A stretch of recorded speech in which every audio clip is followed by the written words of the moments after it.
What is up, everybody? How are y'all doing? I'm here with my good friend GCD. Hey. And we're here for some more Ace Attorney. Do you remember what happened last time? Didn't we get some hippie arrested? Yes, we did. All right, cool. You're like, job well done then. Exactly. I don't know how to feel about that since I kind of see myself as a hippie. But you know what? Sometimes you gotta take out your own kind. Don't worry, I'll get you in jail one day. You promise? Oh, absolutely. Sweet. You know what? I knew I could trust you. I aim to please.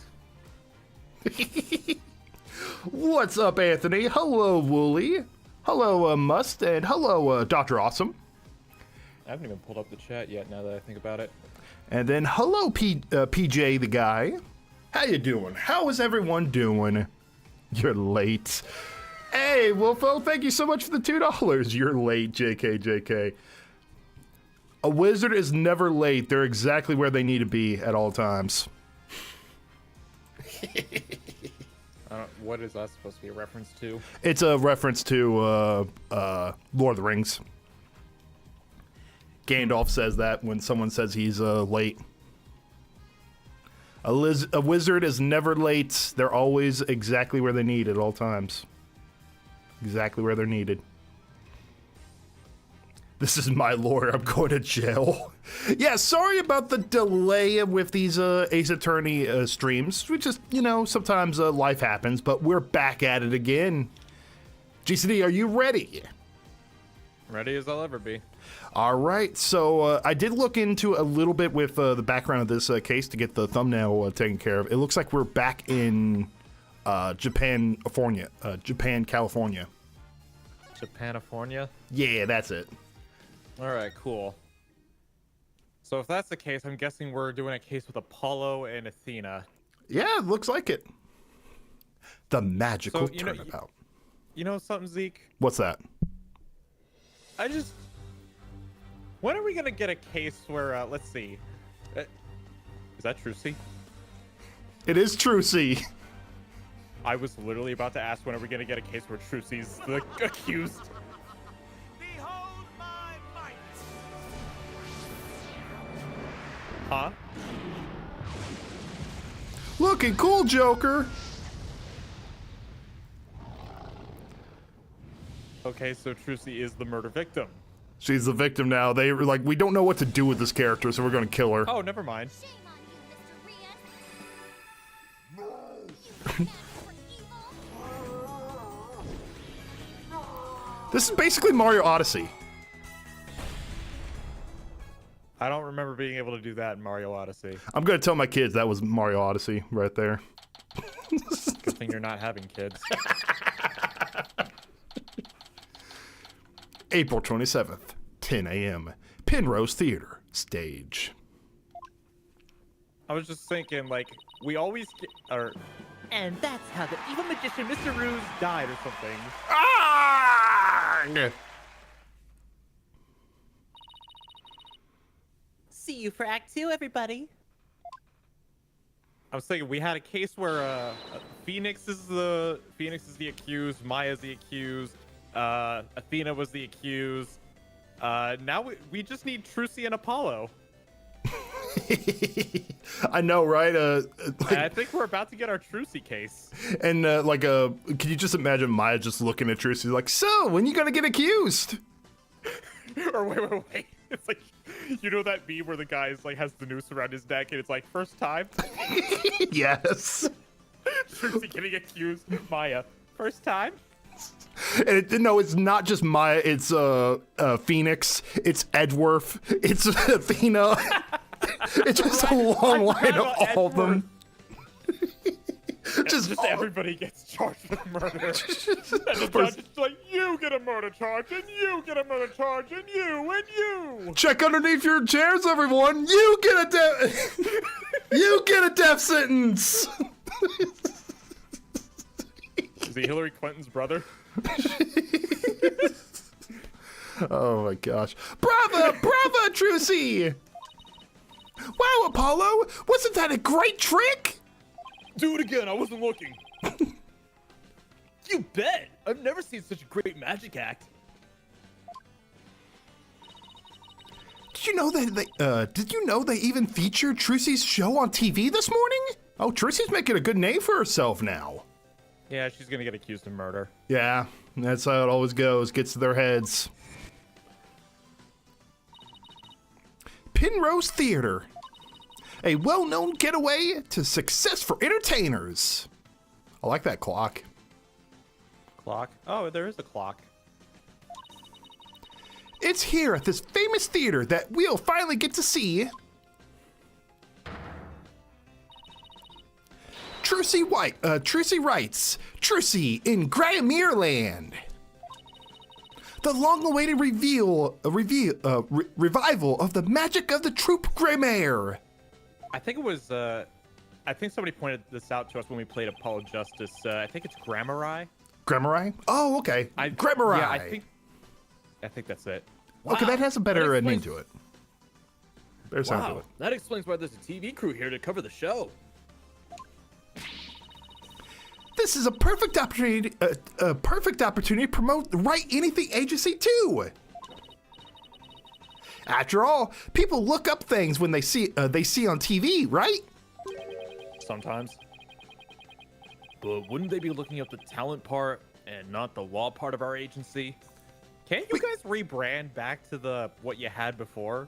Multiple hats, Apollo. We could wear multiple hats. Mamma mia, you're right. We'd get nothing but requests for Trucy's fans, wouldn't we? Oh well, guess we'll just have to make it with the old-fashioned way. No, Apollo, we're not going to be murdering people just to defend ourselves.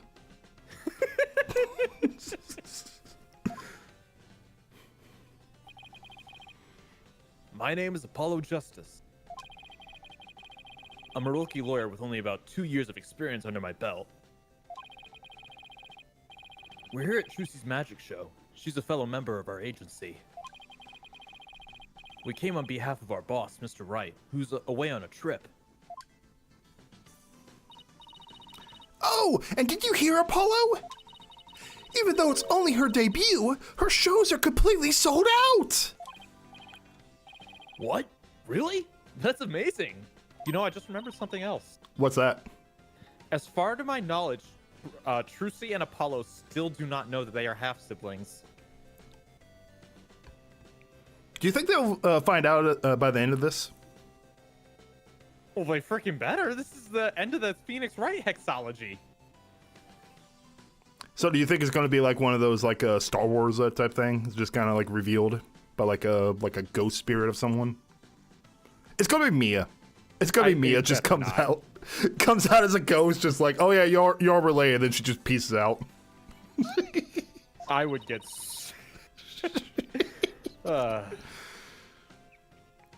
Who knows how far she'll go? At this rate, nothing in the world can stop us. You do realize this has nothing to do with you, right? I signed she signed a contract, Paulo. Little do you know, I'm going up there too. This is Athena Sykes. She's a member of our agency.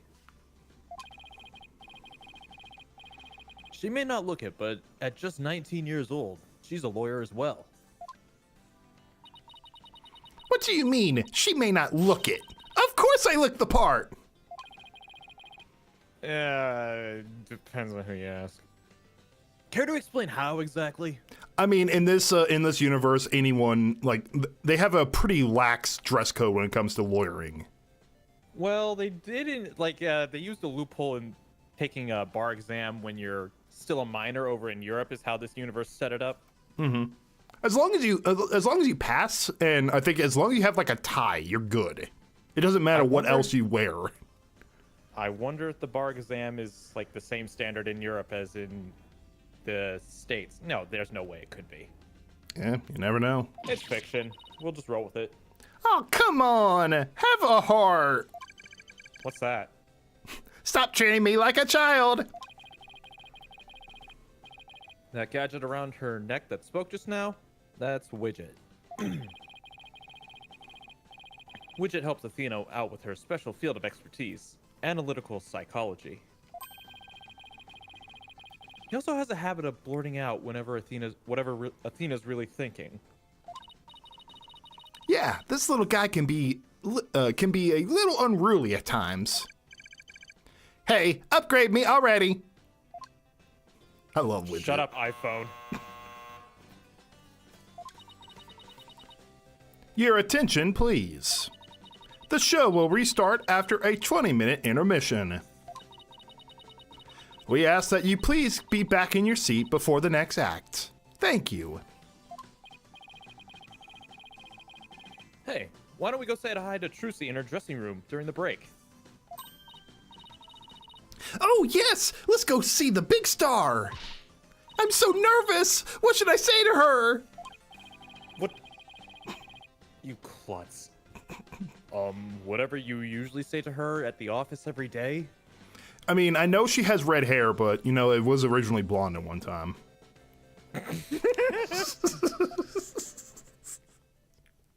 Hello, everyone. Welcome, everyone who's coming in. Hello, John. Hello, Rubik's. How you doing? Oh my gosh, look at the bunnies. Who are you people? Bunnies? Look at the bunnies.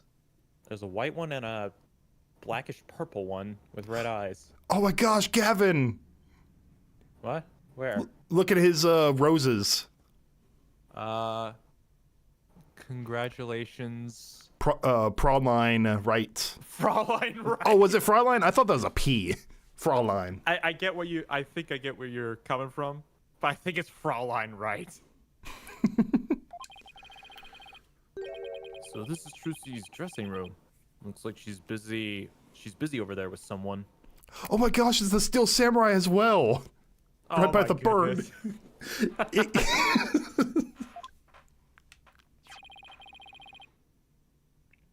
Could you sign this, please, ma'am? Sure thing. Just want the one sheet in this clipboard, right?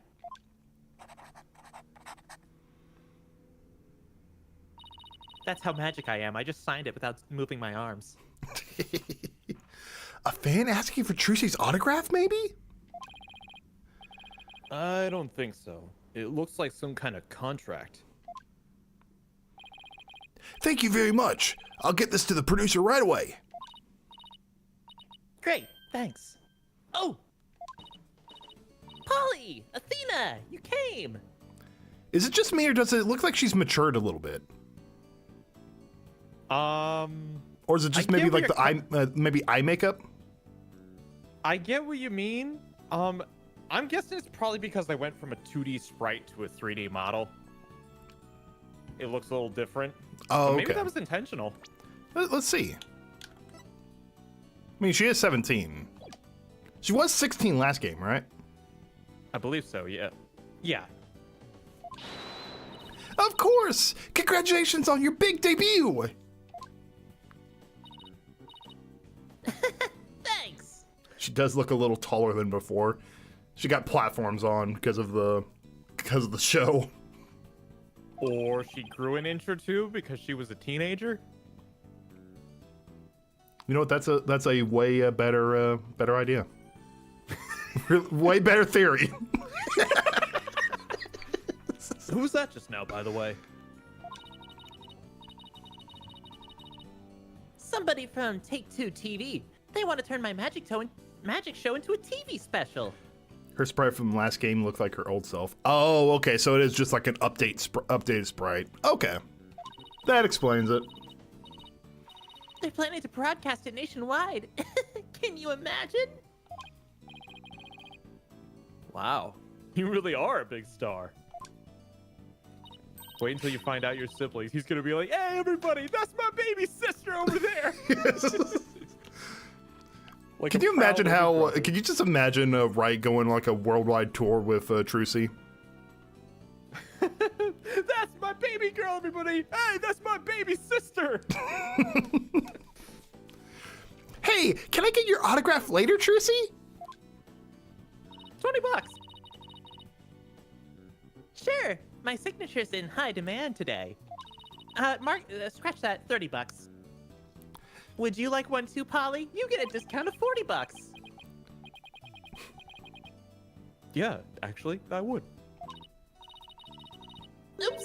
Looks like I ran out of flyers, so I'll have to sign your forehead. They're still going after that forehead.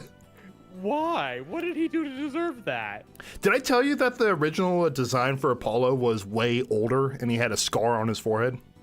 I seem to remember it being a lot uglier. Mm-hmm. So I think they just kind of kept that as like a little nod to that. Hey, knock it off! Look, just forget about the autograph.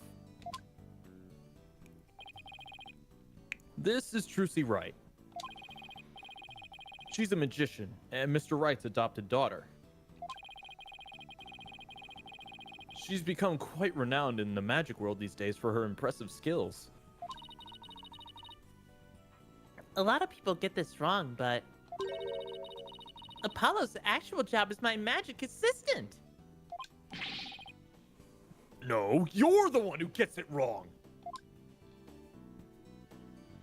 Come on, Apollo, you might actually get paid better with that job. Because we all know no Wright doesn't response. make any money. Oh, think you could do that trick you always do at the office for me, Trucy? Okay. Behold, the wondrous magic that can make anything disappear. Panties! 3, 2, 1, ta-da!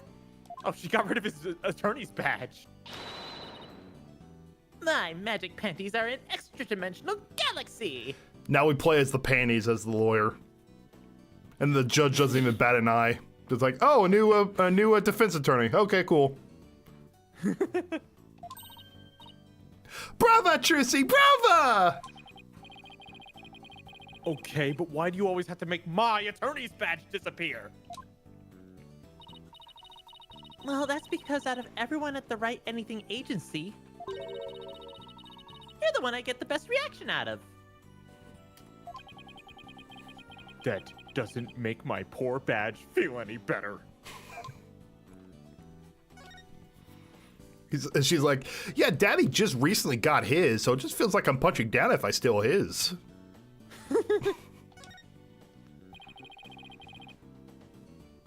Thanks again for inviting us, Trucy, and not charging us, unlike Gavin. Thank you for coming. Your show sure packs a wallop. I nearly fell out of my seat when the dragon showed up. Have you ever been to a magic show, like in person? Once when I was like 8 years old, maybe. Ah.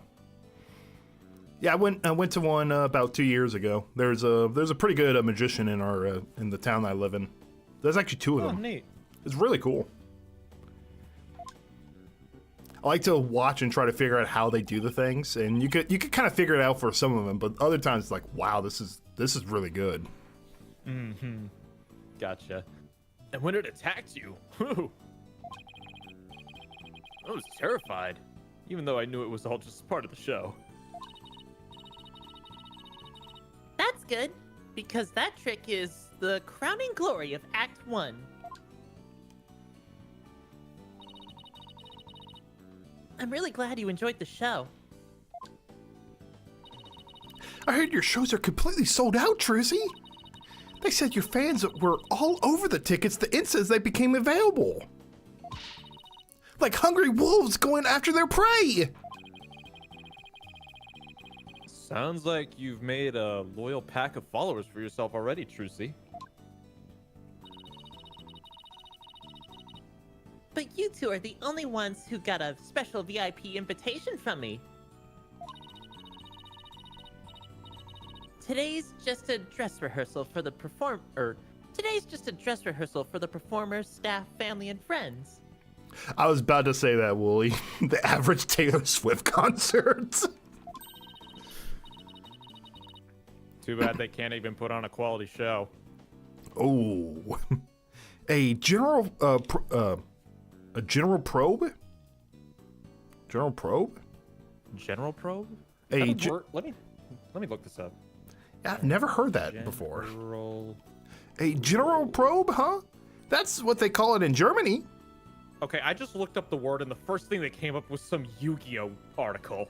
Let's fucking go. And this is an actual name of a Yu-Gi-Oh card. Let's go.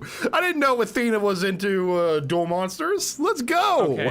Okay, now I got a dictionary thing. Where's your definition? Okay, it's essentially another word for a dress rehearsal. Oh, cool.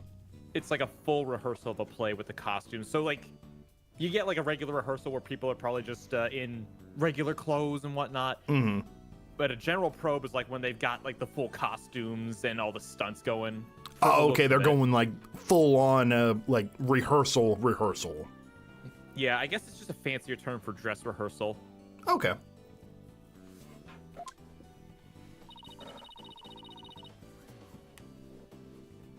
The real show isn't until the day after tomorrow. By the way, are you going to finally do your magic painting trick on stage after the break? Sorry to disappoint anyone who came to see my magic panties. But Daddy said no. That stopped you before? But my next trick is completely new. I'm debuting it today. I'm gonna murder a guy. Trucy, no, that hurts people. It's like, haha, that's a good one. You're not you're kidding, right? My publicist, I gotta go practice. She's kidding, right? my publicist said this will do wonders for my image. Oh, she's actually gonna do this. Oh, a new trick, huh? Are you gonna chop Apollo up in little lawyer bits? Why is it always Apollo? Funny, I don't recall ever agreeing to anything like that. Well, that Does sound like a good idea. You're a horrible sister. Actually, no, you're pretty much an average sister at this point. Mm-hmm. According to Anthony, fun fact, the word for the day after tomorrow is called overmorrow. I need to use that in my I'll have to see if that's vocab real. now. That's awesome.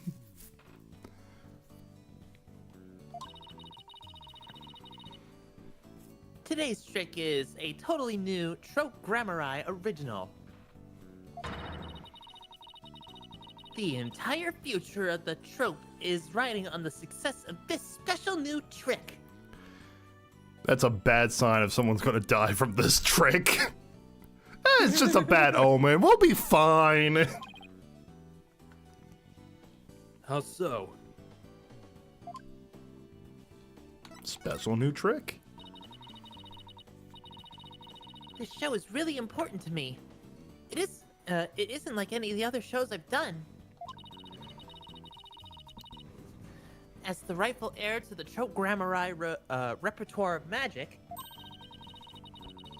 this show is my first chance to unveil the tricks I've inherited. Trope Grammari, huh? Yeah, I have a poster of them hanging right over there.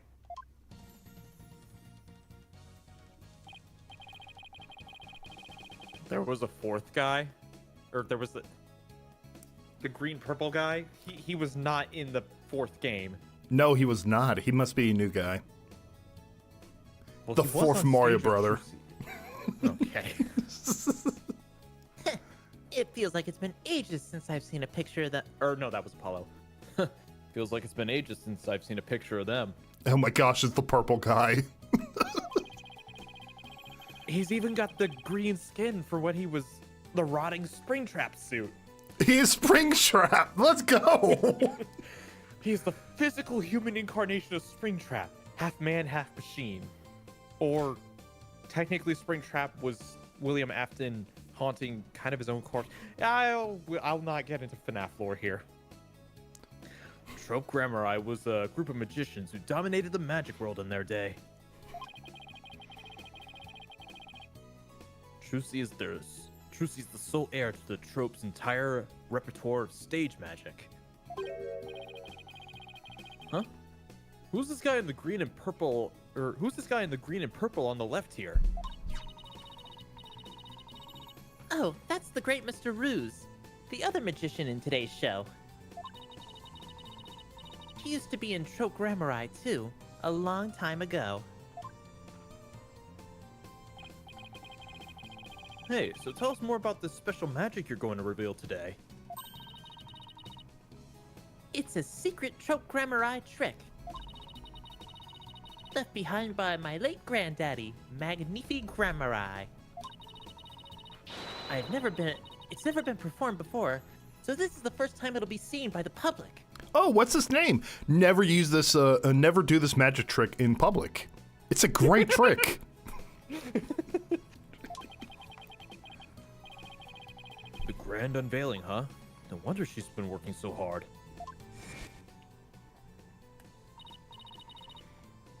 Well, I'd better get going. Huh? Where to? To practice my act, of course. The show's only a few days away. You're really pushing yourself. Didn't you practice until late last night, too? Yep, because everything's gotta be just right. Trucy inherited all of Trope Grammari's magic tricks from her father when he died. And the Trope's entire legacy is now resting on her shoulders. No wonder she's feeling the pressure. It looks like everything's going well today, though. I mean, the last trick was perfect. Grace under pressure, that's me. After all, a true entertainer always keeps a smile on their face. I feel that one. That's the Trope Grammari Creed. It's hard to believe you've accomplished so much, even though you're still in high school. But to tell you the truth, I'm actually pretty nervous. Who wouldn't be? Oh, I bet this would do the trick. You'll be fine, Trucy! If anybody can do it, you can! Polly! That was just the boost I needed! Thanks. Apollo's Good brother. Oh, right. Apollo's fine sure has a way of really hitting you right in the heart and in the ears. Enough ragging on my voice already. Trucy. Oh, hi, Bonnie! Okay. It's almost time for the second act. Oh, okay, thanks. Well, Apollo, Athena, enjoy the rest of the show. Break a leg, Trucy. Thanks, I will.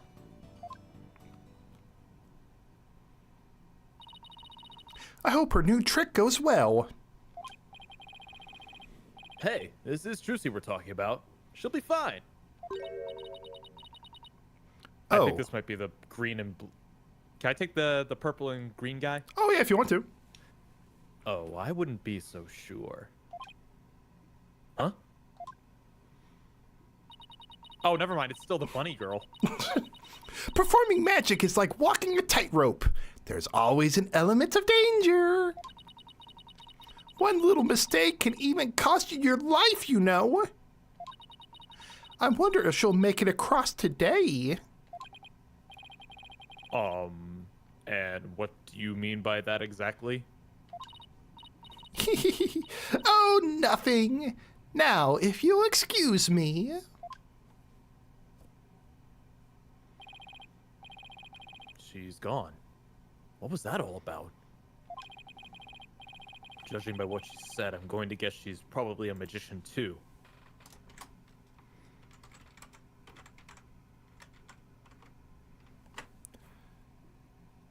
Oh, there we go. Zeke? Yeah, I'm here. So I was trying to type something. Okay. Come on, Apollo. We're gonna get back. We gotta get back to your seat now, or we'll be late. Ow! Hey, stop pulling me! Okay, let's see. Guess it's time to move back to the stage.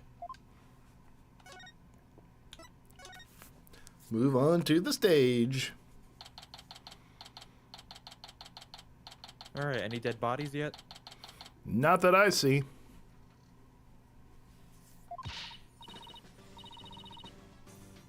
Hurry up, Apollo! It's about to start! I want to see what Trucy's next trick is! You're really wound up today, aren't you?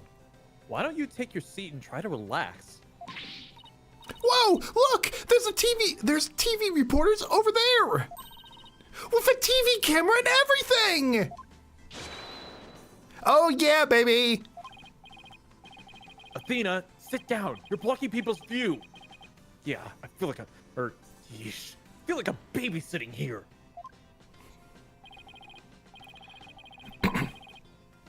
Hello, everyone. I'm reporting from the beautiful Penrose Theater, where the public performance of Trucy in Gremier Land begins in just 2 short days. But today, they've very kindly agreed to give us a sneak preview. Isn't this exciting? Apollo, do you think I was on TV just now? How should I know? But if you were disgracing our entire agency, that's for sure. Hey, what the heck's that supposed to mean?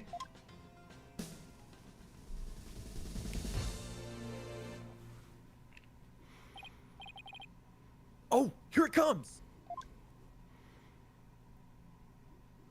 Now, give up your dastardly ways!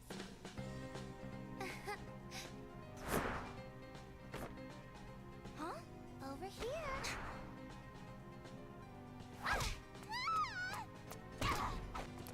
Fatality.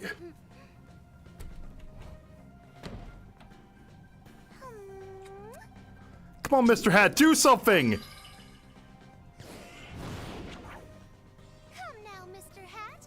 Offer the girl's life up to Mr. Reus and bring him back to life. Oh, so that name's Reus. What? Just when and how did she make the switch? You won't be reviving anyone today.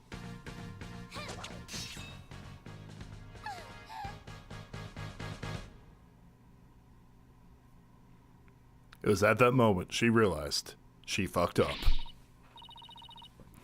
Wow, that was amazing! I have no idea how she escaped that coffin!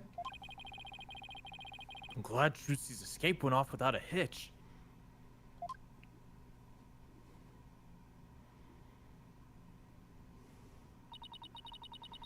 And when I open the coffin, like this inside, you see?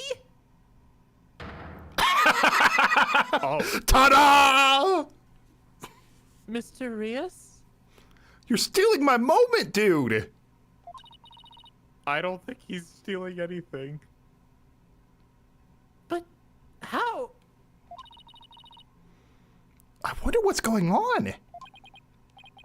He's not getting up.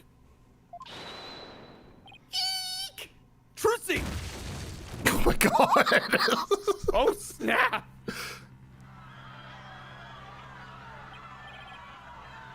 What just happened? I think it was overkill, Apollo. Whoa, man, an accident! An accident! It's like, that guy dead? Wait, that's not part of the act? Attention, please. For your own safety, we ask everyone please evacuate the building. What's going on? Is Trucy okay?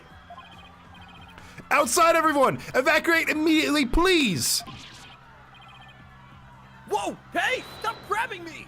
Trucy!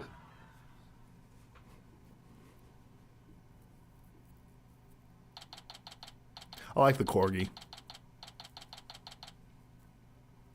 It looks fatter than a lot of other corgis I've seen.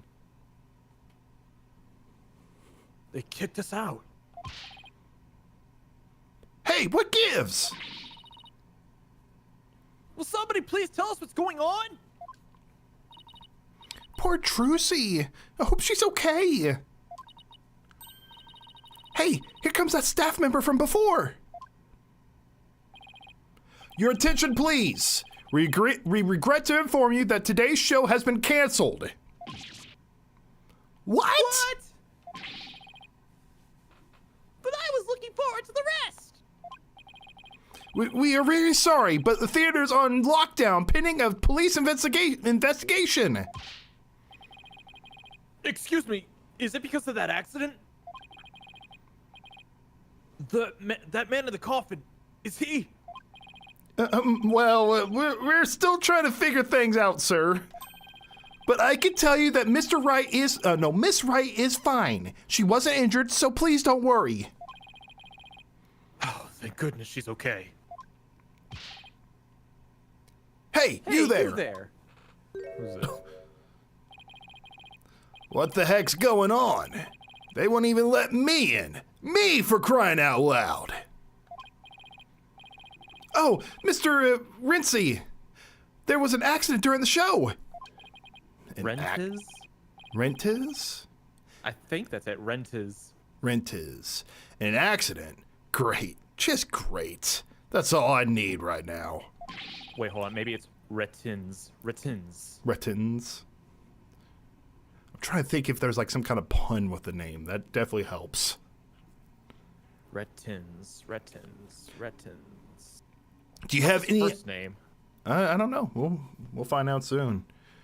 Do you have any idea how much money we're sinking into this program? And you are? This guy's name is literally Ratings. Is it Ratings? Ratings. Oh my gosh, that is perfect. Thank you, Anthony. Ratings. The man behind the scenes, that's who. This is a fine kettle of fish, let me tell ya. Spinning all this is gonna be a real pain in my posterior, believe you me. Spinning? As in covering it up? I mean, dude has he has $100 bills as pocket squares. Apollo, we can't even touch this amount of wealth. Are those $100? I imagine. I don't see a number on them, but maybe they are. Who knows? Look, I gotta get inside. Seriously, can't a guy catch a break around here?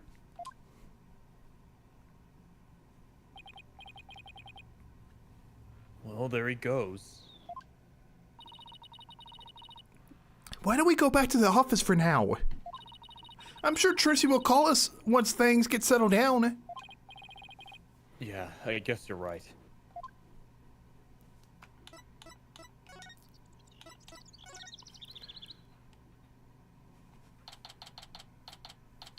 Well, that's a showstopper, wouldn't you say? No kidding.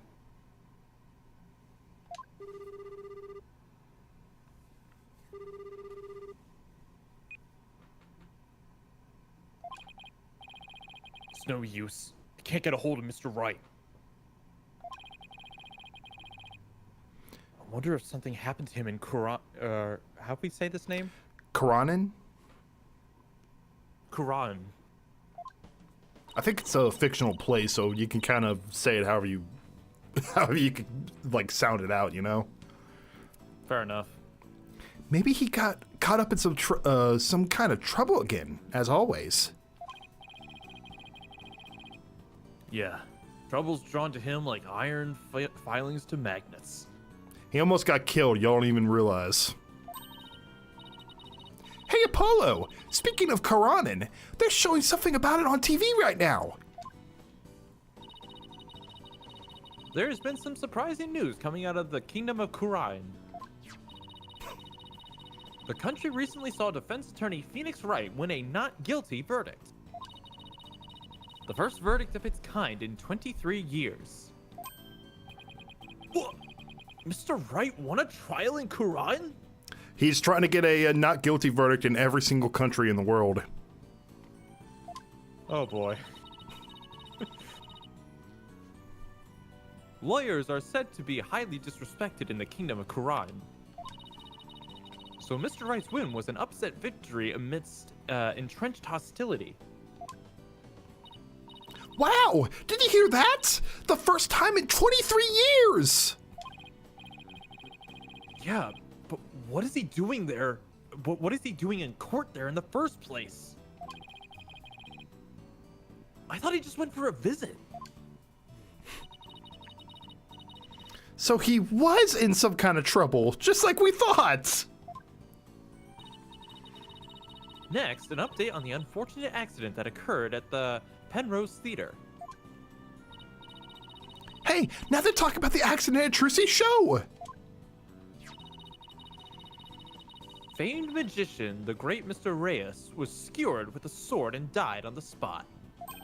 That's a shame. I thought he'd be fun to voice. I know, right?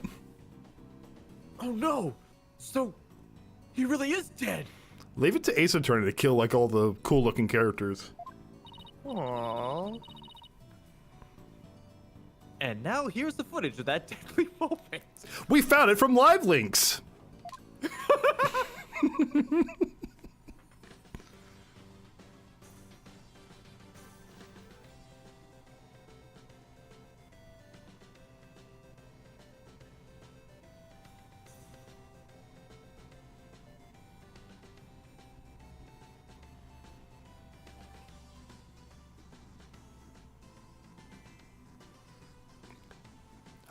Oh, did you see the shadow? I saw the shadow.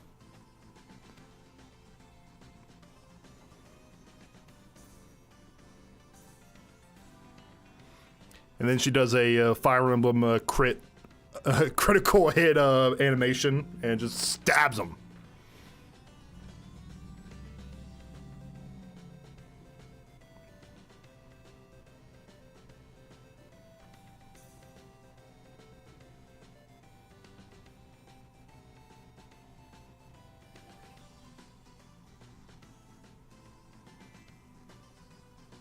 Oh, there's another shadow.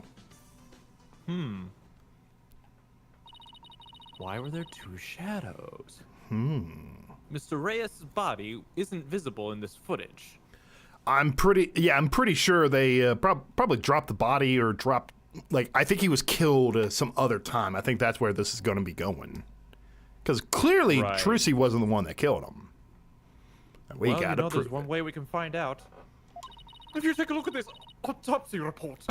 it. we just need Edgeworth to have some shenanigans with the autopsy report. She just calls Trucy calls Phoenix like, "Hey, can your boyfriend help me out and get a new autopsy report?" He's like, "For the last time, Trucy, we're not dating, but sure." I was just about to ask, wait, who's dating who in that analogy? Edgeworth and Phoenix. And you made it not fun anymore. But these are still very shocking images. The magician, Trucy Wright, is reportedly still only a high school student. Could it be that this unfortunate accident happened due to a lack of proper training? Did the young magician have enough experience, preparation, and knowledge? Some might say that Trope Grammari should be held accountable for this incident. Dr. Awesome, he just isn't based enough for it. There's nothing based about it. It's cringe. Hey, what kind of biased reporting is this? Yeah, they're making it sound like it's all Trucy's fault.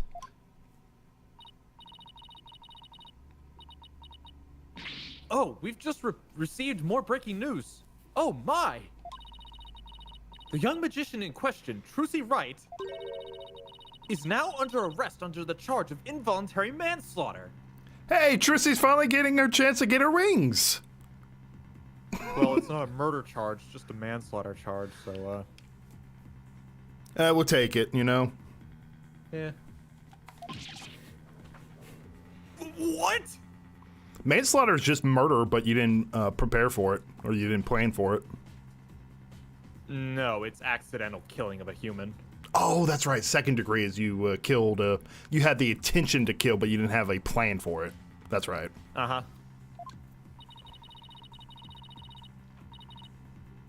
We will keep you updated as this unfortunate tale unfolds. Stay tuned.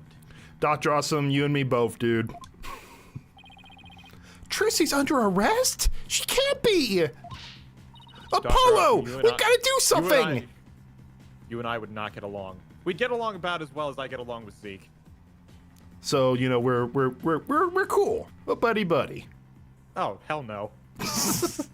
You're like, I can't despise stand you. you're like, I despise you. Like, oh, thank you, buddy.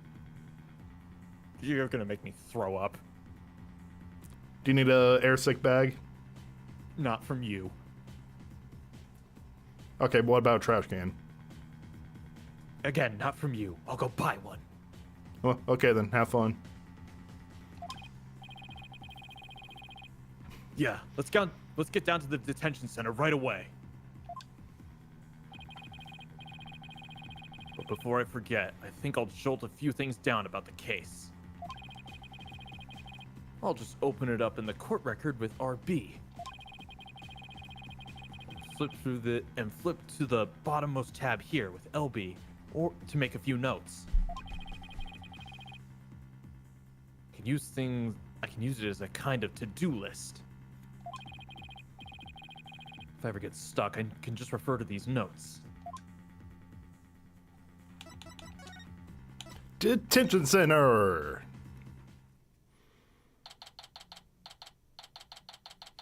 For the sixth straight game, that guy is still standing guard. What a model employee. He's got like the easiest 401k building process ever. He's like, I'm just ignoring everything that's going on here. I've seen some crazy ass people, but you know what? I got 5 more years. If all he has to do is stand there, I would go until I can't physically stand anymore.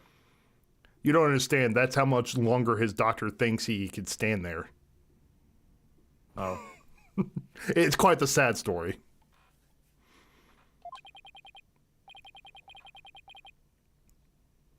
Poor Trucy. What can we even Poor Trucy. What can we even say to her? Oh, Polly! Athena! Trucy, are you okay? No. I'm fine.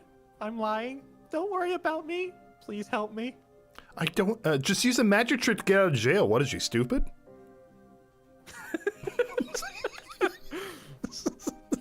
Chad, is she stupid? Why is she just using magic to get out? We saw the news about the accident on TV. Guess I can't Houdini my way out of this one. I got arrested and everything. They say I'm the one who caused the accident. But that's not true, right? To be honest, I don't really know. I mean, I have no idea how an accident like that could have happened. The trick went off without a hitch. I'm sure of that much. Still, the police just won't listen to me. They've already decided that it was all my fault. I'm exhausted after all their questions. Looks like she won't, looks like she's been able to hang in there, at least. Yeah. She really is one tough cookie. I mean, she is Phoenix Wright's adopted daughter. What can you expect? If anybody can if anybody can operate under stress, it's a Wright. Oh my god, can you imagine Trucy's being interviewed? And she's like, just like my daddy says, fuck the police! Gumshoe comes banging on the office door. Right! I want a word with you! Right? No, the police is doing that. Gumshoe's just sitting in the corner in fetal position, like, why would Wright say that? I'm really hurt, Bob. I'm really hurt. I'm hurt right in the salary.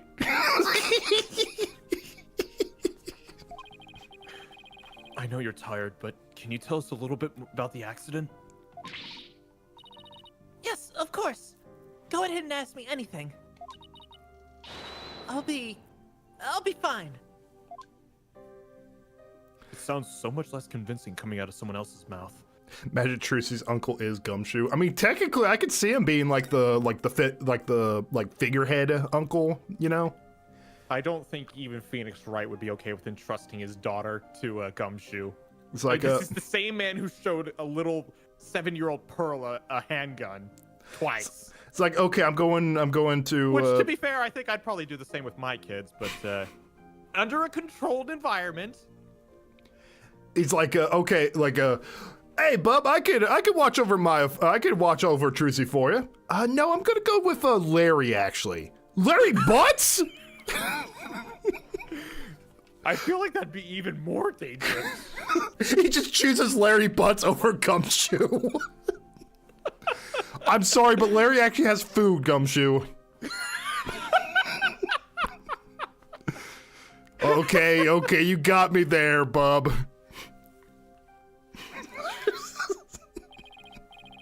For starters, can you help us understand what happened? In today's show, there was a dead body in the coffin. How did that happen? Was there some kind of accident?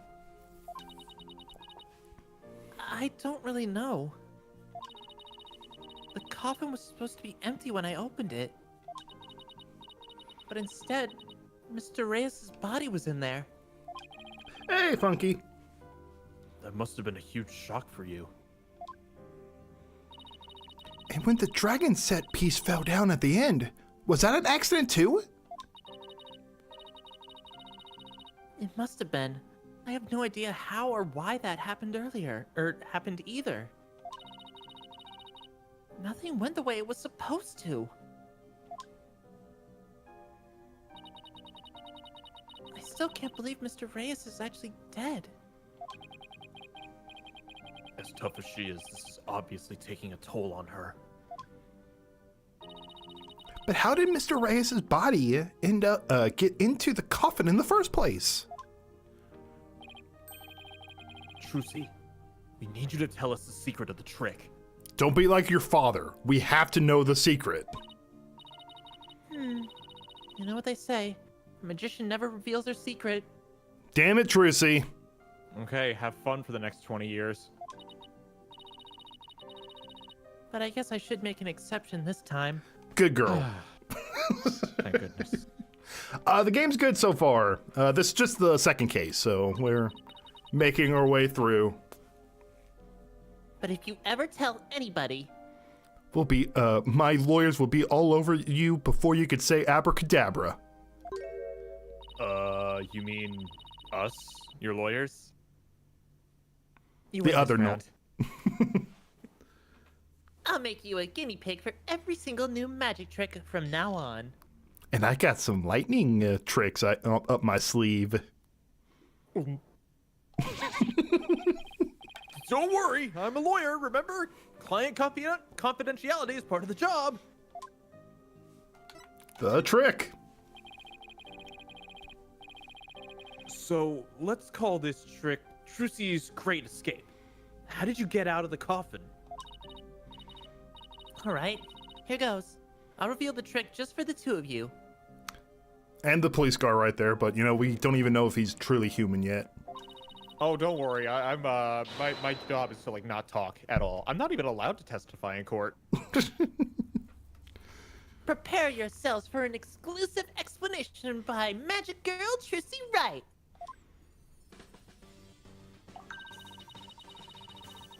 There's a secret trapdoor in the stage that leads down to the understage passage.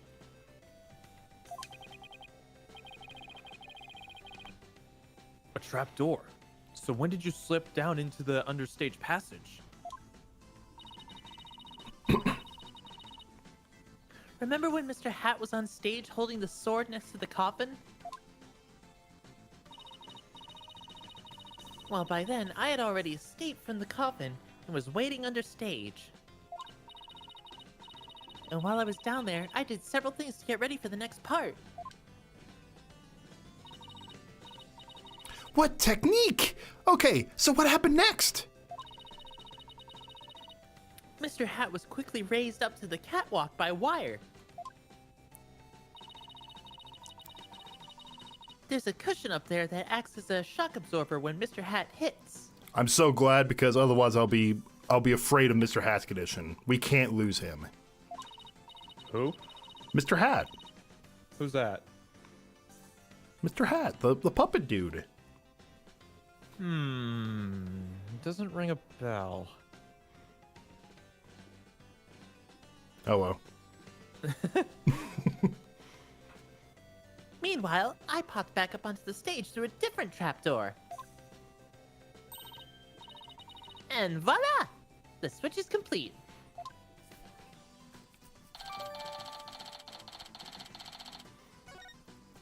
All right, about an hour in, and we got our first piece of evidence. I had no idea all of that was happening. I was convinced you were still in the coffin. That's what professional magicians do. They make their audience see something that isn't really there. In other words, you make us see illusions, right? We call it misdirection. Sleight of hand misdirections. While we keep you busy believing one thing, we're busy making something else happen. We say that there really is, what we say is there really isn't, and what we say isn't there actually is. I get it. It's kind of like a magical bluff. No wonder she's so good at being a magician. She's Phoenix Wright's daughter, the king of bluffs. Right? But there's no escaping the fact that the victim's body was actually in the coffin. It wasn't empty like it was supposed to be. Yeah, that's the part I don't understand. The last thing in the world I expected to see in there was Mr. Reus. Could he have climbed in there by mistake? I should get back to asking Trucy about the accident. Can you tell us more about the victim? Wooly, I've played the first 3 games before we did the streams of them. This is the last. This trilogy, however, this is both of our first time playing. Who exactly is this Mr. Reus? Anthony, I've seen you post that several times. Manvo Mystery is Man of Mystery, and his real name is Mr. Reus. Oh, okay.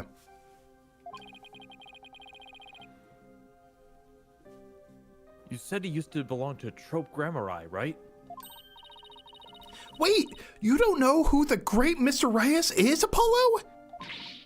He's super famous! He's all people talk about on TV! Really? I just assumed he was one of Trucy's assistants. He murdered some kids! He's the man behind the slaughter! Bite of 87, don't you remember that, Apollo?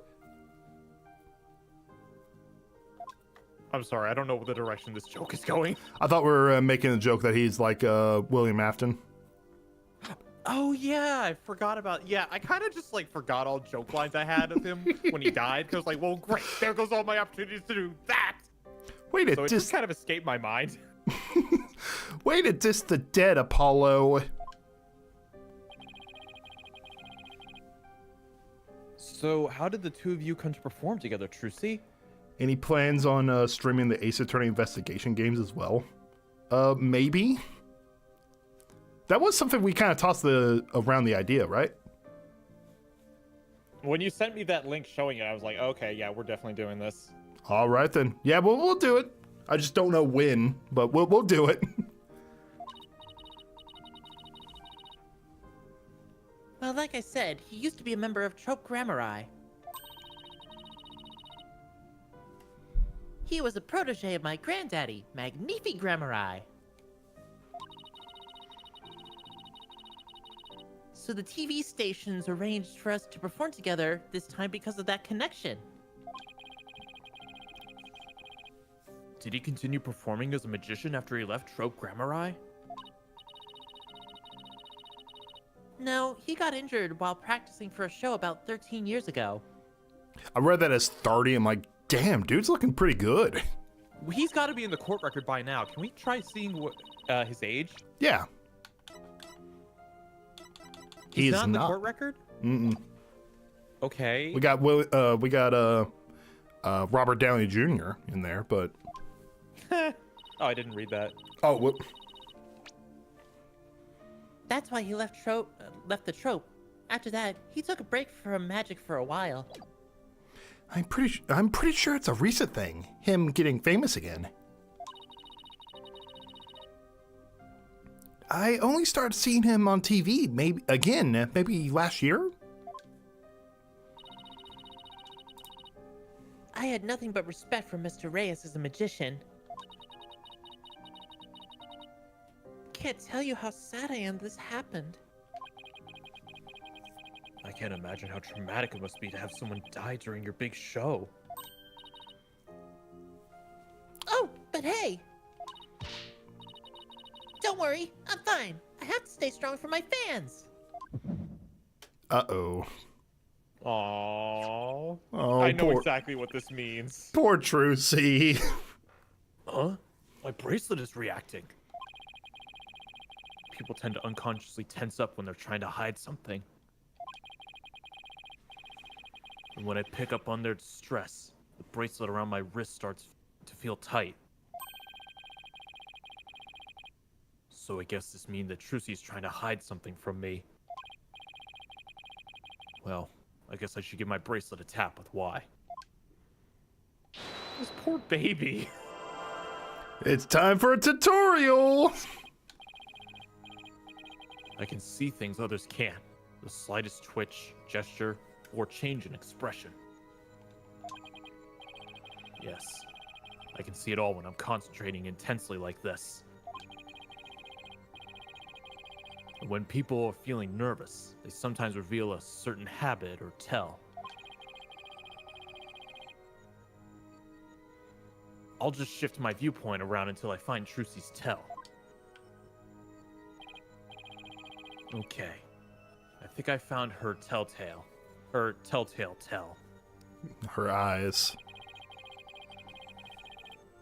Now to listen carefully to every word and see what she gets shifty-eyed over. I'll proceed with why whenever she seems nervous about to get to the bottom of things. Don't worry. I'm fine. Gotcha! No, you're not fine. Lies. Come on, Trucy. You should know by now that you can't hide anything from me. Don't tell me your bracelet reacted. Yep. It was a tutorial one too. It was easy. I could read you like a book, Trucy.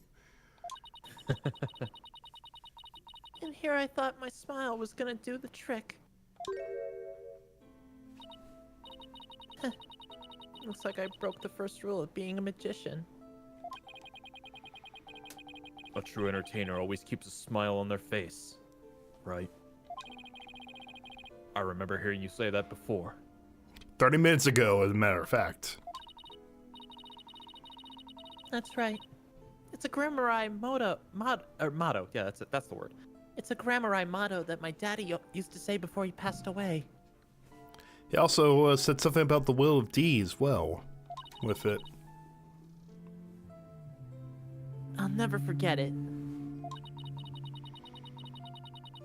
It's one of the few precious memories I have of him. But you can't keep everything inside, Trucy. You'll burst. Why don't you tell me what's bothering you? I can't! If I did,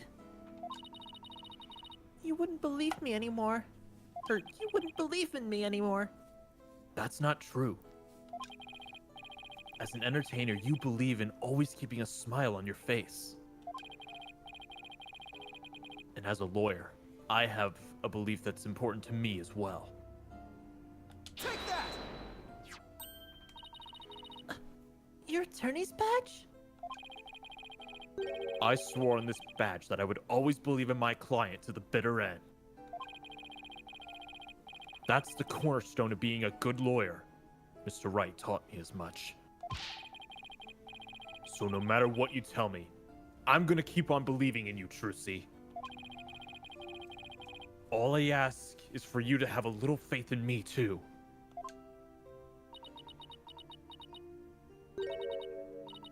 All right. Thanks, Polly.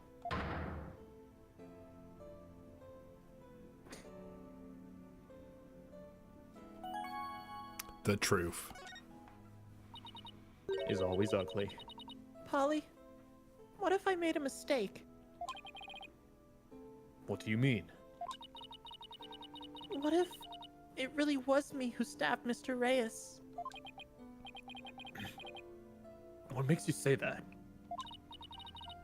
Well, in my escape trick, I used both a real sword and a rubber sword. I switched the real sword for the rubber sword just before I stabbed into the coffin. So even if somebody had been in there, the rubber sword shouldn't have hurt them. But if Mr. Reus was found dead in the coffin... But if Mr. Reus was found dead in the coffin... I know! It just doesn't make any sense! I know I swapped the swords! Yeah, there was not a sword in that box when she had the swords. I think she had the proper sword. You're absolutely sure? Positive! I practiced that trick 100 times with no mistakes! I remember very clearly swapping the sword this time too! But could I have made a mistake this time? Could she really have? Well, I'd better get going. Huh? Where to? To practice my act, of course. Show's only a few days away. You're really pushing yourself. Didn't you practice until late last night, too? Yep, because everything's gotta be just right.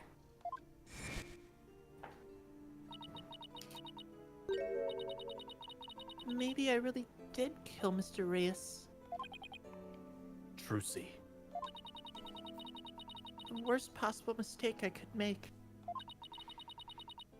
Such a horrific accident, right in the middle of my show. And yet, all I could think about is... Now that this has happened, Show Grammar will get its performance rights pulled. There'll never be another show. Everything my family worked so hard for will be gone forever. And poor Mr. Reus had his whole life and a great career ahead of him. I ruined everything. I destroyed it all. Destroy us all. I took it all away.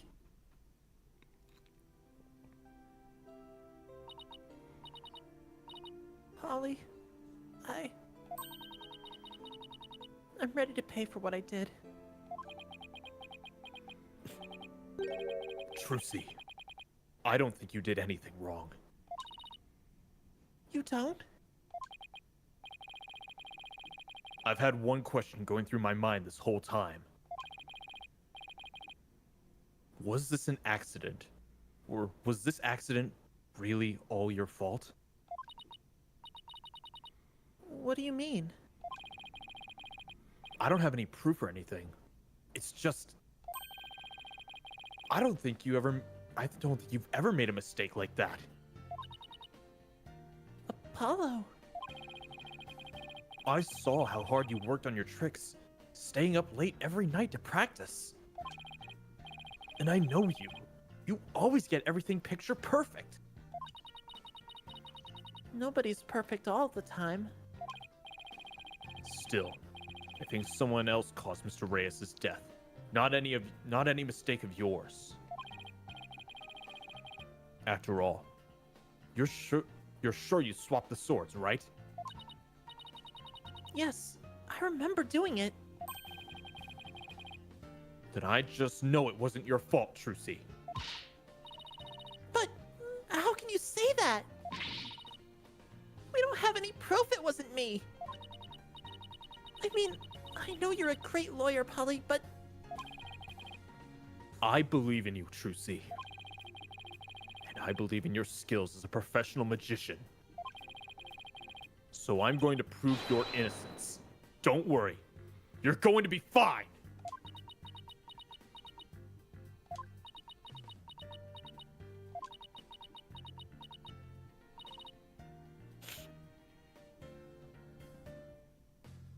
Aww.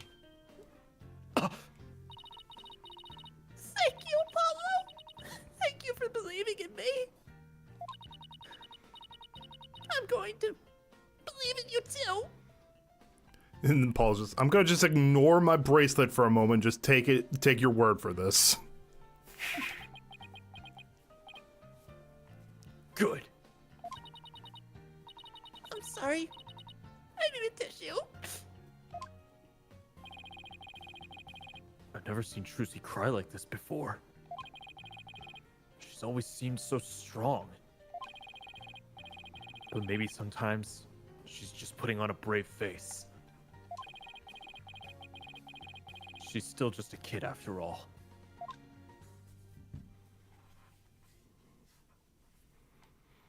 We gotta clear her name. So, I'll have to ask you to make it official, but will you let me defend you? Yes! I'm counting on you. I don't want to have to cancel the show on its opening day. Right. Seems fine now. Trucy! Let's win this trial together! Unlike some people.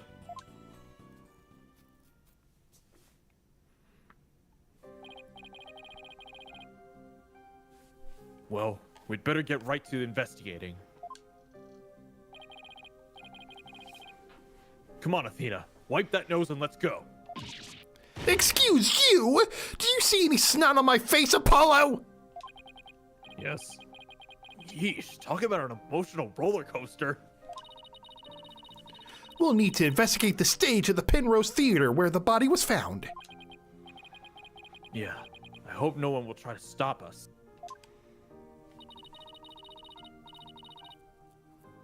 If you're going to Penrose Theater, can I ask you a favor?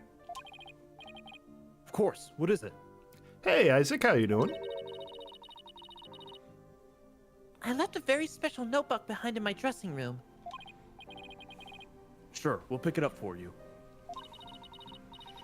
That notebook is really, really important to me. I don't know what I'd do if anybody read in it. Ugh. Wow, I wonder what's in it. The notebook is in my blue handbag on the table. Hey, Travis. It's big and black. You can't miss it. Thanks in advance. And with that, I've got to go. It seems they got more questions for me. All right, see you later, Trucy.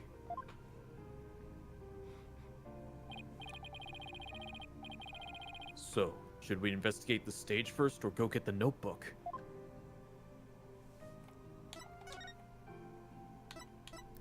What do you want, stage or a notebook?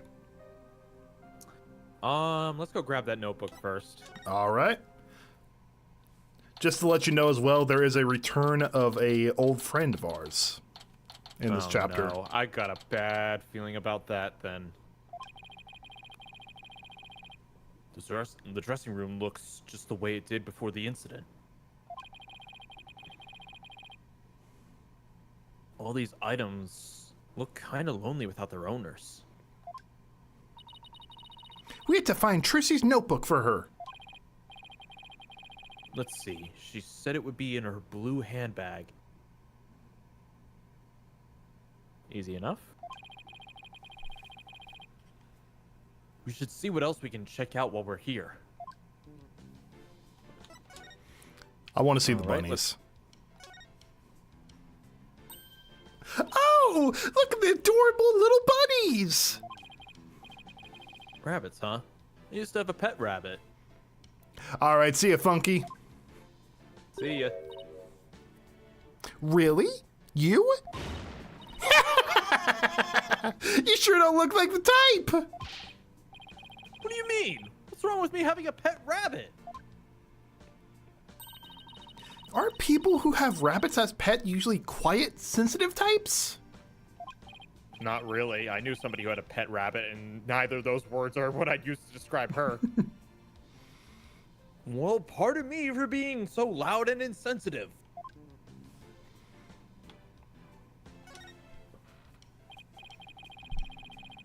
Oh, here's that handbag Trucy was talking about.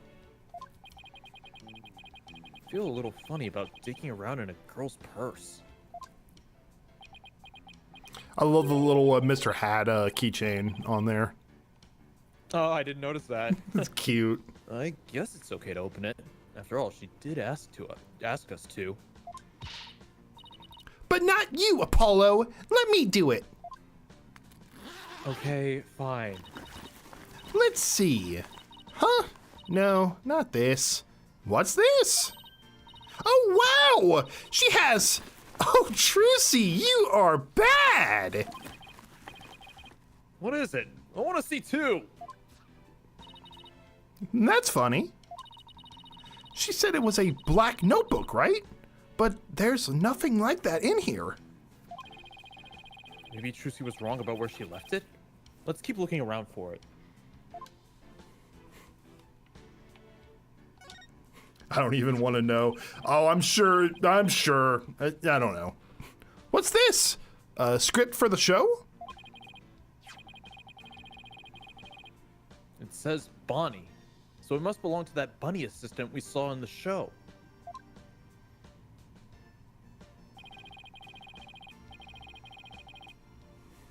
You and I get to see the first two parts, you and I got to see the first two parts up to the end of the 10:20 a.m. segment.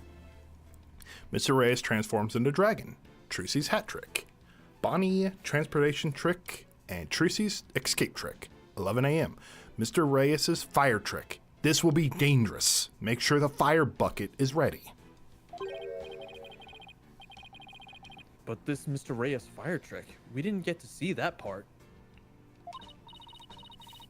Yeah, because they canceled the show after the accident. Hey, there's a note about the fire trick. This will be dangerous. Make sure the fire bucket is ready. So Mr. Reus had a trick. They planned a trick 40 minutes after this all went down. So Mr. Reus should have been around at that point.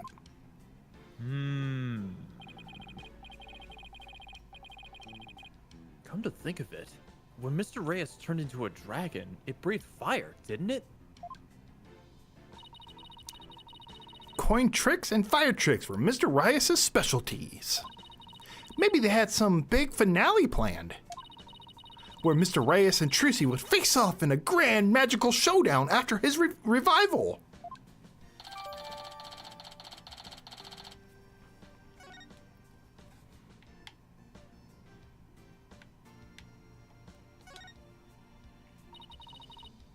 Look at all this stuff. I bet it belonged to that bunny assistant we saw at the show. Wow, that's a lot of stuff. Does she really need all that? I mean, I don't think I've ever seen so much makeup. Watch, it's just gonna be like a, oh, what was that? What was that guy's name? The you must forgive me. Oh my LaBelle, god. that's it.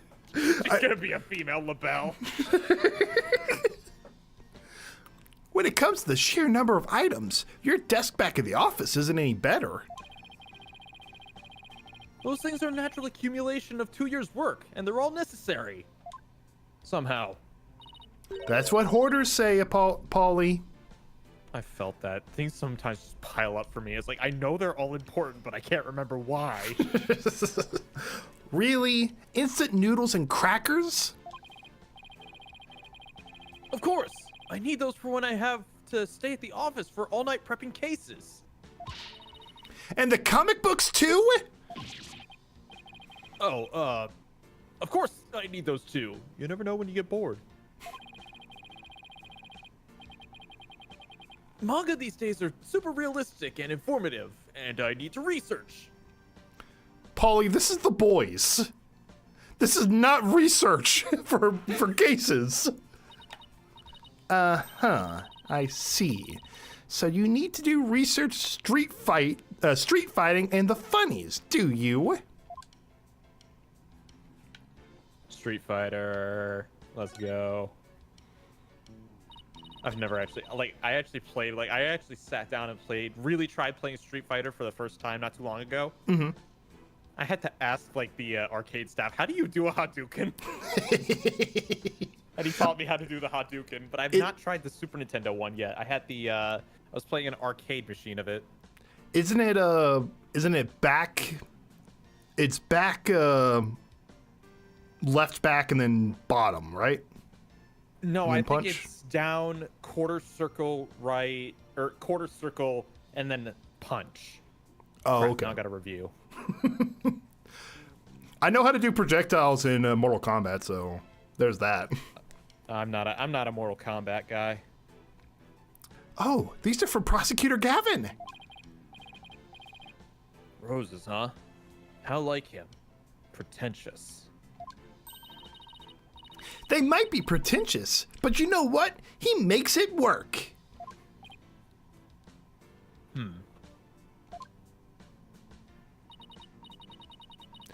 Apollo, I've noticed this for a while now, but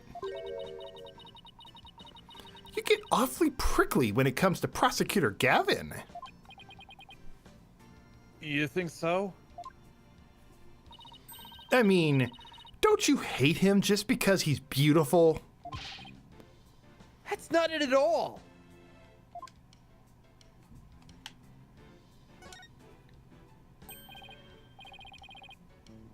Hey, these flowers.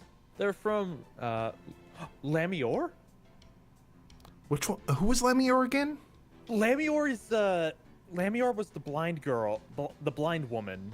Oh, from, yeah, that's right. She's Trucy and Apollo's mother. They just don't know it yet. That's right. Lamior? Where have I heard that name before? She's a famous singer. Aw. They call her the Siren of the Ballad, and she's pretty popular.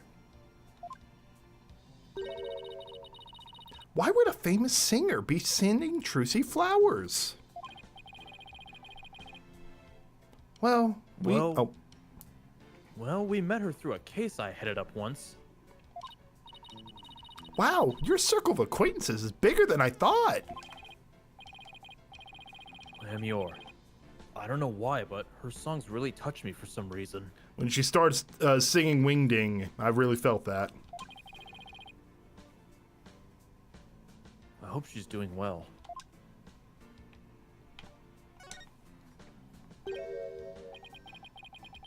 Huh?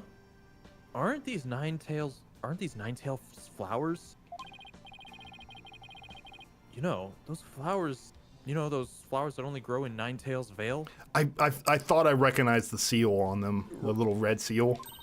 Yeah, the place that was the case from the second case of the 5th game. Yep, with the yokai. The yokai and Mr. LaBelle here. Yes. Oh my goodness, you're right. There's a card here and a letter to go with it. The card says, "Good luck, Trucy, from Damien and Jinxie Tinma." Mertema and Jinshi, huh? What does the letter say? Let's see. Oh, there's a message for you in here too. Please tell Mr. Demon Lawyer I said thank you for everything. Thanks to him, I overcame my fear, and now I'm not afraid of yokai anymore. And guess what? I even became friend with yokai like Itanan Momin and Kaneki Jinji. No matter what happens, That's me. Oh, sorry. No matter what happens, I guess she'll never grow out of her demon obsession. That's what we call a red flag, gentlemen.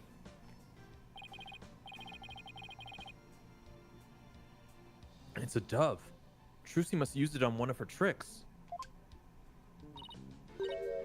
Yeah. There's another bird cage next to it. I wonder what's in that one.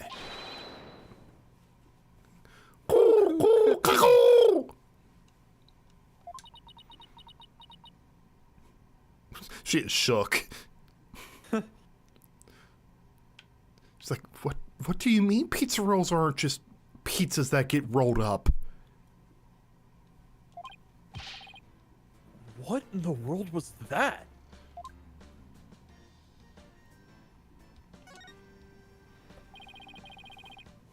Trucy put up some posters, I see. Oh, here's one of Troop Grammari.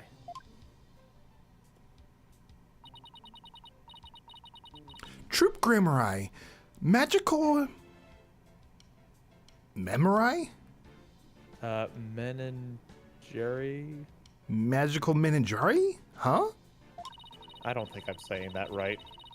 Looks like a bunch of folks dressed in outfits a bit too gaudy for their age, if you ask me. But isn't that pretty much how all the best magicians dress? Was Troop Grammari really such a big deal back in the day? I guess so. Everybody in the county knew them back then. They had great tricks. Like making a building disappear, or escaping a safe drop from a helicopter. Wow, I was in Europe at the time, so I had no idea. But even you know about them, then they must have been really famous. I used to see them a lot on TV. I think it was back when I was in junior high. The one in black was the original leader of the trope Grammari, Trucy's grandfather. His name was Magnifi Grammari.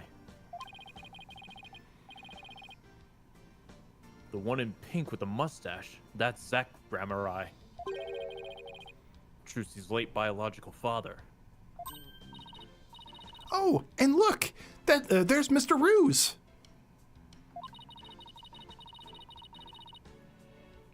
So this poster's from back when he was a member of the troop Grammari, huh? So it's just a fancy way of saying a group of people. Oh, okay. Trucy said he left the trope right after he was injured during a show or something, right?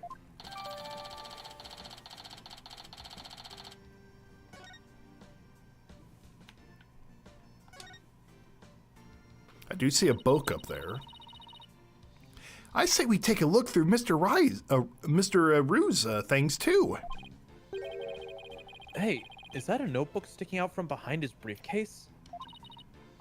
You're right. It's practically screaming, "Over here! Look at me!"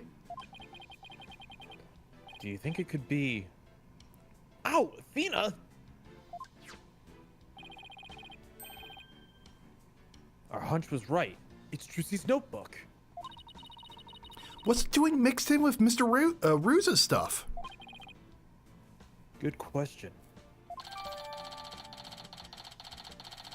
Interesting. It's locked. I guess that means we can't read it. I wonder what kind of secrets are in there, I wonder what kind of secrets are in there to make her want to lock it. A girl her age needs her privacy. Besides, everybody has a secret or two they don't want others to know about. If there's anything in their book about, if there's anything in there about kisses or crushes, I think Mr. Wright would cry.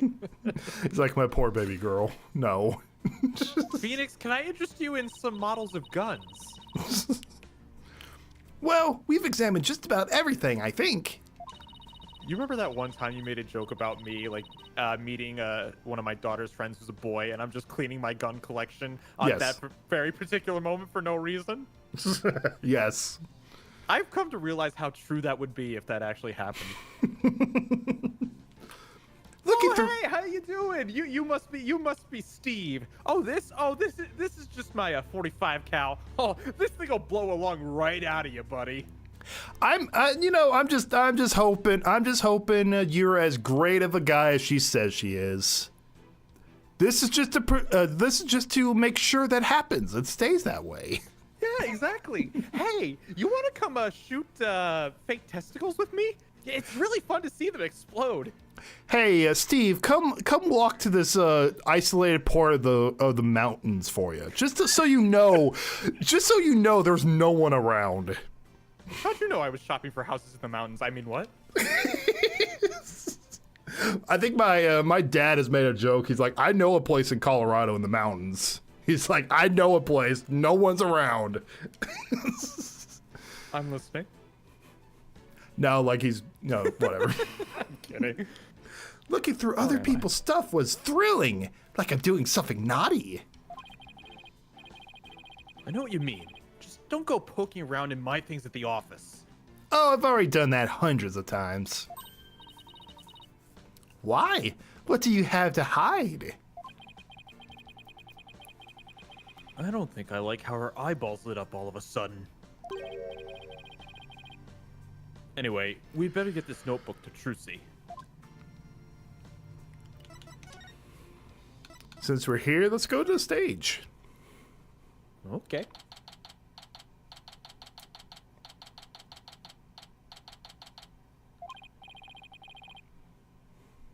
Okay, let's get down to business.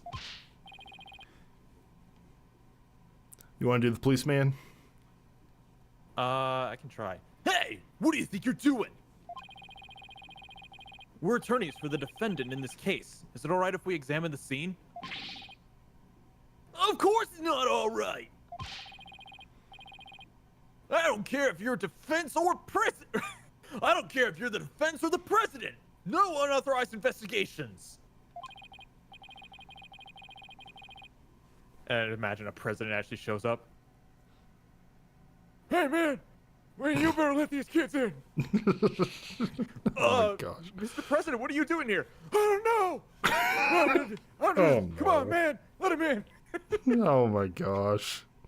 Oh, come on. He's up for re-election. Come on, I gotta make the jokes while I can. Oh, come on. It wouldn't kill you to let us take a look around. I said no. Now get out of here. Scram. I guess we'll just have to try and get permission from the lead detective. We don't even know who the detective is for this game.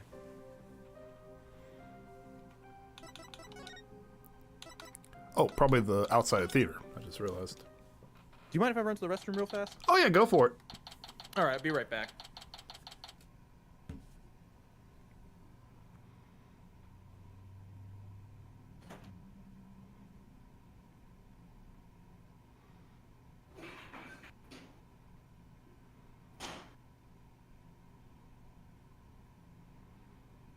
Alrighty.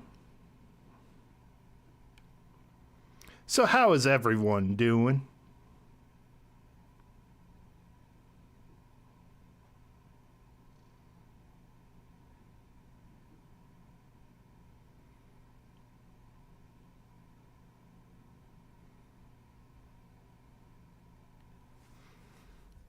I'm doing good. How about you? I'm doing fine. Doing fine. By the way, favorite game from the series? Oh, you talk about this is your favorite, or you talk about which one's my favorite?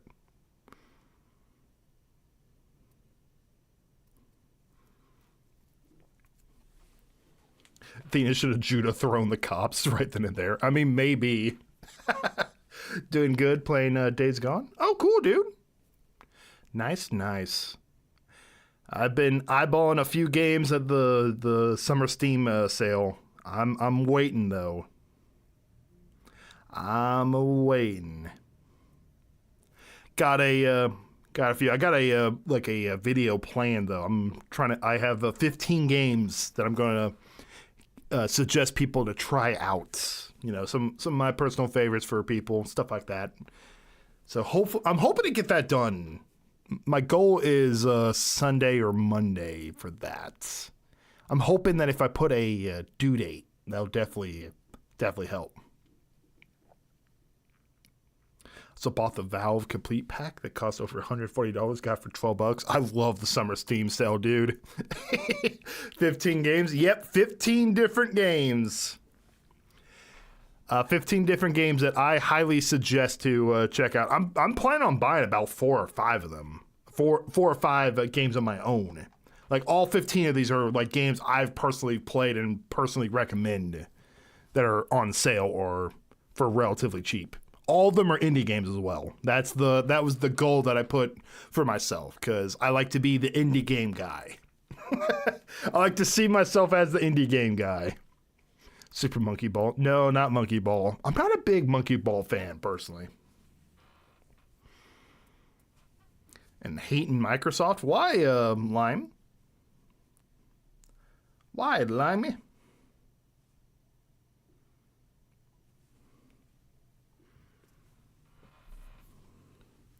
I'm doing fine, just enjoying the weekend the best I can, you know. Got a short week coming up, so indie games are fun because it's not the same realistic AAA game slop you see all the time. Exactly, they're it opens the door for more creative endeavors through with genres that you normally don't see as much these days. So basically, if you're into first or third person shooters, AAA is perfect for you.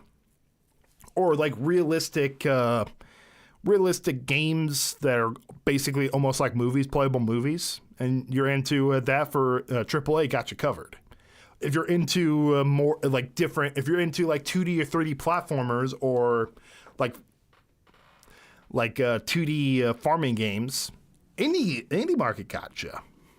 That's what I'm thinking. I like indie games for that reason. They got some interesting concepts and they're cheaper too. That definitely helps too. And the finale will be the Hello Kitty Island Adventure. Oh my gosh, maybe. Hey Sage, how you doing? So much first-person shooters just feel the same. Yeah, they kind of do. There's only so many. There's only so much you can do with the genre, I feel. Like I said, I'm just saying this. I'm not saying AAA is bad. I'm not saying AAA is good or bad, or I'm kind of indifferent with it. Just by saying I like indie games doesn't mean I dislike AAA. There are a few AAA games I do enjoy, and they have their time and place. But personally, I'm more of a fan of indie just in general.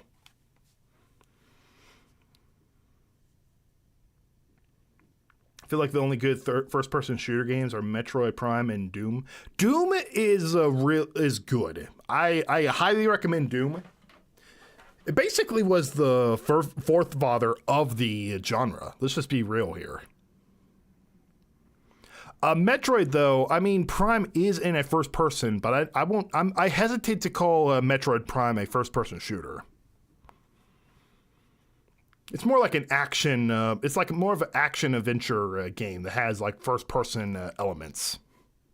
Dude, I just want to stop in for a little bit before rest. There you go, dude. Nothing wrong with that. Welcome, welcome.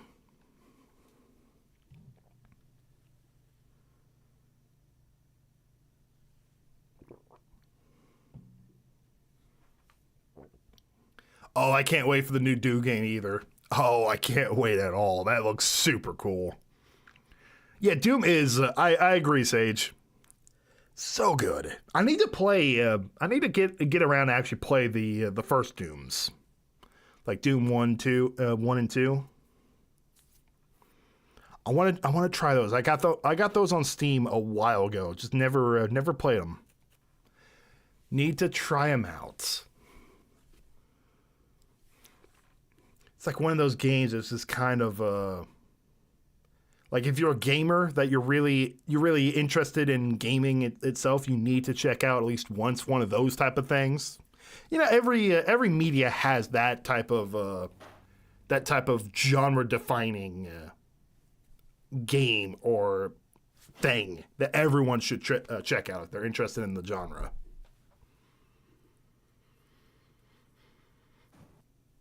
Genre defining, I guess. What's genre defining? Oh, we're just talking about various different games. We were talking okay. about Doom, about how I was like I wanted to try out the original. What, like, do you mean like the 90s version? Yeah, because I enjoyed the remake and then the sequel, Doom Eternal. Right. I've played that, and I'm like, it's okay, I guess. I don't know. I'm not one for the super violent type stuff anymore. Right. No, I totally get that. It's really violent, visceral, in your face, kind of like that. Yeah. I have not, Jerry. I have not watched Inside Out. I have not watched a Pixar movie in forever. I just don't really. I've like seen in the past 6 years. I've maybe seen like 4 or 5 movies. I have not seen any movie that came out in theaters this year. Nothing's really kind of interested me. I realized that the other day. I'm like, like I really want some popcorn. I might go to the theater for Inside Out too. Really, what I do for movies is at this point is like I'm just gonna go to like a lot of game stores have like movie Blu-ray DVD sections. I'm just like, oh, I'll see what I can find there. I went to one store and I found a couple of DC animated movies. Mm-hmm. I'm like, oh, maybe I'll check these out. Why not? I heard those could be pretty good. So, I mean, I'll see. I mean, I was say I'll see because you know, like with just the way media is these days, it's very hit or miss all the time. I know. Like, well, you know what? I'm not giving any money directly to DC, so if it ends up being garbage that makes me want to puke, I can at least take solace in the fact that, I bought these used. Take that. I know me and my sister, we're planning on watching all the Studio Ghibli films. Oh, Ghibli. Ghibli, is that how it's pronounced? I've said it like multiple different times, and I've heard multiple different responses. I believe the actual pronunciation is Ghibli. Oh, okay. We're gonna be watching all the Studio Ghibli films. I've only seen one of theirs, and I've heard it's considered to be one of their least good. Which one was it? Ponyo. I've never heard of that one. When I saw it, I was like, it was an okay movie. I don't think it lives up to the hype of what Ghibli is known for. My first ever anime, like first ever experience with anime, like whenever I knew it was anime, I'm not talking about like Pokemon or Yu-Gi-Oh or anything like that, was Spirited Away. And I remember like Cartoon Network was hyping this thing. They're like, oh, stay tuned for Spirited Away. And so we were just watching it at Cartoon Network, and we just thought it was really, really cool. Like it was so much different than like the cartoons that we were used to watching. Mm-hmm.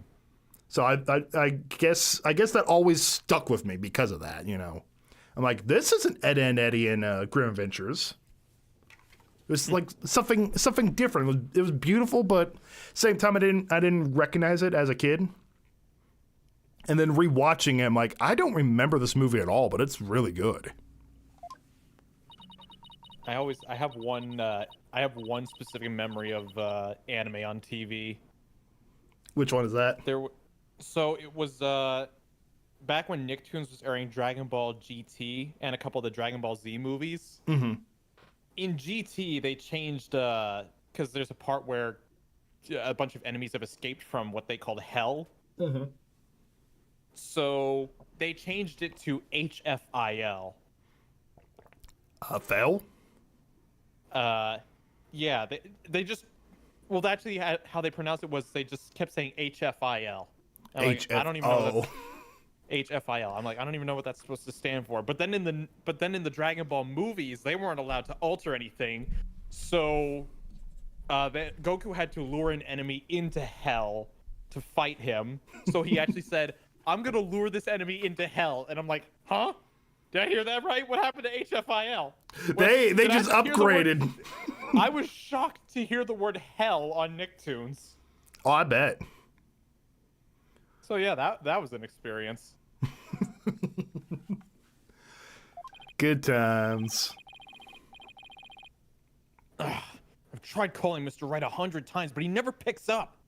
Oh my gosh, Apollo, you're just destroying his international minutes. We've left him some voicemails, so he'll probably call once he gets them.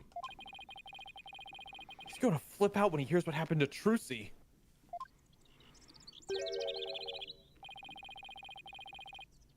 I think this might be the, I don't know.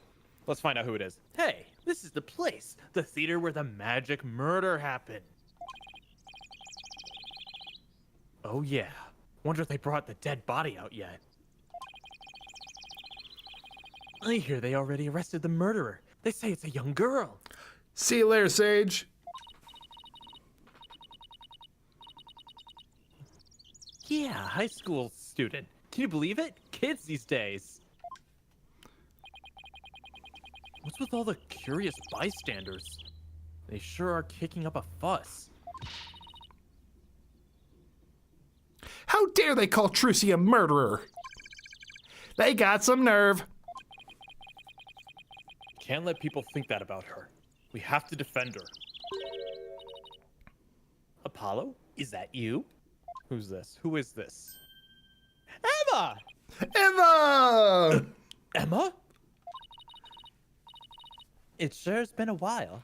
How have you been? Oh, can't complain. I haven't seen you in ages. Yeah, the last detective that they had turned out to be a serial killer, so I'm back. Got my job back.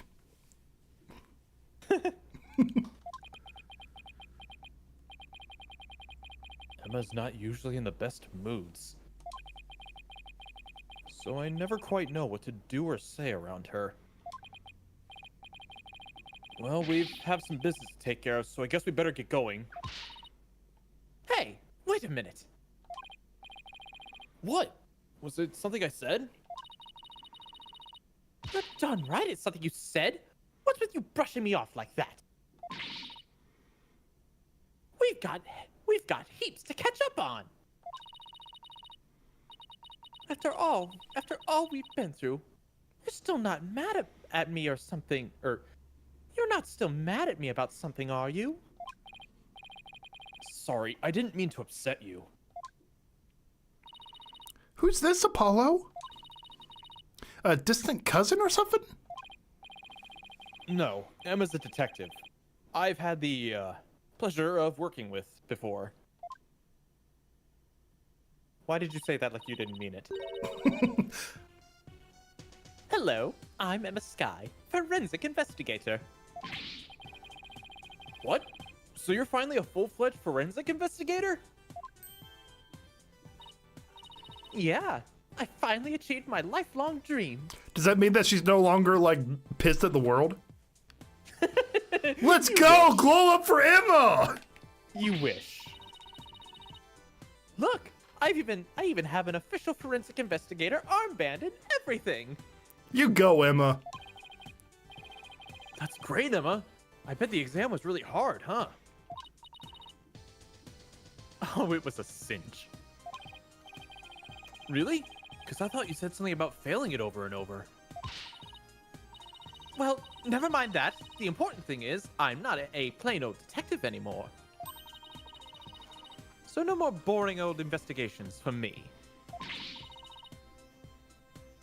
I'm so happy I could hug the whole world. Depression arc is now over.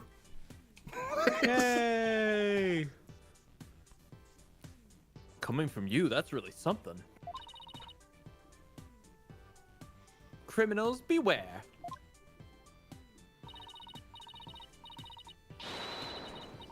fingerprinting, luminal testing, DNA analysis. Emma Sky is raring to go. Wow, I guess it's goodbye Grumpy Clouds. Hello, fanatical sun. I'll take it. She's very cheerful, isn't she? Is it because of the weather or something? She sure wasn't like this before.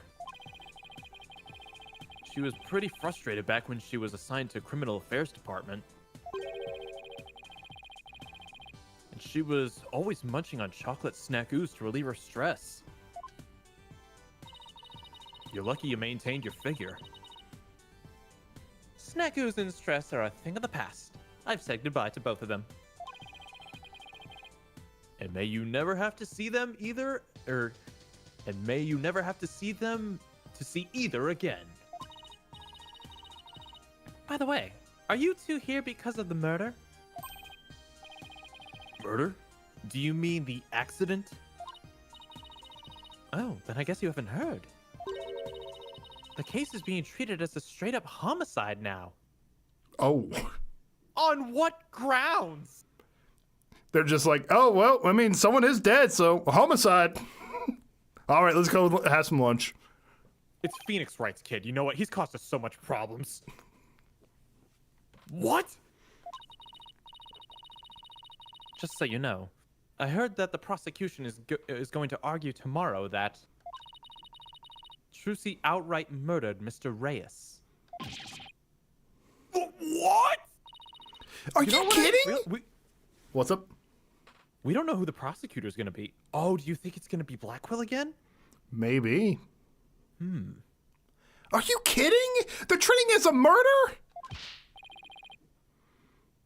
Emma, please tell us everything you know. Of course. Anything to help Trucy.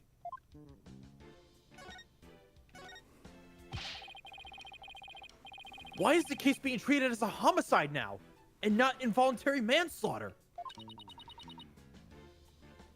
Well, apparently... Oh my gosh, her animation does have a kind of carefree atmosphere to it. Well, she finally got her dream job, so... You know what? You go, Queen. You go, Emma. There's something that proves it was a straight-up homicide. Well, that's vague. Do you know any other details? No, I'm afraid that's all I was told. Kind of reminds me of Maya in a way. I mean, technically, she was kind of designed in the first game as a parallel to Maya. Really? How come? Well, because the lead prosecutor is kind of a hard guy to read, so I don't think it's Blackwell this time. Nope, it's someone new. New to this game, actually. Oh, boy. Here we go again, gentlemen. Though maybe it's just a cultural gap thing? I looked into this. This prosecutor is from that country from the first case. Oh, from... I thought you were talking Germany because that's where like Athena and well, what was that chick's name? Von Karma studied. Yeah, it's Von Karma again. She's back. Oh, you're kidding me. No, she's not. She's not actually. You had to spoil it. I wish though, that would be perfect. Oh, you were lying. Okay. Why do I ever trust you? I thought you knew it was a joke. You sounded too serious for it to not be a joke. Or wait, I said that wrong. Yeah, I'm confused. I'm just as confused as you are. This is your brain on Zeke, kids.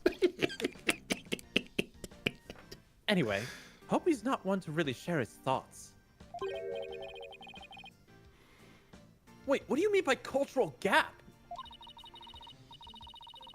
I mean that he's a foreigner, so his way of going about things is different. So who exactly am I up against tomorrow?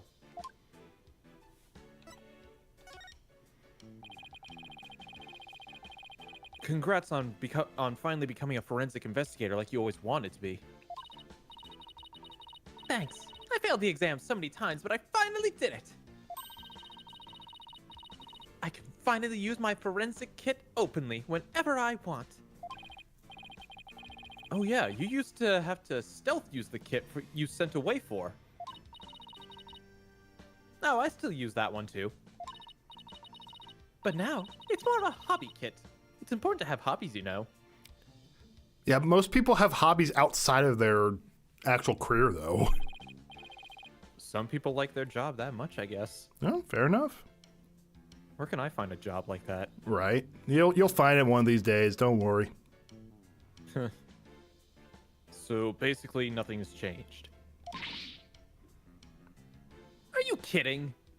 Oh, that's lovely, Dr. Awesome. He says, a lot of Ace Attorney fans consider the prosecutor in this game the worst one, and not because they're mean. Oh, no. Huh, okay. I don't have to worry about getting in trouble for taking fingerprints for fun now. It's positively life-changing. I can take all the prints I want. Are you sure you're allowed to do that? Sure, I'm sure. I've been collecting all the prints I've taken into a personal database. You know, committing crimes, you go, girl.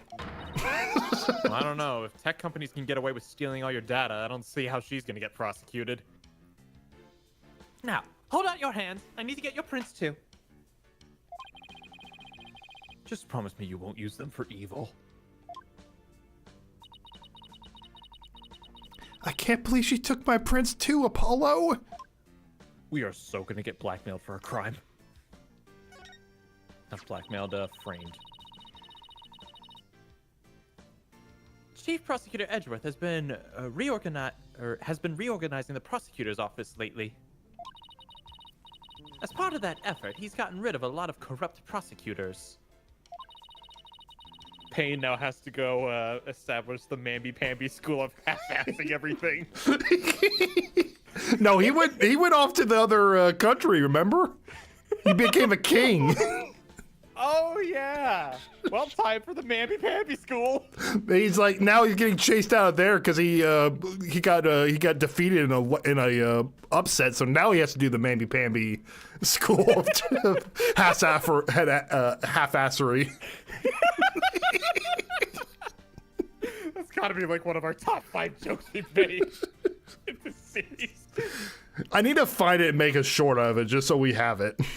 All right, it had to be like it had to be it was either the first case of the 5th game or this game. So you know what? We don't have a lot of footage to go through, all things considered, but we gotta find that It was joke. in the school one. And I remember the background, so that definitely helps. Oh, I thought it was when he was like, when he was appeared. Oh, okay.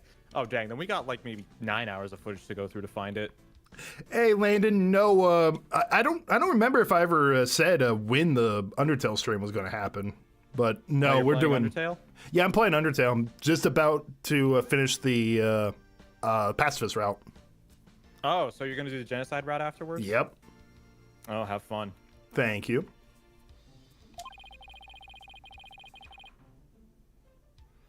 And that's how a foreign prosecutor got assigned to this case? That's part of it, yes. We were short on prosecutors, and this guy just happened to be visiting. And what's the purpose of his visit? Well, some insurgents from the kingdom... Oh, come on. It's from the, Yep. from the kingdom of Corian are thought to be hiding out here. As an international prosecutor, he apparently came to investigate the matter personally. So he's from the kingdom of Corian? That's right. He's also a Corianist monk. A monk as a prosecutor? Yep. All right, Zeke, this game's getting a little too stupid for me. We're almost done, dude. Come on. This is case 2 of 5. Just you got this. This is somehow stupider than the convicted felon as the prosecutor. I feel as if a monk is a little bit more easier to understand than a convicted felon. A monk? So how did he get assigned to this particular case anyway? seems he's very devout to furthering his studies as a prosecutor. He wanted to learn how crime scenes are investigated here, so he just showed up. He's like, hey, what's up? I want to prosecute this. And Edgeworth's like, son of a bitch, you're in. So he was just curious, huh? He looked the entire crime scene over quite earnestly. And just as everyone else was ready to call it a case for involuntary manslaughter, This is most certainly a murder. The cruel act of an impure soul. oh boy.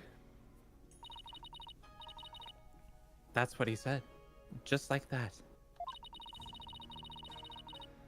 Then he volunteered himself as the prosecutor for this case. More like told Edgeworth, and Edgeworth was like, just get out of my face. Sure. I'm not volunteering. I'm voluntelling you. I'm prosecuting this case. And Edgeworth's like, okay, whatever. Isn't Apollo still in this country? Yeah, he'll take care of you. With the shortage of prosecutors right now, the prosecutor's office was glad to have him. So Trucy was arrested for murder, all because of this guy, huh? I have to say, he's definitely not your typical prosecutor.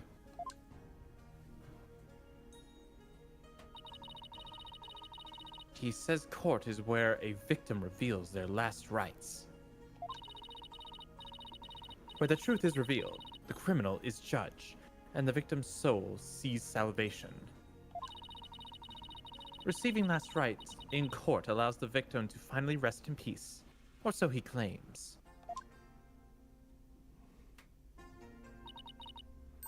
So to him, sorry, I thought that was Emma for a second. I thought it was Apollo for a second as well. Huh?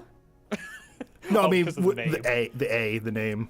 So to him, a trial is like performing a funeral rite for the victim, huh? That's certainly a unique way of looking at it.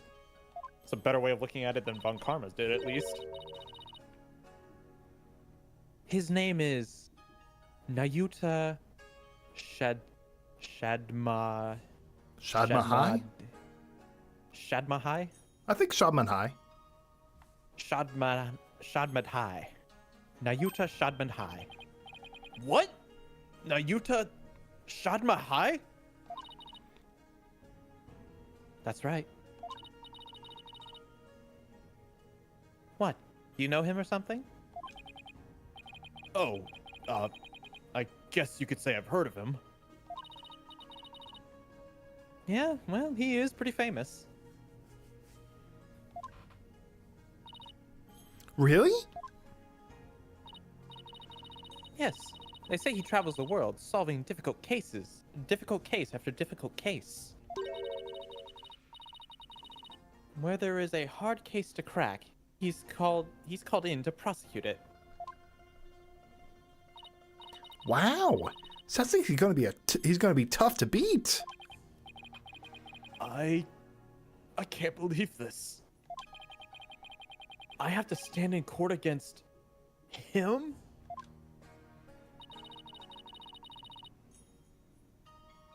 He seems like a very kind and gentle person, though. He's very polite and understanding to everyone he talks to. Huh. So he's a pretty agreeable guy then. But he's also a prosecutor, so this don't even have hope. Don't even bother. Yeah, he's bound to see what kind of person Trucy really is. But don't they hate defense attorneys in Korian? Korian? Exactly. Would he even listen to what we had to say? I don't see why not. He certainly seems like a type of person who would. Even so, do you think you could do us a favor, Emma? Could you tell Prosecutor Shadmahai about Trucy? About what a good person she is? Of course. Leave it to me. I'll make him understand there's no way Trucy committed this murder. or could have committed murder. I hope he listens to reason. Me too. This is looking pretty bad, Apollo. They're calling it a murder, and they even got proof. What are we gonna do? Look on the bright side. That's what. Bright side? What bright side? Well, the good thing about there being proof that it has to be, the good thing about there being proof is that it has to point to the real killer. If we can find out who that is, we can prove Trucy innocent. Oh, hey, you're right. Which means our objectives are clear. We have to find two things: proof of Trucy's innocence and evidence of the true culprit's identity. You know what, Apollo? You're starting to give me a glimmer of hope. And that means there's only one thing to do. Emma, would it be alright if we investigate the scene? If I said no, you'd just do it behind my back anyway, right? You know Pretty it. much. Would I do something like that? Guess the jig's up. Oh, alright, but I'd better come along. Who knows what sort of mischief you'll get up to if I'm not there to keep an eye on you. Mischief? Sounds like Emma trusts you about as far as she can throw you, Apollo. Good old Emma. He has been known to move things around at the scene of the crime, you know. And what about you? You used to do all kinds of forensics testing on things without permission. There's nothing wrong with that. After all, forensics is always on the side of justice. Just, in justice we trust. How is that even remotely fair?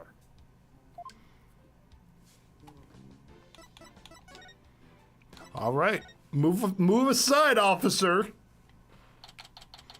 We have a bad bitch that says we can investigate the scene. All right, let's get down to investigating, shall we? Fun fact, the prosecutor's name, Nahuta Shamahai, apparently has a message where it's inscribed as even the Buddha becomes angry if you brush his face thrice. Okay. Just to make sure you don't move anything, or I'll get in big trouble. Fine, I promise. Only to move things I have to. Well, I have my own investigation to conduct, but let me know if you need anything.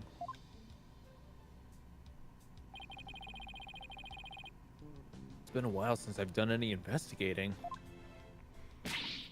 Well, what are we waiting for? Let's dive right in. You do remember how to do this, right? If you don't, I can give you a quick rundown. Should I have Athena give me a rundown? Don't worry about me. I've got it all locked up away in the vault here.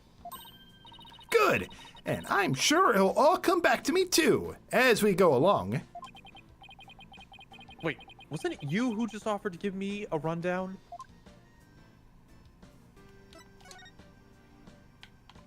Check out the dragon, of course.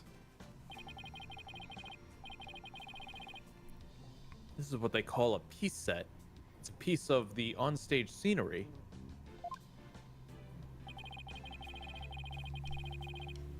Suddenly fell down after the body was revealed, if I remember correctly. Just as the brave heron screams, the spell on the dragon breaks. Losing its wings, the dragon falls to the ground. That moment marked the collapse of Trucy's magical kingdom.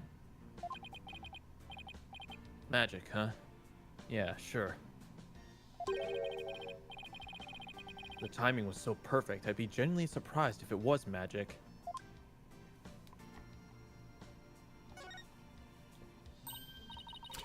Oh, I've seen something like this before. It's like that game when you stick swords into a barrel till a little man inside pops out. Huh? That doesn't sound like any game I've ever heard of. Really? It's pretty famous in Europe. Did you have anything to play with as a kid? Oh, you know us simple Americans. We're happy with just a hoop and a stick.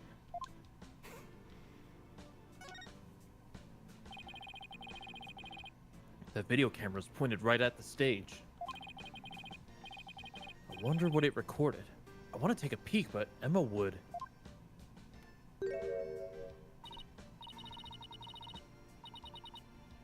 Wow, this residue data is so fascinating. She's so fixated on that bloodstain data. Her eyes are getting bloodshot. Quick, Apollo! While Emma is off in forensics fantasy land. Let's see what's recorded on the camera.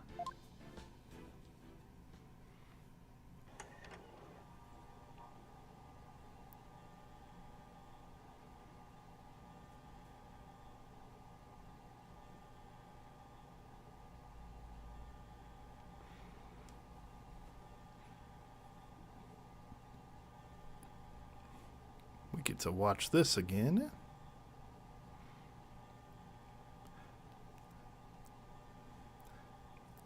So we got the explanation for that first shadow.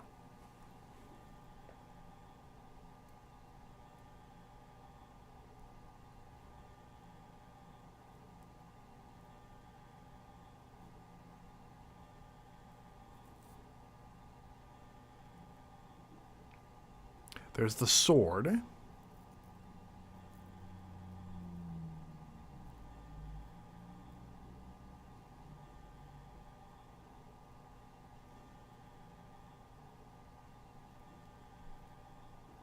Second shadow, and then the dragon falling.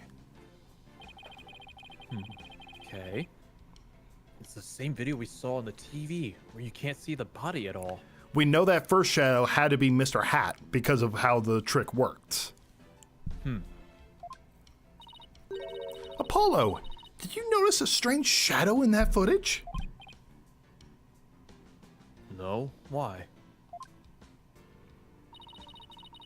I don't think it was my imagination, but I'm pretty sure I saw something. A strange shadow, huh? I wonder what it was.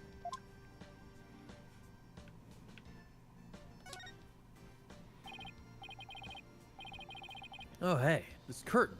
I wonder what's behind it. The backstage area. Oh, well, that's you. The backstage area. There's magic equipment and stuff like that back there. I'll open it a crack and check it out later. You weren't thinking of opening that curtain, were you? Who, me? Would I ever do a thing like that? Yes, you would. Yes, I would. Rats. Guess I'll have to ask her to open it for me later.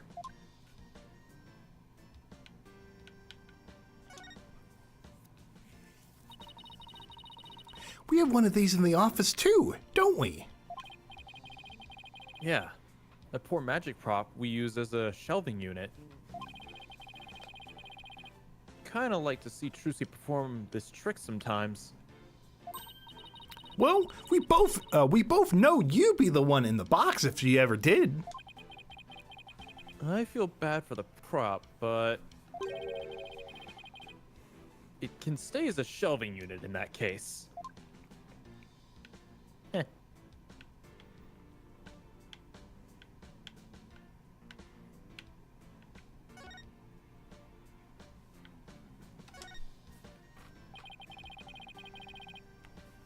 So this is the coffin the dead body appeared from.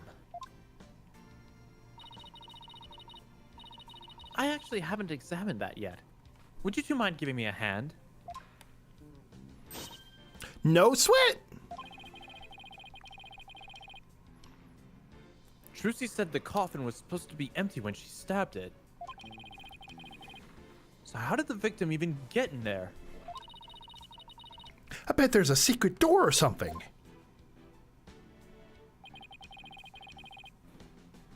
It sure is an oddly shaped thing, isn't it?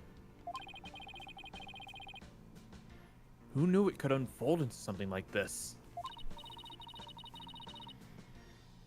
Well, I heard that since it's used for magic tricks,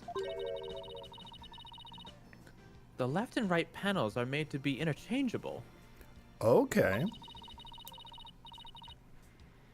How that helps with magic tricks, though, I have no idea.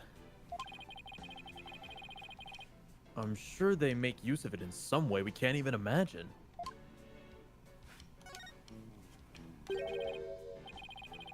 Wait a minute. Look at the bottom of this. Look at the. It looks like the bottom of the coffin opens too. Hey, Dark Studios, how you doing? Oh, a secret door! Let's try opening it! Well, look at that. It seems to lead to someplace under the stage.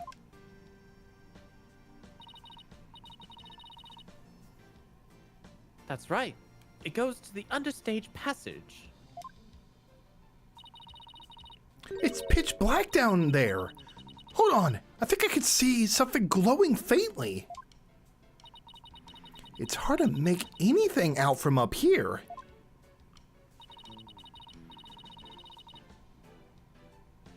If you try to go down there, the magicians will get mad at you. Apparently there are things down there that will give away the secrets behind their tricks. Well, that sucks. It's all right there, and we can't even check it out. We're definitely gonna have to examine that understage passage at some point, though.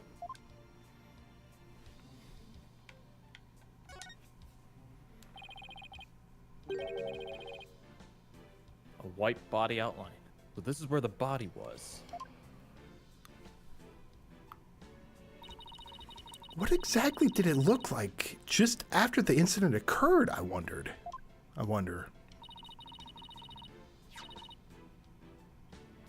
Oh, I have a photo of the crime scene. Here you go.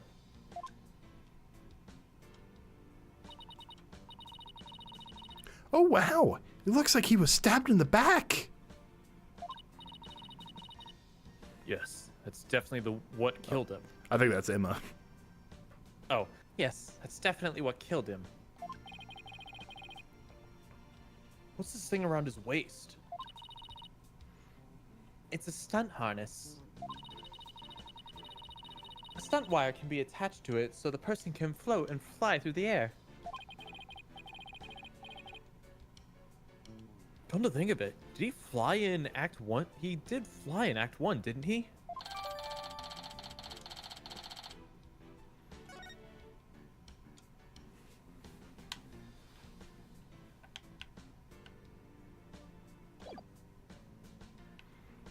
There's that sword. Is this the rubber or... Oh, no, that's the real sword. There's a sword here, covered in blood. Must be the murder weapon. Trucy said that she was sure she switched it out with the rubber sword. Unfortunately, this one doesn't look like it's made of rubber. Hey, Emma? Were there any fingerprints on the sword?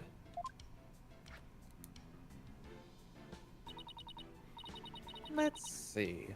According to my data, no prints were found. But that could be because the culprit wiped them off. Come to think of it, Trucy was wearing gloves during the show. So she certainly wouldn't have left any prints either. Not looking good. Something isn't right. Just doesn't make any sense. What's the matter, Apollo? You're making that weird thinking face again.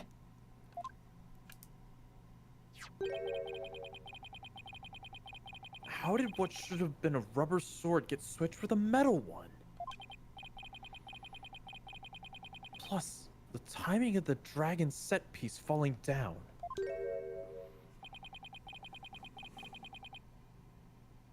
Wasn't that just a little too convenient?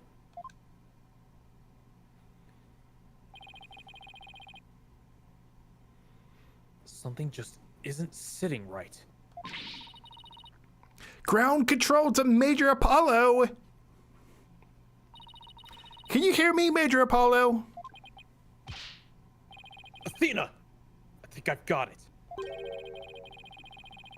I think somebody switched Trucy's rubber sword for the metal one. Oh, and they used the dragon as cover. Oh. That's why they dropped it. That makes sense. Huh? To pin the murder on her. Yes, that they dropped the dragon so they can mess with the scene, and then they use the coffin to get to make their escape through the bottom portion.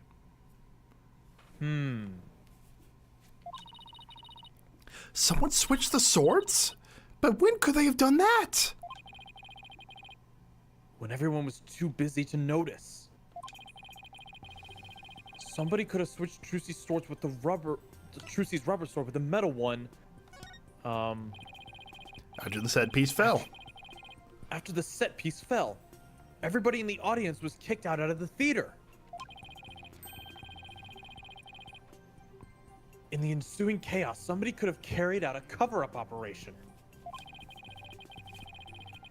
Any one of the stagehands or show personnel could have done it before the police arrived. So what you're saying is somebody's actively trying to frame Trucy for the crime. Yes, some disgusting individuals trying to get away with murder. So it's someone related to the show.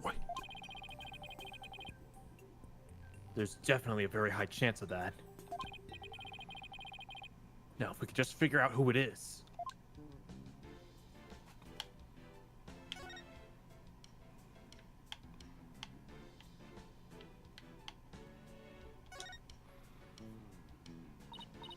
Wow, this dragon's a lot more handmade than I expected.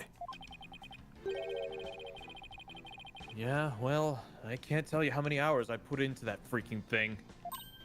What? You made it? Trucy had me help to put it together. You know, as her assistant. She has you wrapped around her little finger, doesn't she? Trucy's smile is some kind of magical power that makes it impossible to say no. And the brat knows it.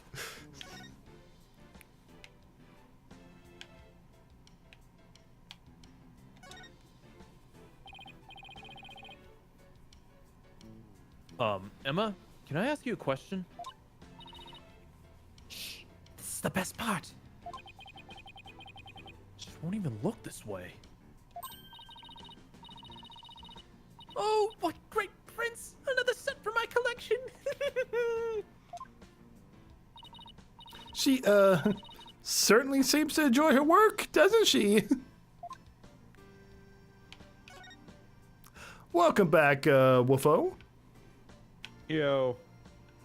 I think we're just close to wrapping up this portion, going into the trial. But gotta figure out what it wants me to see.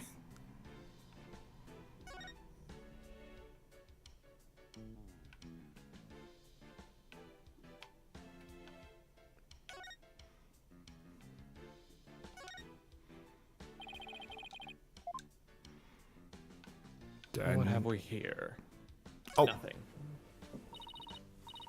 Apollo, look! There's a secret door in the back panel of the coffin. Do you think Mr. Rouge could have entered the coffin through here? If he could have done it, or if he could have done it without Trucy noticing, then maybe. It's like two magicians trying to out-magic one another right under each other's noses.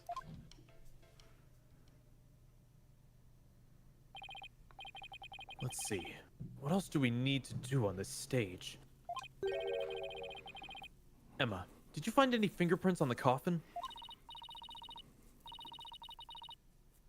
Actually, I haven't checked yet. I was going to do that at the end. I'd like to save the best for last. We aren't exactly talking about dessert here. Oh, but we are. Would you like to partake in my delicious dessert? I don't mind sharing. I'll share with you, Emma. Oh, yes, please! There's always room for dessert, right? All right, I guess I'll join you too. So, could you show us how to check for prints, Emma?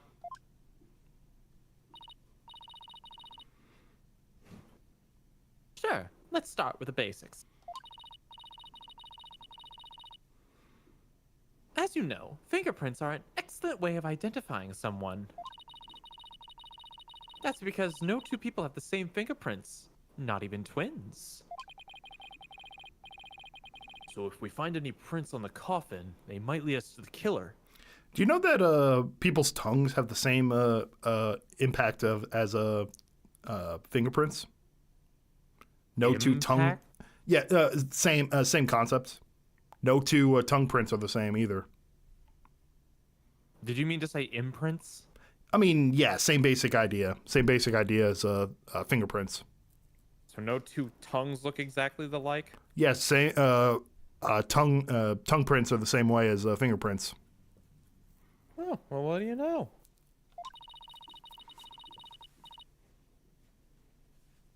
If the culprit was dumb enough to leave prints behind, sure. Let's go ahead and dust for prints now.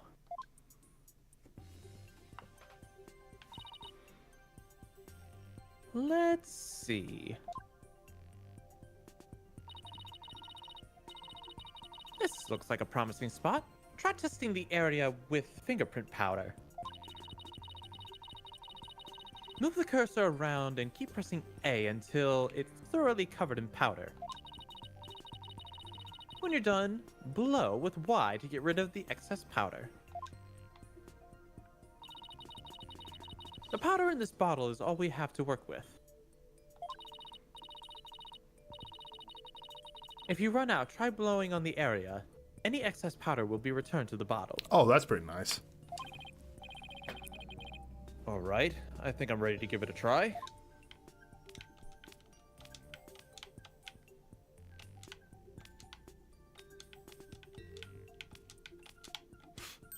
Oh ho ho! You found some prints. Look at the prints of, looks like the prints of somebody's left hand. Now let's, Oh, sorry. Now let's try comparing these with the ones we have on file. First, switch to Analyze mode with LB to select the print.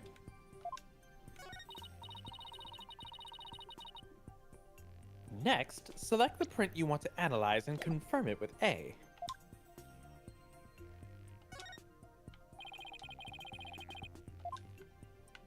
That looks like I a didn't nice, get to read juicy that. one.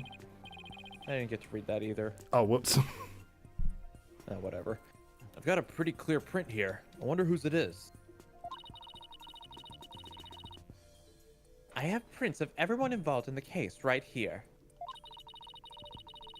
Just choose the prints who you'd like to compare the sample against.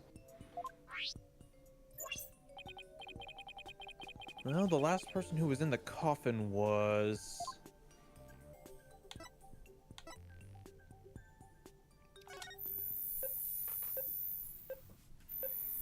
Looks like it is a match just based off of Yeah, eyeballing looks it. like it.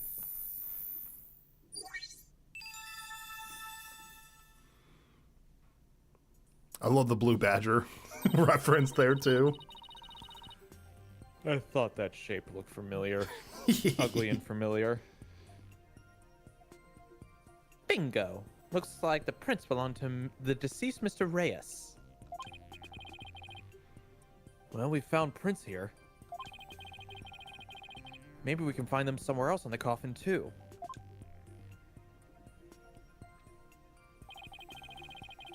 Guess I'll try dusting for more prints.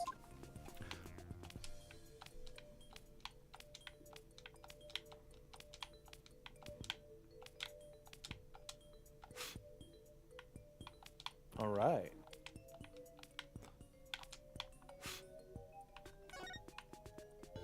That's a good old meaty, what looks like a thumbprint. There, I found some. According to Anthony, they use toe print sometimes as well. I think we did that in the 4th game. Oh yeah. Take a look at those. Take a look at those toes.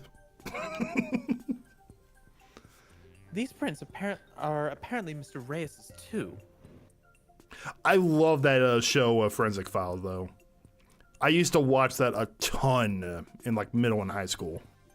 Never seen it. It was basically like a true crime show where it was like 30 minutes of like a true crime that took place, and they cover how a forensic like test result solved the case. Huh. It was really cool. Like they, like one of them was this one was really cool. They were telling this guy they had a suspect, but they didn't have enough evidence to prove it, and they were looking for his DNA, but they could not. The guy was smart. Like every time he touched something, he would wipe it because he knew that the detectives were tailing him. Where they offered him like a drink. They brought him into for questioning. Offered him a drink. He took the drink and he took the Coke can with him, and he threw it out in some random trash can in public. So they just dug in the trash can. They got his saliva and they matched him to the crime with that. I find that fascinating. Yes, let's.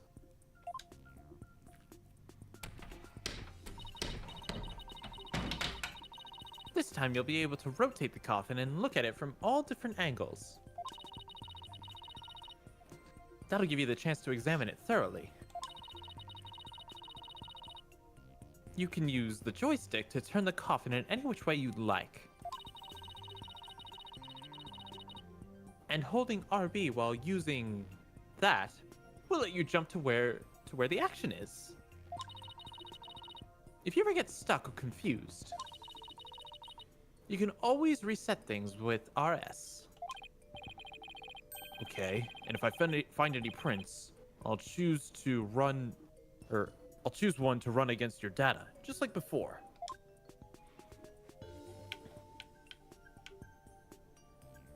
Okay, let's check the door is probably a good place to check.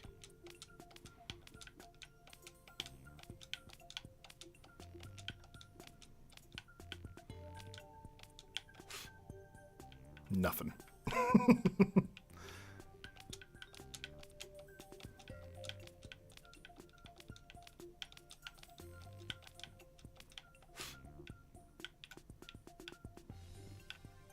How about that dirty spot?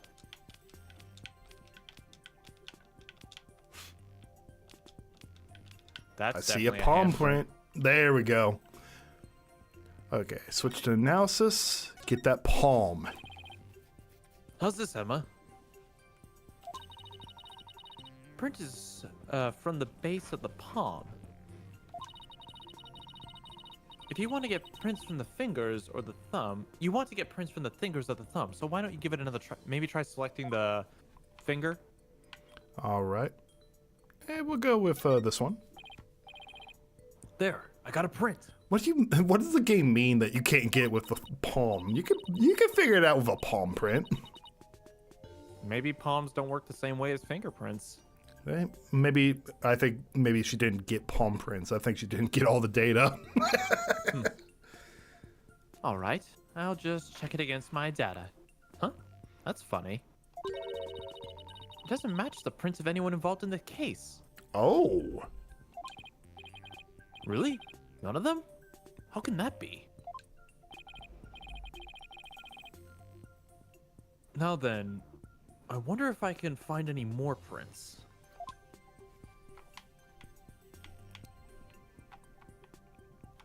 Yeah, if I could go back to I'm in the... There we go. I thought I was in Dustin mode. Yeah, if I could go back in time with, like, back in high school. Our school had a, Denver, it had a pretty cool, like, trade school connection. Uh-huh. And one of the trades that was offered was forensics. That's considered a trade, huh? Didn't Yeah. know that. Well, I mean, it was like it kind of got like it was. I don't know if it was necessarily a trade. It was more kind of like intro to it to kind of see if to speak like pique your interest with it. Okay.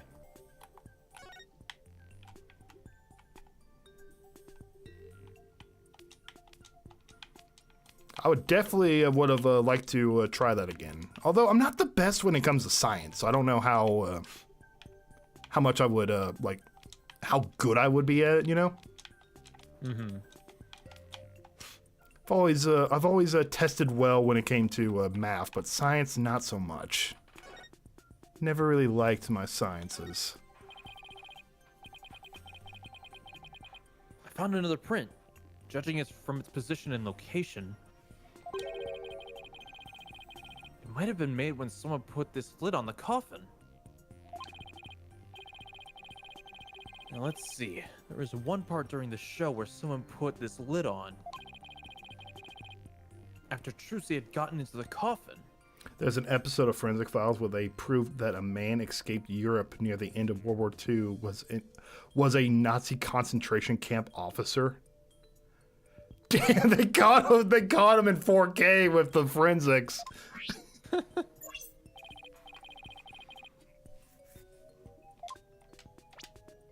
So let's see. So there, one part of the show where someone put this lid on after Trucy has gotten into the coffin.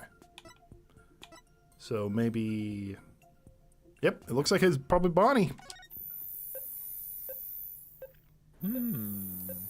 I heard this a really funny one. They were checking this case for forensics, and the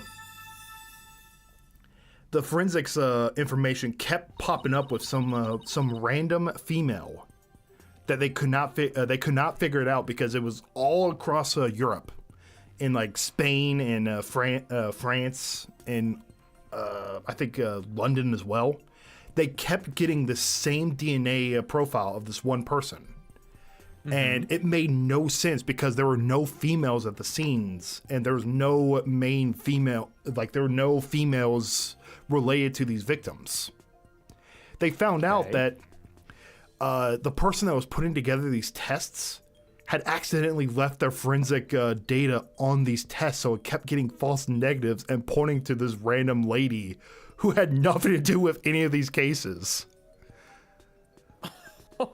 And there were about 30 cases that were all pointing to this random lady being the serial killer for them all. Oh no.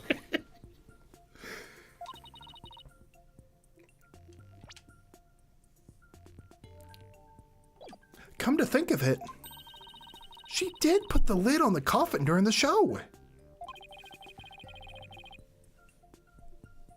That's probably when she left her prints on the lid.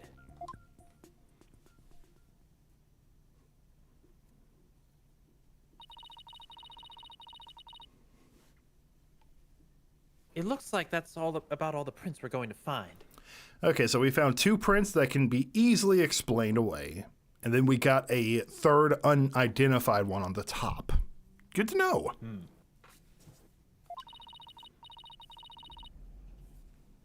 To sum everything up, the prints we found belong to the victim, Mr. Reus, the bunny assistant, Bonnie,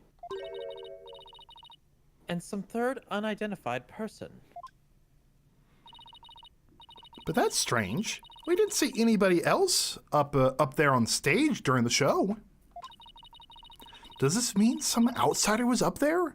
Somebody unrelated to the show? I guess we can't really say at this point. Well, thank goodness we didn't find any of Trucy's fingerprints, right? But that's only because Trucy was wearing gloves. Hey, Emma, there's something else that's been bothering me about the prints.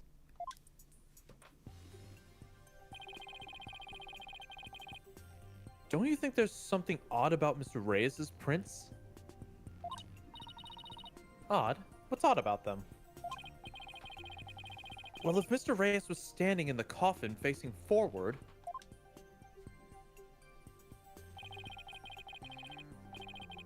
he would have left prints like this, right? But when we looked at the actual prints, Oh. they're facing backwards. It doesn't make a whole lot of sense. That's where the we realized that the left and right sides can be swapped out. That's how that's gonna play in. Yeah, but why were they swapped though? That's the question. Hey, you know what? What do you know? You're right.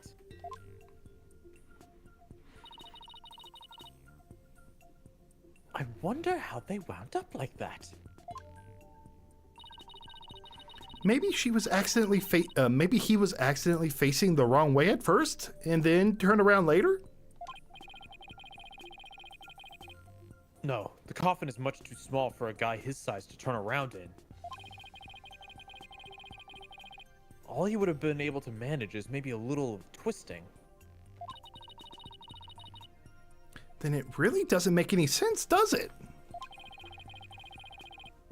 I think I might have hit something major here. Oh, I have just one more question, Emma.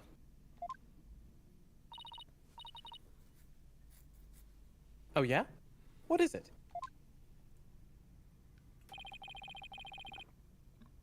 Mr. Reus was stabbed in the back, right? But if he was standing in the coffin like this, how would that have worked? The sword came in from the side. Oh, right, that. The lead prosecutor has an explanation, actually. He thought that the victim might have tried to dodge the sword as it came into the coffin. So maybe he twisted his body and the sword ended up stabbing him in the back. That's his theory, anyway. I see. Guess that sounds plausible.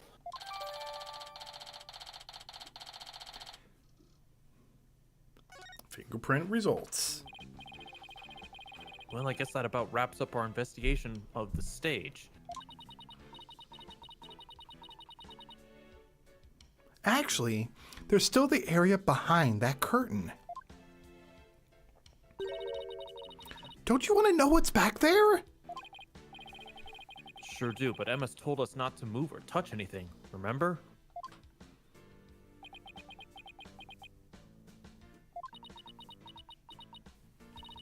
Ah. Would you quit staring at me? Fine, I'll go open it for you. Wow, look at you flaunting your lady killer eyes. I have my ways. I'm only doing this so I won't get charged with animal abuse for not throwing you a bone. I guess puppy eyes can be just as effective.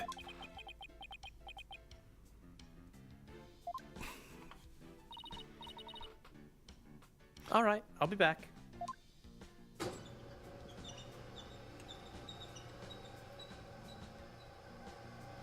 Oh, there's a guillotine. Lovely. Well, go on and investigate to your heart's content. But before you go moving anything... I know, we'll be sure to ask first. Oh, by the way... just examine the backstage to move the area behind the curtain. Okay, time to get investigating.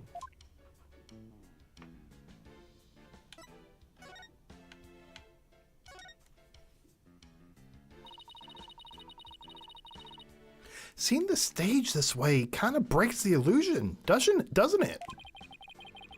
It just goes to show that some things are better left unseen. listen to you, sounding all grown up and stuff. Don't worry, I'm sure you'll have some cynical one-liners of your own someday too. Oh boy, I can't wait. Anyway, on to more pressing matters. Let's go examine the backstage.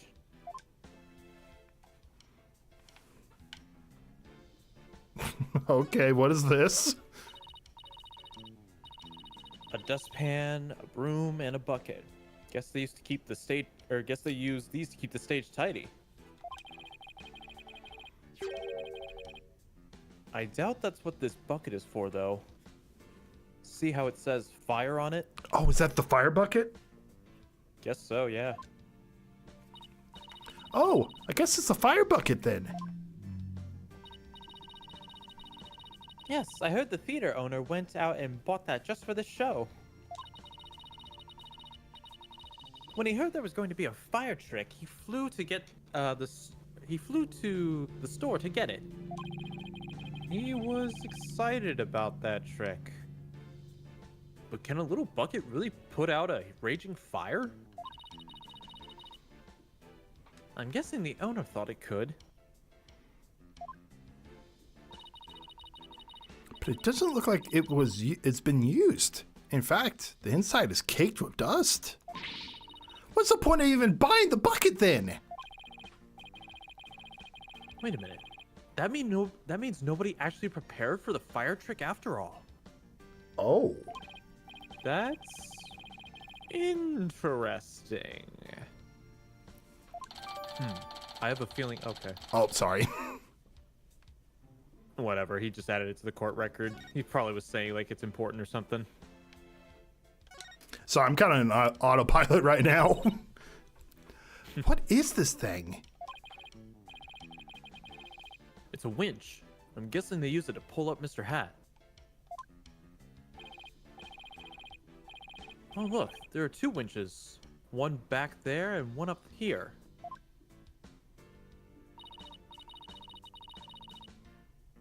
Apparently, each winch was rigged up to something different.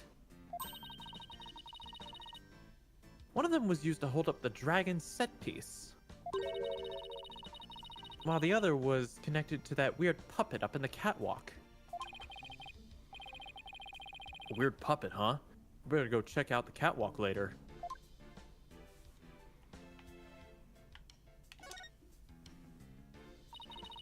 It's a guillotine. But it's not real. It's just another one of Trucy's props. I wonder if it was supposed to appear in the show. Huh? You mean she didn't mention it to you?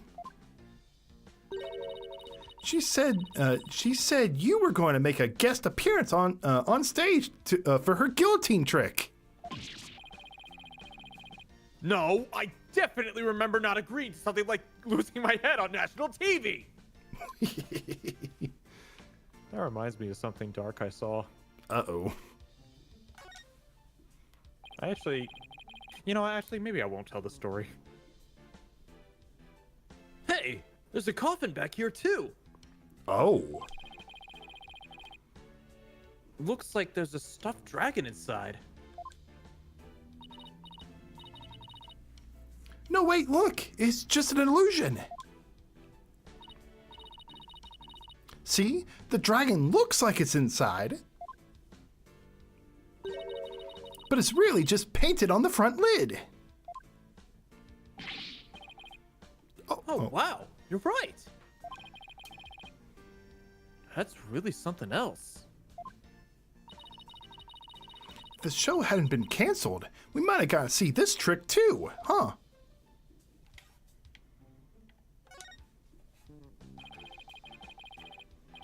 There's a sign here that says understage. I bet these stairs go to the understage area. Trucy told me she and her fellow magicians call it the Abyss. I wonder why. Who knows? Maybe because it's really dark down there or something. Oh, I bet they've got all kinds of magical goodies stashed away down there. Come on, let's go check it out. Huh? The door's locked. The entrance to the abyss is barred to mere mortals like us. Huh. Oh well, that's what you call swing an abyss.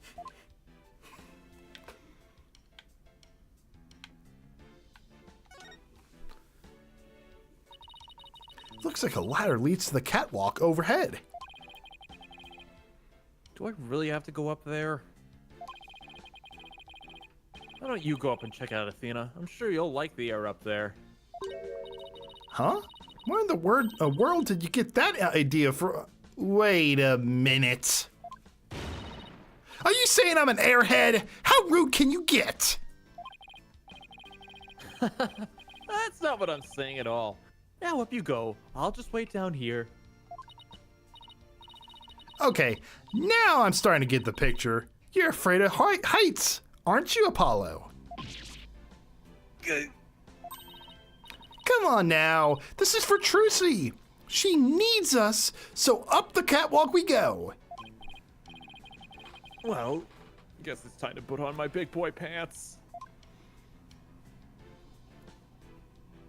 Up we go to the catwalk.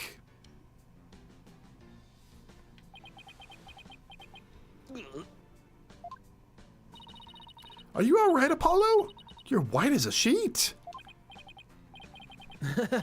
I'm fine. Just don't look down, Justice. Just don't look down. Those green things over there look like cushions. Guess one of them was used to absorb the force of impact when Mr. Hat zipped into it. Let's go check it out. Way over there?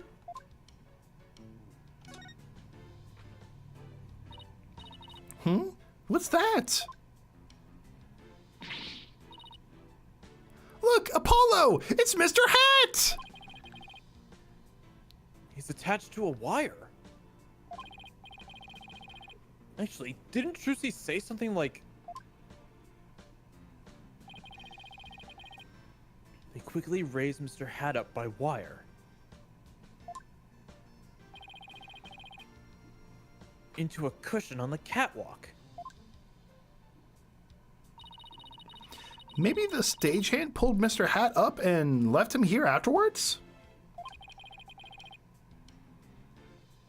That wire attached to his back. It looks like it's connected to one of the wenches down below. Huh? Mr. Hat's cape is ripped.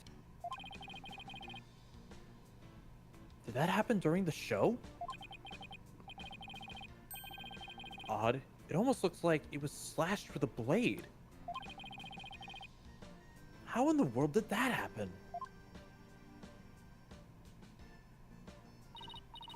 Apollo, I can see you're trying to take this all in stride, and I respect that.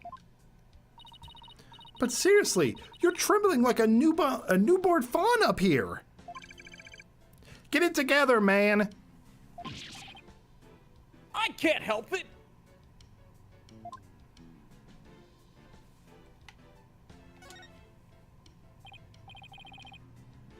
Wow, that's a big pulley.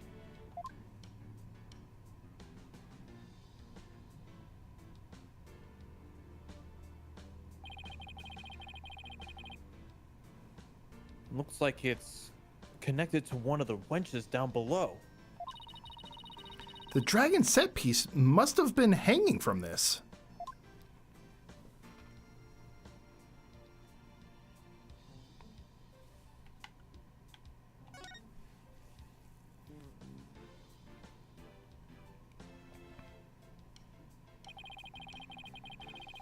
Looks like Mr. Hat is rigged to this similar pulley. Let's see. How did it go? After being blown a kiss, Mr. Hat goes wild and... just as he's about to stab the coffin, he gets pulled up to the catwalk. And the smokescreen was to hide his ascent from the audience's view. Super Sans, I don't really know what you're talking about. We are reading the reading what's being said. These set pieces look like a rabbit and a moon. Although they kind of look like they could be a duck and a croissant too. Oh my gosh, I could see the duck. What? I can see it a bit, yeah. What do you? What do they look like to you, Apollo? Grim Reaper and a guy falling to his death. Come on, let's wrap up this investigation before your imagination catches up with you.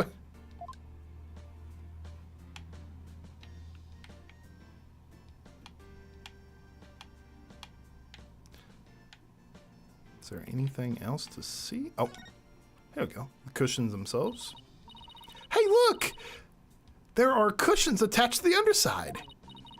Well, what are you standing way over there for? Come on over and look! You're not gonna try and push me off, are you? Seriously, Apollo? Seriously, Apollo? Come on, you'll be fine. Here, do you want me to hold your hand? Yes, actually, if you wouldn't mind. Looks like you're right. And Trucy mentioned something about this, didn't she? That a cushion was supposed to absorb the force of impact when Mr. Hat was pulled up. Well, I think that about does it for the catwalk. Do you think we missed anything? Nope, didn't miss a single thing. We're done here, yes sir. I take it you're ready to go down. Yeah, I think we'd better. I feel a fainting spell coming on. Oh, brother. You didn't need me to hold your hand again, do you?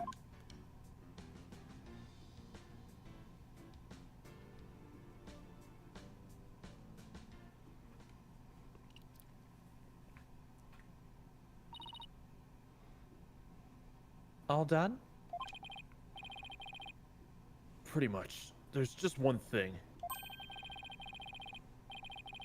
The door to the understage passage was locked. Any way we can get down there? That place? They locked it up as soon as we police finished our investigating down there. If you want to check it out, you'll have to ask a magician. Well, Trucy's at the detention center, so she can't help us. I guess we'll have to look for somebody else from the show. Why couldn't they just use the coffin's entrance? I don't know. It had a ladder and everything. Maybe they can't to preserve the crime scene, I guess? I don't know. Maybe. Okay, and I better get back to my own investigation. See you around. I guess if there's one part of the crime scene you want to disturb the least, it might be where the body is. True. It's too bad about the understage area, but at least we learned a few things. Yeah, like one of your greatest fears. I wasn't talking about that. Hey, Nuts, how you doing? I meant how all the behind-the-scenes stuff is set up.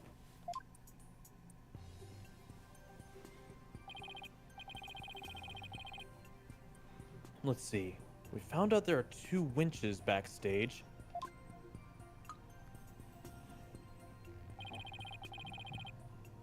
Mr. Hat was rigged to the first winch.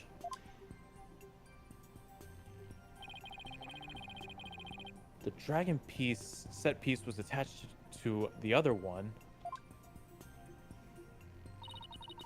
And both of them were used during the show. Right after the body was discovered, the dragon set piece fell to the stage. And in the chaos that ensued, the culprit could have switched the rubber sword with the real one. So it looks like the best way to prove Trucy's innocence is to identify the real killer.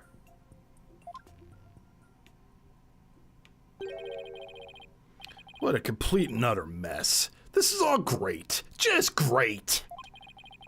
That right kid is Bush League. Small potatoes. A half-grown has-been. There's somebody on the stage. I didn't even notice him for a second. He just kind of popped up. I wonder who it is and what they're doing. Maybe we should go talk to them.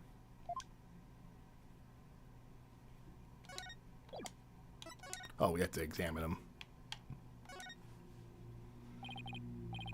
Excuse me, are you connected to the show?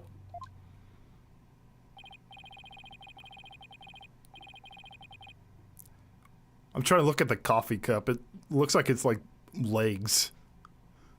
It says Bunny Coffee. Bunny's coffee. Bunny Girl Coffee or something. Oh, maybe that maybe the Bonnie girl has a coffee brand? Maybe. What? You two got a couple more what? You two got a couple more headaches for me to handle? I got my hands full as is. Hey, I remember this guy. Hey, you there. What the heck's going on? They wouldn't even let me in. Me, for crying out loud. Oh, Mr. Rans, there was an accident during the show. An accident? Great, just great. That's all I need right now. Do you have any idea how much money we're sinking into this program? Plenty, I'm sure. It's that man who was going off at the start, it's that man who was going off at the staff in front of the theater. I ain't never seen you guys before. If I had to guess, let's say you're not production staff. What's that I spy with my little eye? An attorney's badge. Well, how do you do? How do you do? I didn't know you fine folks were lawyers. My business card, if you would. Charmed to make your acquaintance, I'm sure. Oh, thank you. So you're from the TV station, I take it. Sharp as a tack you are. I'm the producer of this TV special. Oh, my idea, by the way. I'm Apollo Justice, Trucy Wright's defense attorney. Trucy writes.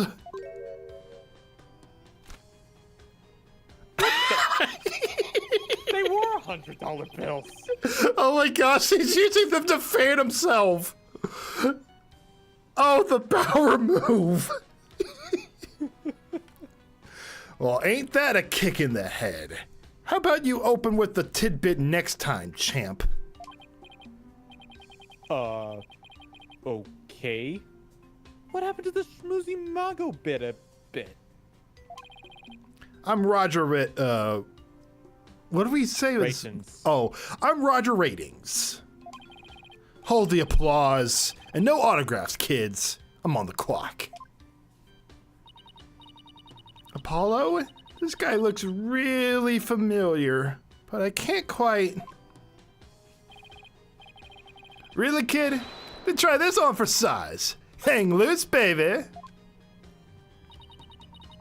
Hang loose, baby. Oh, Apollo! This is ratings... Ratings Reha? Reja? Ratings Rayhaj from Take Two TV. Rasian ratings.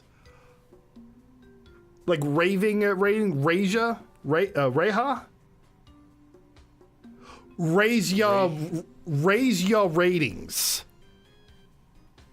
Like raise your rating.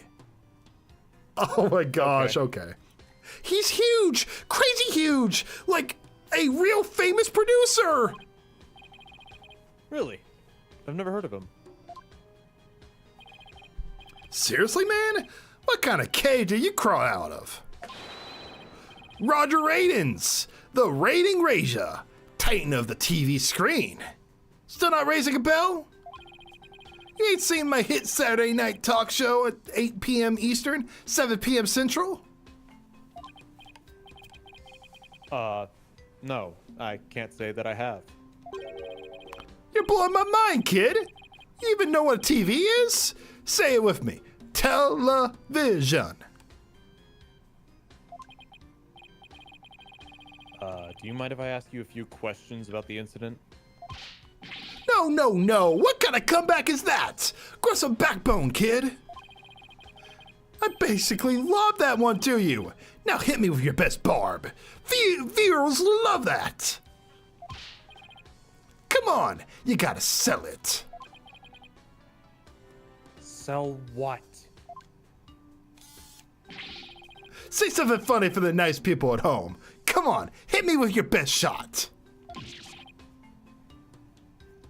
My best shot? We're rolling here. Hurry up before they change the channel. Chop chop. Okay, here goes. Talk to the hand. Kapow! Did you see his eyebrows twitch? I do, actually. Kapow? Really? And why are you pointing all dramatically like we're in court? I don't know, it just seemed like the thing to do. She's like, you're hopeless, Apollo. Bite me.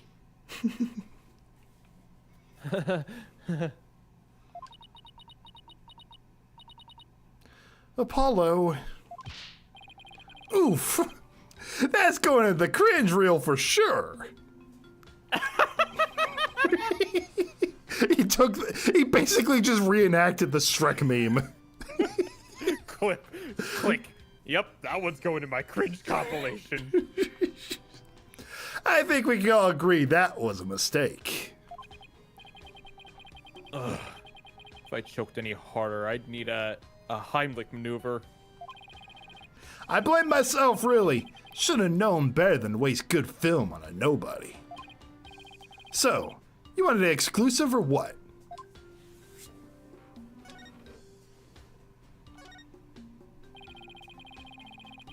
Today's magic show was being broadcast live on TV, wasn't it? And you were the producer, right? That's right. Rising magic star versus old school Grimoire. It's gonna Grimoire. It's gonna be wild.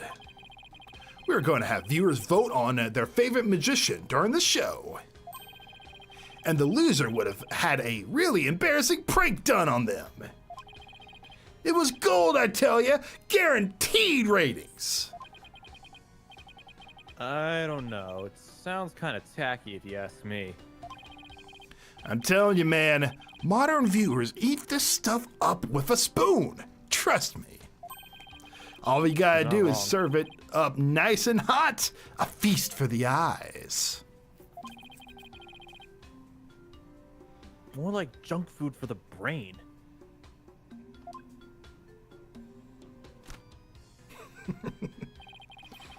But that little brat had to go and ruin everything with that accident of hers.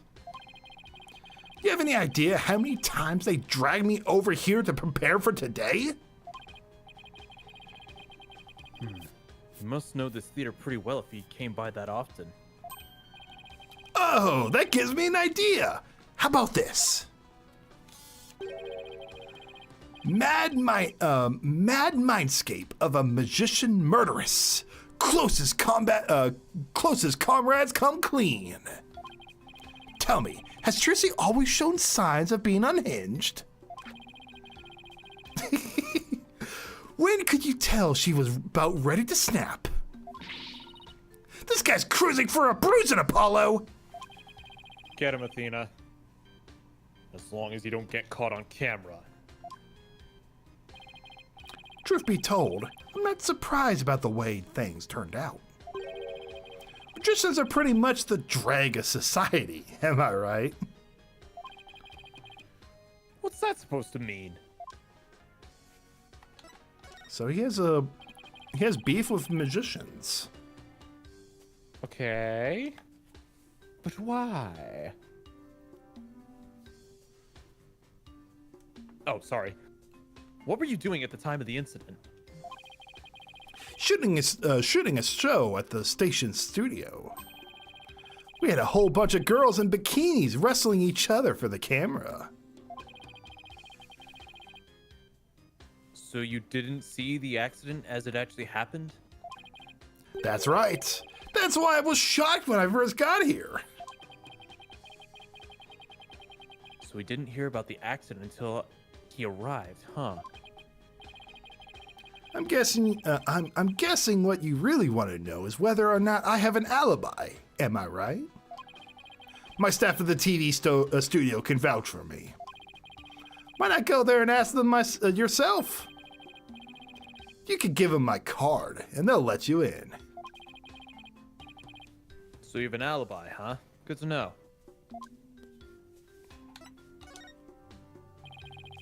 Magicians are a bunch of good-for-nothings, if you ask me.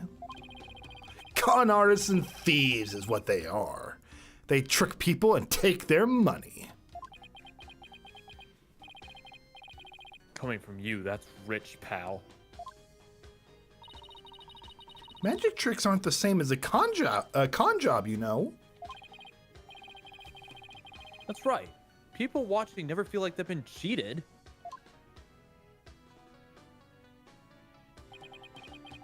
Lawyers sprout hypocritical nonsense. Big surprise there, LOL.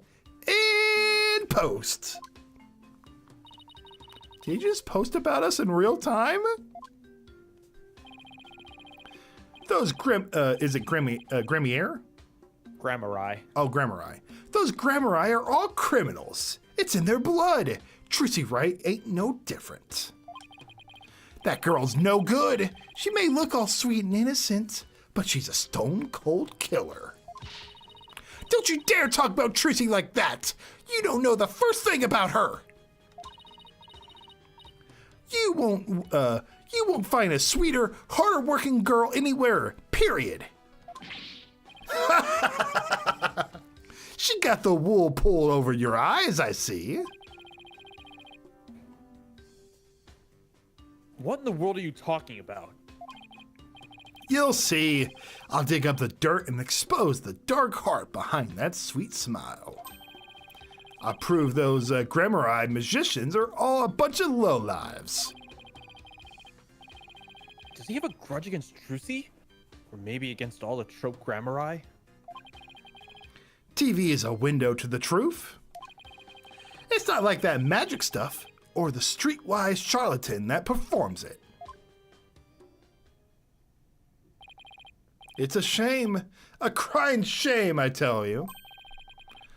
What was supposed to be a fun, lighthearted program turned into this sorry affair. I'll have to sell it to the news outlets all over the world if I'm gonna make my money back. Trucy Wright will make her debut, all right. Not as a magician, but as a criminal. What? It's my duty to report it. Can't let a tragedy like this happen again, now can I? Even if she gets off somehow, I'll make sure she'll never walk the streets again. We won't let that happen. We won't let you do that to her. We're going to prove her innocent in court. Listen to you, acting all high and mighty. You're just another money grubber. I know how you lawyers do things. You'll stop at nothing to win. I beg your pardon? If you win your trial, you get fat stacks, right? Is money really all you care about? What's with him, Apollo? Why won't he listen? Besides, we haven't got paid a single time for any of our cases. Athena, that's not normal. Oh. But enough about you. I'm all about going after Trucy now. I won't stop until she's behind bars. That's how we in the media dish out justice. Before you even get to the court, my expose is gonna take you down. Not if I have anything to say about it. Well, gotta get back to the station. Hang loose, baby.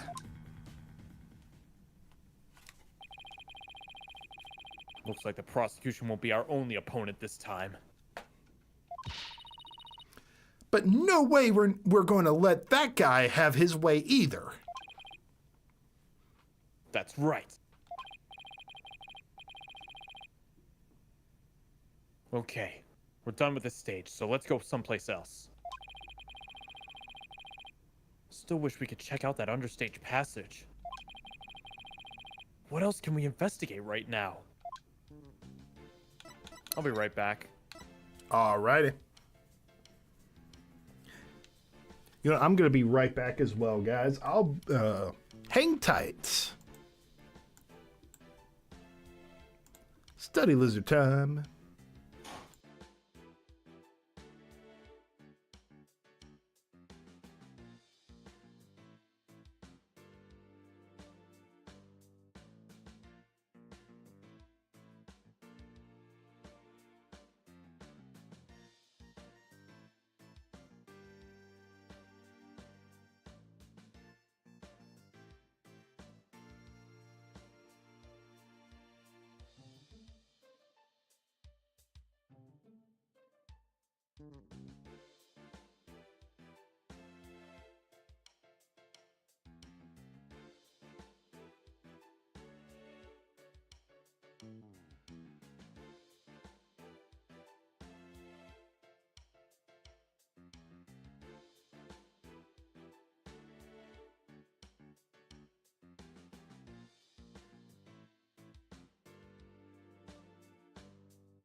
Alright guys, I am back.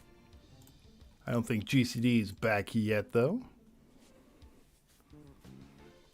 I am back. Sorry, I had to take a quick bathroom break personally. And also, I need a pick-me-up.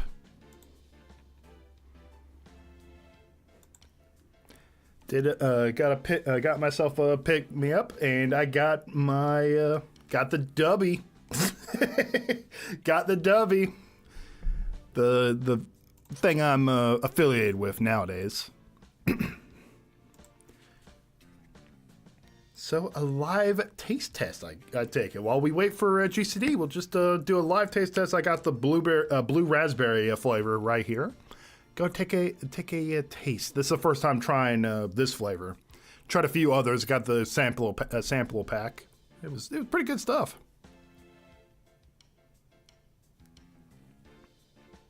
Oh, that's good. Oh, that's good. Went on a Steam sale shopping spree. There you go, dude. Yeah, this is good stuff.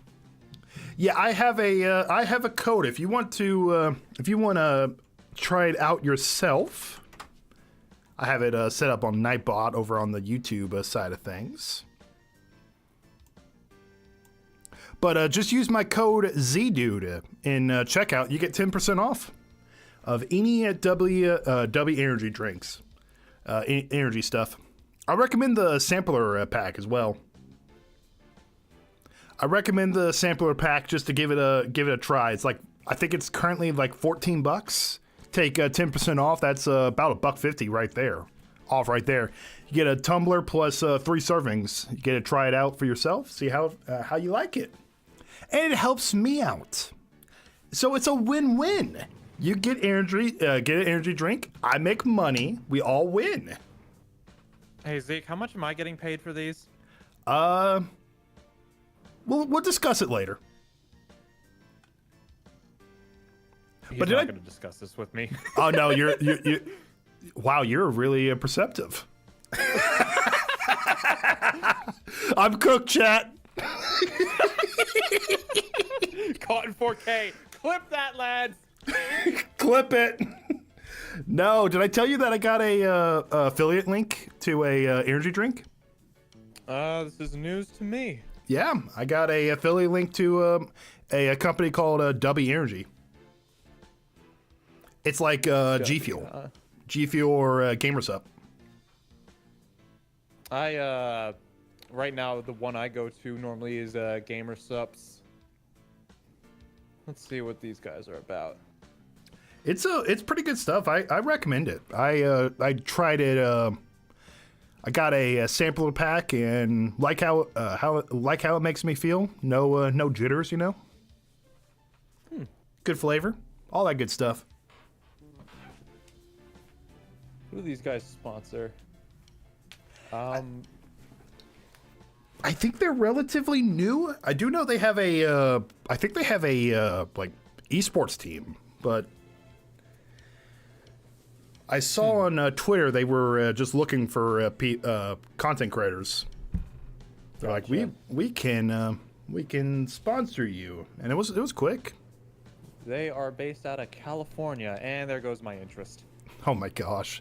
Just because just because the energy drink comes out of California doesn't mean it's California, dude. Yeah, that's what a California sympathizer would say. Is that a real thing? I made it up. I sympathize with California. What the ideals of people that live there? Nah, just the state itself, the land. Exactly. All the absolute wasteland that it is now. But no, they're. I'm trying their blue raspberry flavor right now. It's pretty good. Oh, that's nice. Tastes good. They call it a big energy tears. That's what they call all the other energy drink people. Huh. You can take the drink out of California, but you can't take the California out of the drink. Wolfo, so true. So true. I mean, I'm tasting the sandy beaches of California with this. And Hollywood. I'm not going to explain the taste of Hollywood. Yeah, I'm not surprised a drink from California tastes like sand, though. No, but seriously, it is pretty tasty if you're interested. Maybe. I mean, I can't really speak much for GamerSups. They're based out of Austin, Texas. That's The pretty cool. The Texas part is based. The Austin part, not so much. That's pretty cringe. I mean, Austin's I believe that's the main place everyone's moving towards. apparently, like, crime has gotten insane because of how many people, like the California types, all moved. A bunch of them just moved into Austin, Texas, and now Austin's like turning into a crap hole. That tends to happen when you grow super quick. I think it's because it's Californians.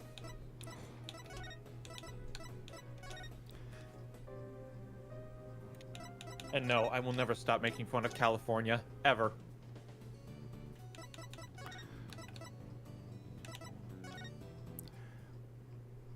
Oh, here we go. I was like, where do we go? I thought we were everywhere, but I guess not. I think we can check that notebook now if we need to.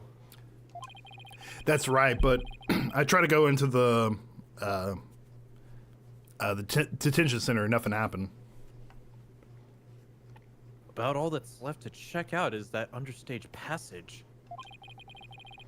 You have to try to get one of the staff members to unlock the door. Oh, Bunny. Someone just came into the dressing room. Oh, it's you people again. You came back. Huh? I saw you, you know. Oh, it's you, the bunny assistant from the show, right? What? Oh, yes, that's right. My name is Bonnie DeFam. I remember her talking to us earlier.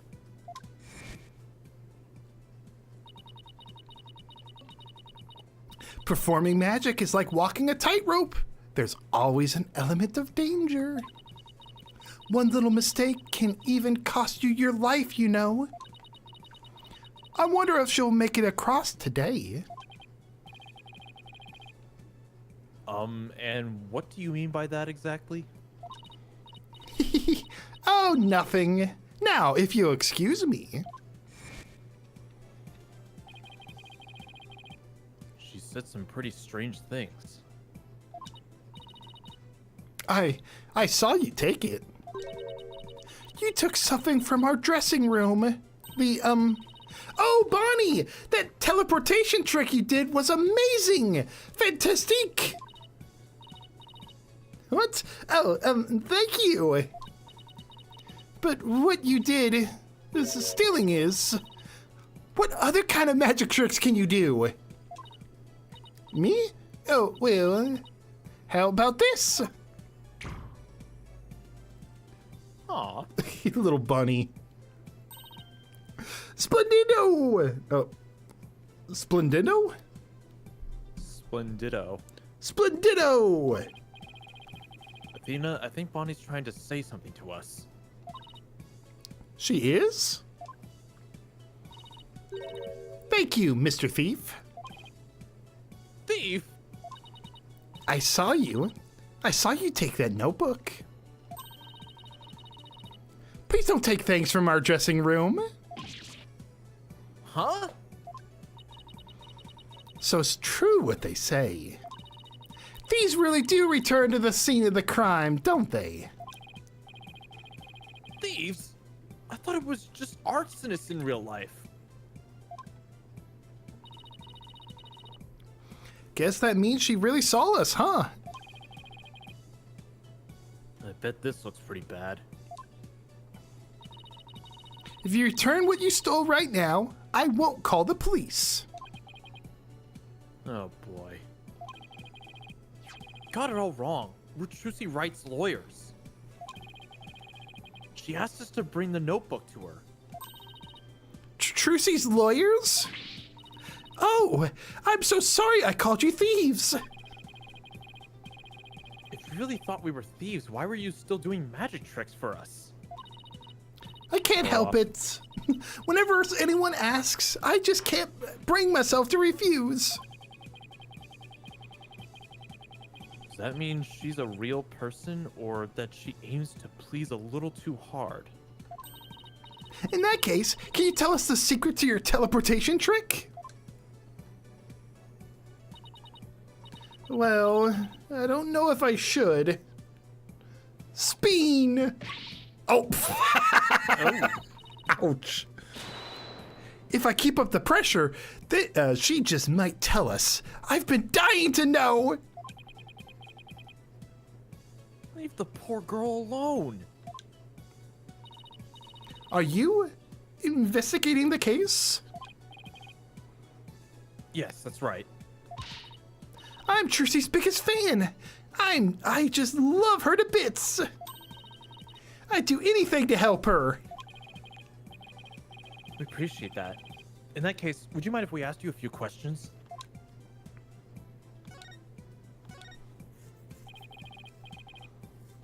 You're a magician, right, Bonnie? That's right. My specialties are teleportation and this little trick right here. Where's the rabbit? It ran away. Looks like Mr. Bunny's in a bad mood right now.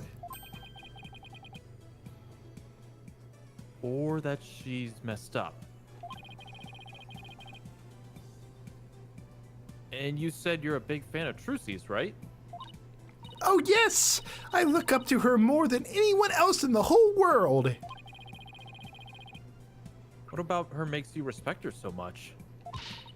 She's just incredible.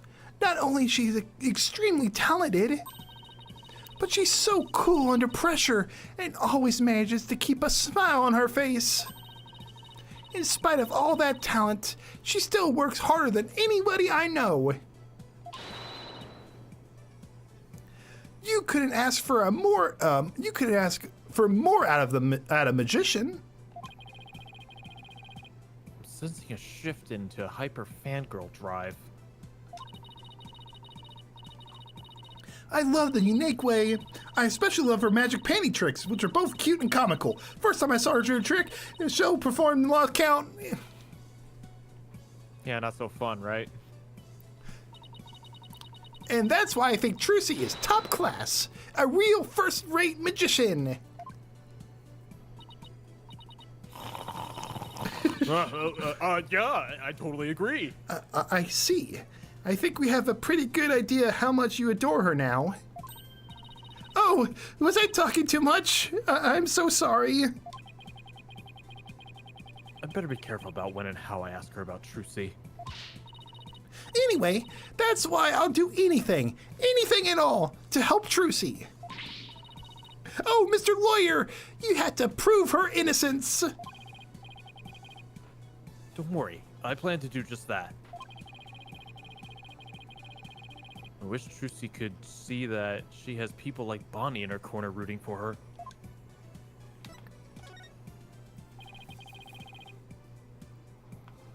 You were in the magic show, right? That's right. I take it you saw my teleportation trick.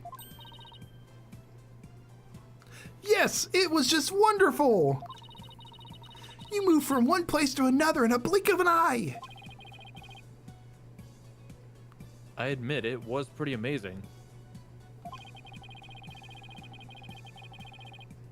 I have no idea how you transported yourself over such a distance in just a split second. It must be so fun to do a trick like that. Teleportation looks so cool. It's like a superpower or something. Yeah, my trick is turning some heads in the magic world right now. They're calling it new, miraculous magic. Some even say it's the real deal. Real magic, huh? There must be an explanation, but I know there must be some explanation, but it sure does look real. Imagine if you had like superpowers and the only thing you wanted to do with it is just do magic tricks. You'd make some pretty good cash. Yeah. You're like, I don't care about saving the world or trying to like explain it to anyone. I'm just gonna do some magic. Yeah. I just had to figure that trick out. I want to do it myself. Oh, you'll never figure it out. I always perform it perfectly. Uh-oh.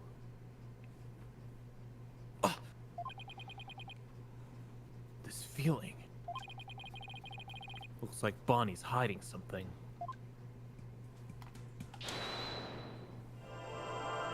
All right, let's figure out how she does it.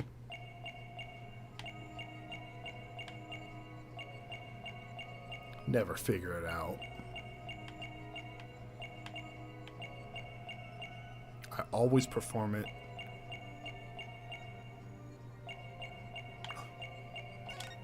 There it is.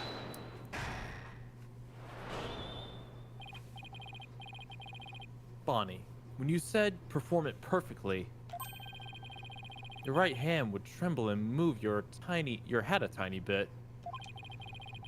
You'd even caught a glimpse of the little rabbit hiding underneath. The person actually exists. Is popular DC magician Hero, where she uses her real magic to entertain the audience. That's perfect, you know? She's just like, I don't care. Like, Doomsday is over here destroying... Joker's planted a bomb in Gotham? I don't care. Watch me pull a rabbit out of my hat. Can you imagine there was actually like that would be really cool if like someone who just only does magic like that, you know? But they save the world by doing like their little cheap magic tricks to save it. It'd be something. It's like, oh, where's the bomb now? Oh, check underneath your shoe. And then he lifts it up and blows up in his face. The day is saved. Up. Did you really perform the teleportation trick perfectly this time? Of course. I definitely got that part right. What do you mean, that part? Oops. Wait a minute. Are you saying that you...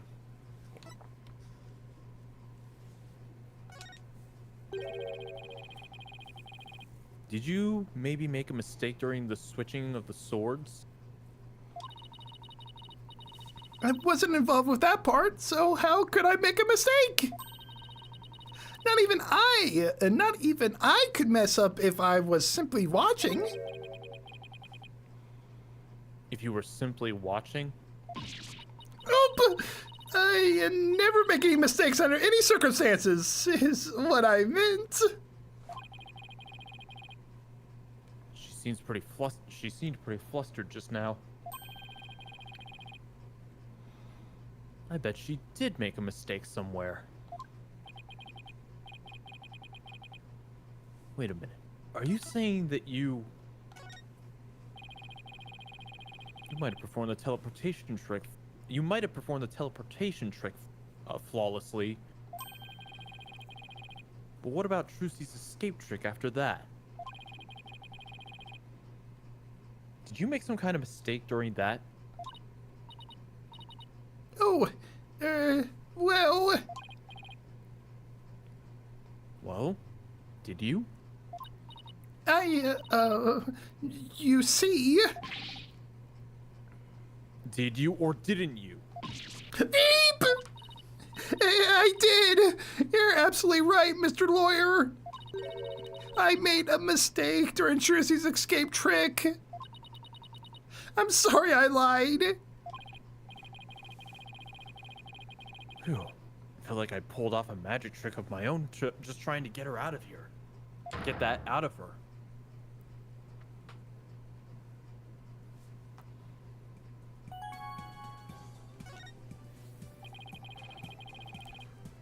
So you made a mistake during Trucy's escape trick?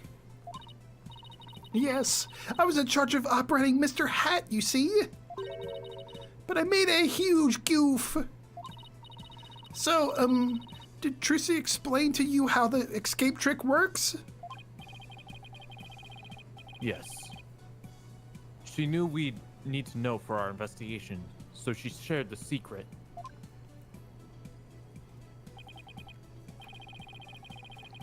Let's see. After Trucy escaped the coffin down to the understage passage,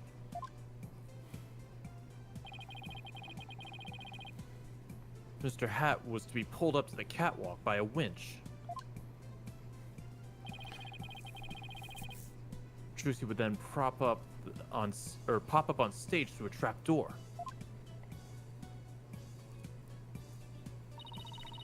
I was operating Mr. Hat at the time. But I flubbed up where I was supposed to have him stand. I was supposed to make Mr. Hat stand to the left of the coffin. But I messed up and had him stand to the right by accident. That matches up with what we saw during the show. So Mr. Hat was in the wrong position. Interesting. Huh? But then, doesn't that mean Trucy would have ended up popping up on the side opposite to Mr. Hat? Yes, she would have, if she hadn't done some quick thinking on her feet.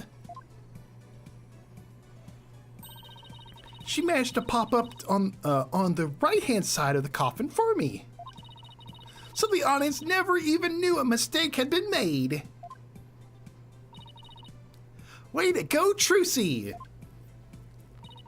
But my mistake caused her so much trouble. I think I better ask Trucy about this later.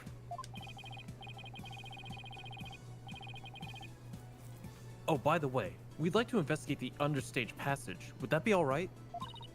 Oh yes, by all means. Anything to help prove Trucy's innocence. I'll unlock it for you. Hey, there you are. You got a minute? Who's that? Oh, Oh. Tim. Oh, Mr. Ratings. Yes, of course. Not you, Bunny. The lawyers. They're the ones I want to see. You have business with us? I hear you two are from the same agency as Trucy. Is that true? Yes, that's right. This is for you, then. Hang loose, baby. A contract? Between Take-Two TV, the first party, and Trucy Wright, the second party. If through the fault of the second party, the show must be canceled in part or in full, the second party will pay $3 million as compensation to the first party? Have we even got $3 million overall in all these games? No! Not even close! He's like calling Mr. Wright, pick up the damn phone! $3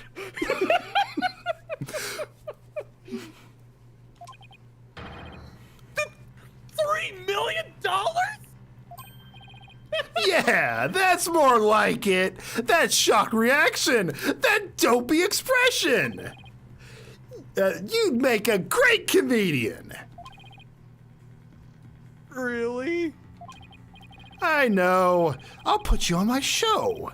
We'll get one of those cartoon anvils to fall on your head. Wait a minute. Is this for one of those hidden camera prank shows? You wish. That's an official contract. See for yourself. You're the lawyers after all. You should know one when you see one, right?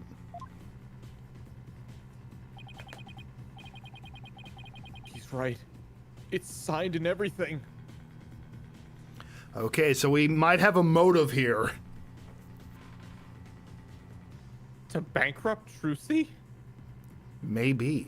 Maybe.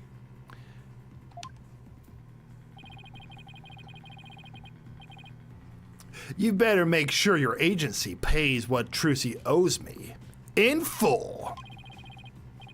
Are you kidding me? The Write Anything agency doesn't have that kind of money? Then I guess you're gonna have to you gotta go fishing for some. I can see it now. Craziest catch. Legend of the Seasick Lawyers. Fishing on high seas? No thanks. Can't even swim. Objection! What kind of ridiculous, low-down, unfair, one-sided contract is this? Hey now, there's nothing ridiculous here. It's all perfectly legit.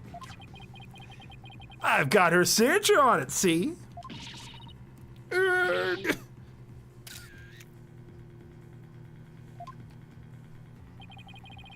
My boys have got to see that stupid look on your faces. It's priceless.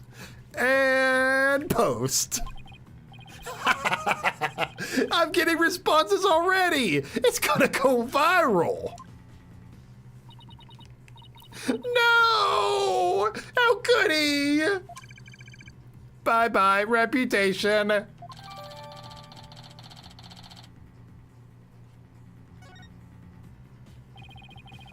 You ain't seen nothing yet, baby.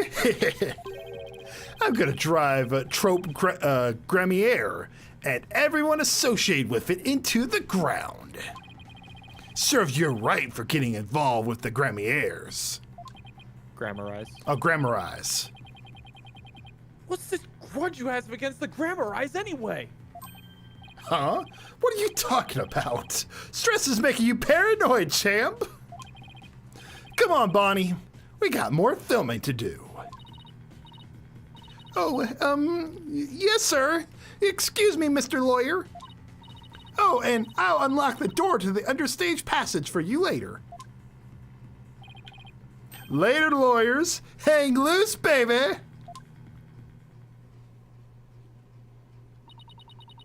Why would Trucy sign a contract like this?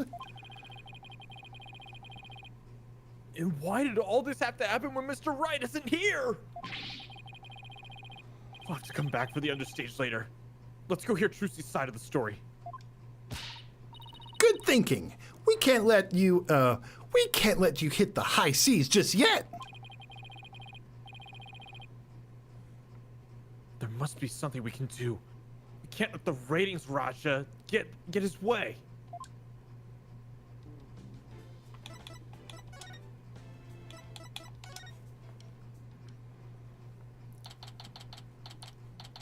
Trucy, what did we tell you about signing contracts? Not to without Daddy's consent. And what did you do?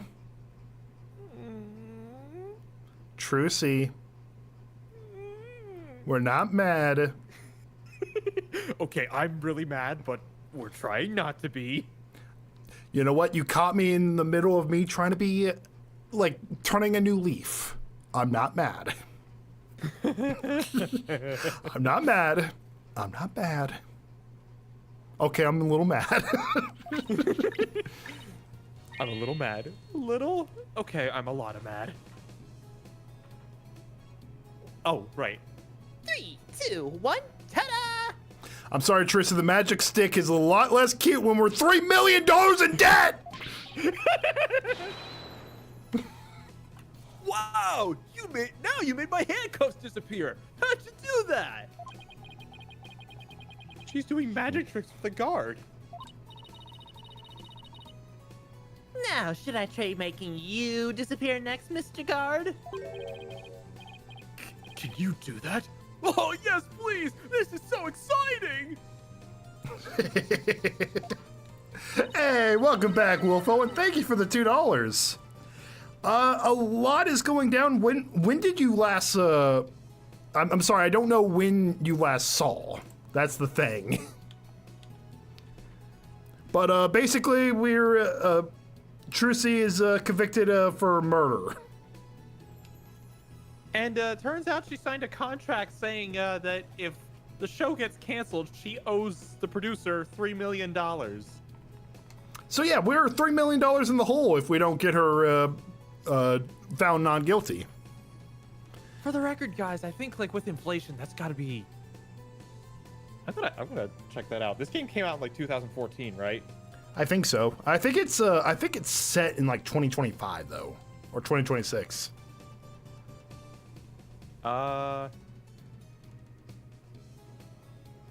Okay, inflation calculator. Okay, 3 million. I just want to know why you're mad. Oh, it's because the $3 million in debt. That's what you walked into. Calculate. Close to 4 million. Since 2016? Okay, so... Oh, I did 2014. Oh, 2014? Dang. Money's lost almost 20% of its value since 2014. Oh my God, you're commenting on that. I'm commenting on the fact that that was 10 years ago. I was like, how can it how can it go from 20% in like only like what 4 years? And then I'm like, oh wait. Well, the scary part is the calculator only went up to 2013, so it could be higher. I legit was like, how could it? I was like, how did it get that that much in just 4 years? I am the time's running so. We should probably stop her before there's another incident. Trucy! Oh, hi, Polly. Oh, sorry. Hi, Polly. Hi, Athena. We, have some more questions for you. Why do we have a $3 million bill? Oh, you know, you gotta spend money to make money.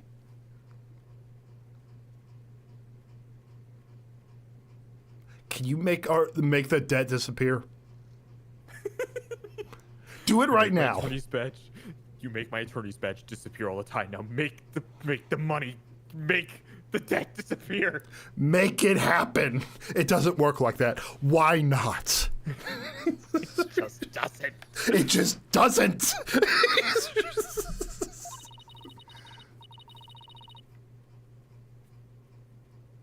Judging by the look on your face, it must be about something big. I'm thinking 3 million. 3 million big. Yeah, I guess you could say that. Things have gotten a little sticky. And I have to remember. Oh, and I have to remember to give her that thing she asked for too. The book, I believe.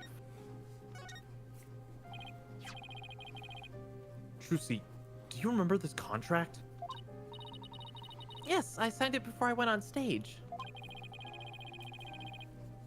What about this liability for compensation article here? Liability for compensation? What are you talking about? Let me see that. What? $3 million? Just as I suspected, she didn't know about that part. I've never seen this article. And I've read the whole contract from top to bottom. Oh. Oh, that lawyer is, or not that lawyer, that producer. Slimy. Yeah, I didn't think you'd miss such a big thing. But Apollo, are you sure? Don't but Apollo me. What about all the things you said on the way over here?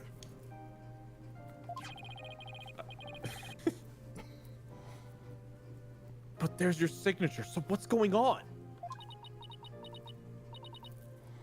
Maybe there was some kind of trick involved? Should have signed the contract. You know, like when I signed it? In other words, you think there might have been some foul play afoot? And I'm willing to bet that Ratings Raja is the one behind it.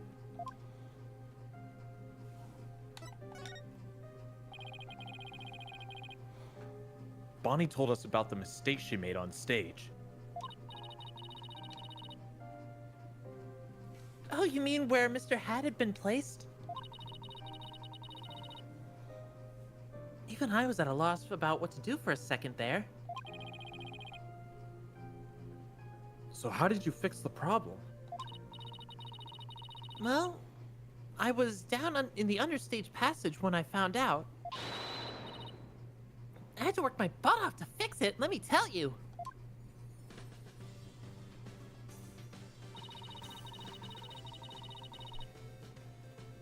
After I escaped from the coffin and went down into the understage passage,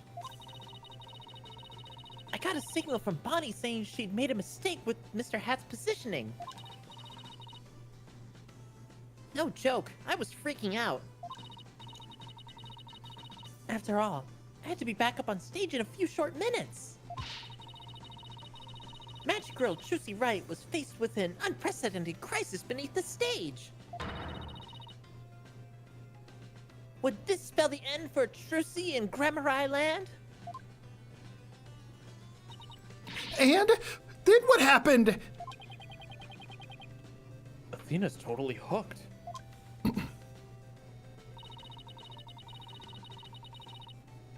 I was supposed to get back up to the stage through trapdoor number 1 on the left.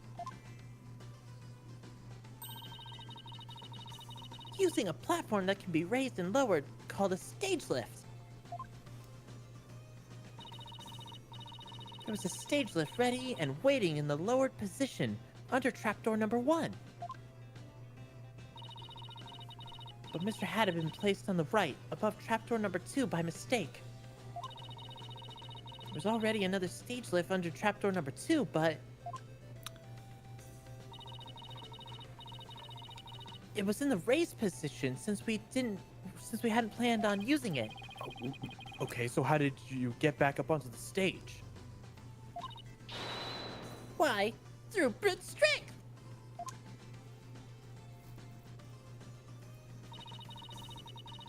I couldn't lower the stage lift number 2 by myself. So I pushed it back and out of the way.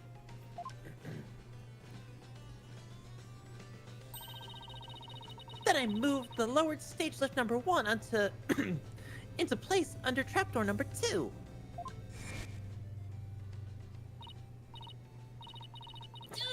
This thing is heavy!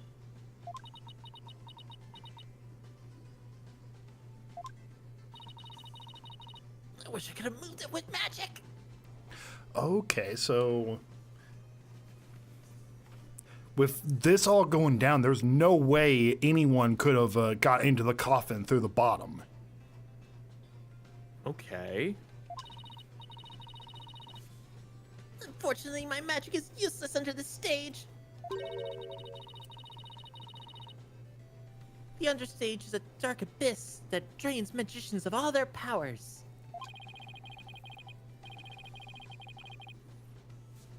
I can see why it's called the Abyss. I never knew it could take so much out of you.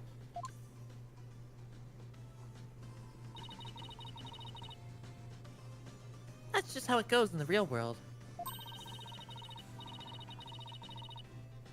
Illusions are created by the blood, sweat, and tears of those behind the scene. Wow, I learned so much just now. Trucy, have you told anybody else about all this? Nope, nobody. Sounds like some critical information. Better make a note of it.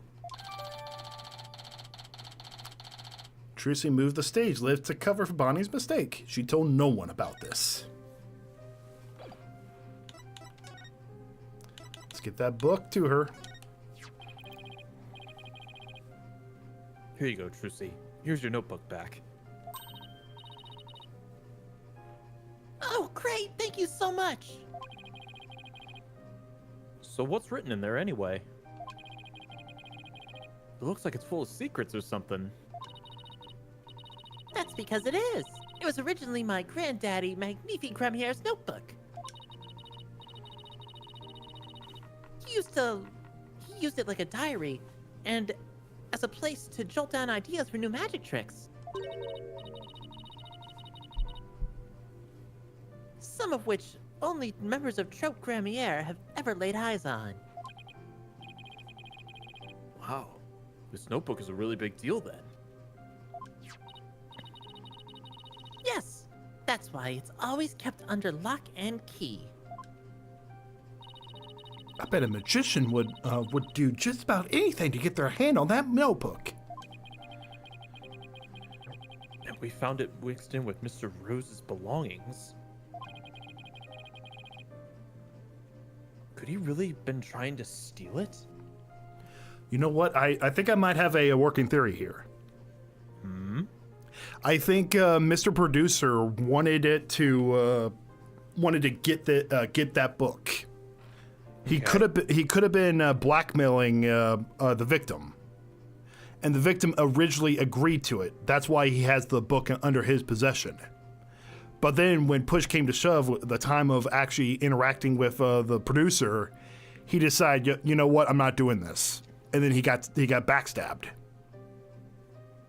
And then maybe he's like, you know what, this probably would have got me a bunch of money. I could accuse Trucy, update the contract so I could get $3 million from her agency, and I get money regardless. Okay. Maybe that's what. Maybe that was the plan all along. Logical. That's just my thought so far. Seems plausible. The trope Grammari Creed is also written inside. A true entertainer always keeps a smile on their face. That creed was passed down from my daddy, and his daddy passed it down to him. It's true that Trucy always keeps a smile on her face.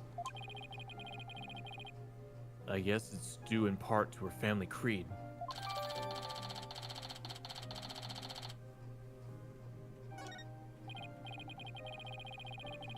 Trucy, I want to talk to you about where we found this notebook.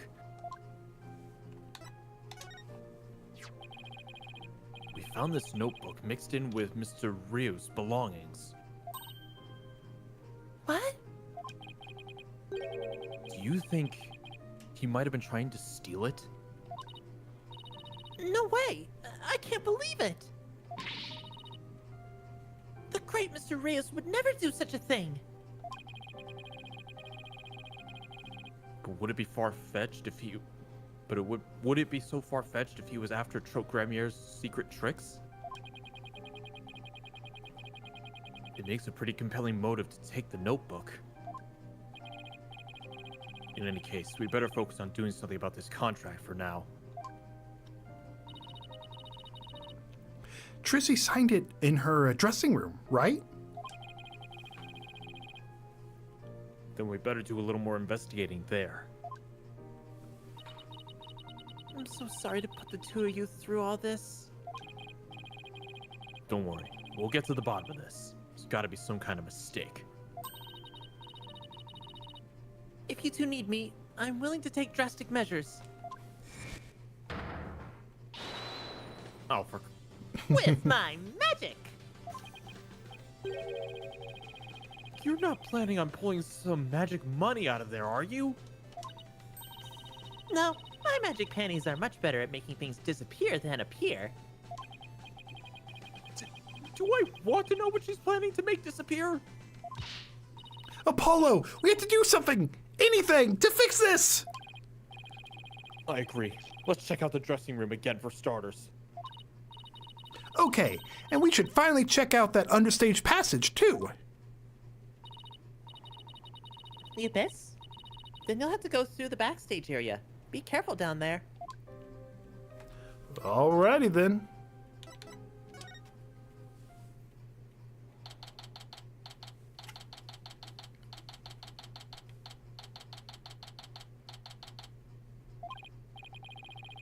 Okay, this is where Trucy signed that contract. Right, and there must have been some kind of trick that was used when she signed it. The question is, what kind of trick and how was it done? If some kind of object or tool was used, there may still be a trace of it somewhere. Like with the pen or the paper. Well, it's time to find the secret of that trick. Off get! Let's do this!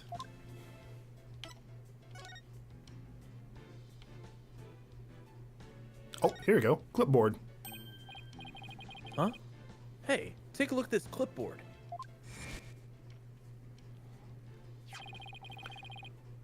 Could you sign this, please, ma'am? Sure thing. Just one sheet in this clipboard, right?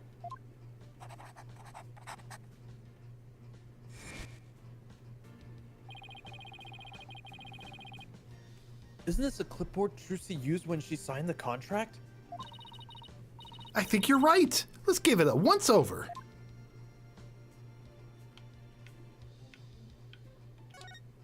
Clipboard. Let's try opening the folder. Hey, Scribble, how you doing?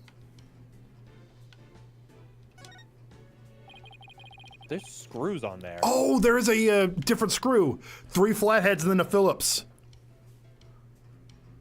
I see it. This part here holds the papers in place. Could this clip have something to do with how they conned her? Ow! It bit me! Only you could get hurt by a clipboard, Athena.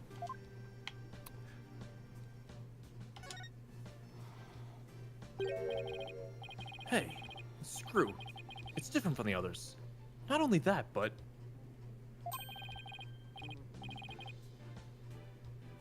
I think it's loose. Look, I can move it. Are you sure? Are you sure you should be fooling with it like that, Apollo? Whoa, it came right out. See? I tried to tell you, but would you listen? No! Hey, look through the hole, Athena. I think there's something back there. Oh, wow! You're right! What is it? Alright, let's take the other ones off. Looks like a screw. I guess that means this clipboard can be taken apart. But I can't loosen this one without a screwdriver.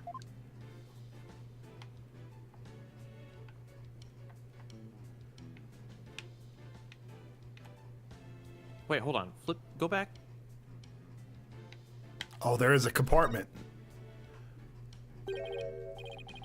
Hey, look. The back panel is loose.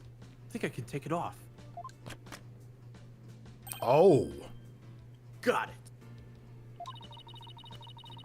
You're just breaking things left and right today, aren't you? Look, there's something inside.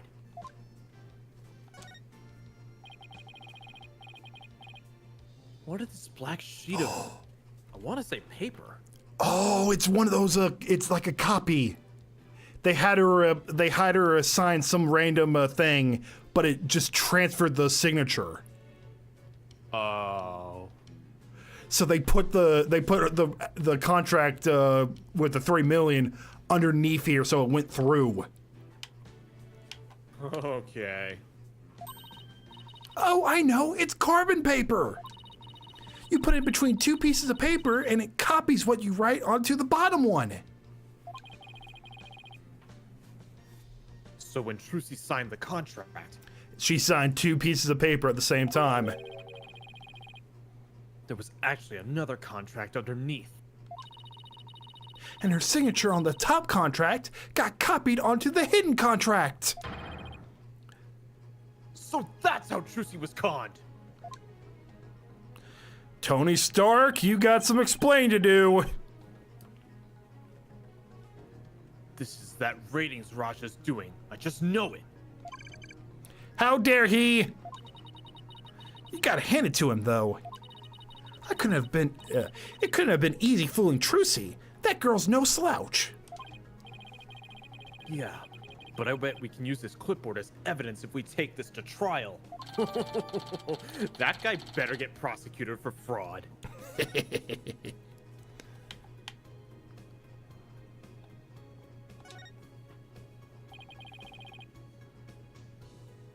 Look at all these costumes. I bet they're all Trucy's. Ooh, can you tell by the scent? Are you like some kind of bloodhound or something? I'm her assistant, not her pet.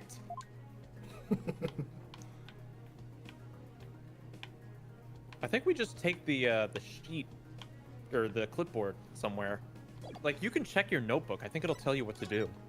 Oh, okay. Maybe in the court record? Okay, we found the proof, so it looks like we go to the understage passage now. Okay.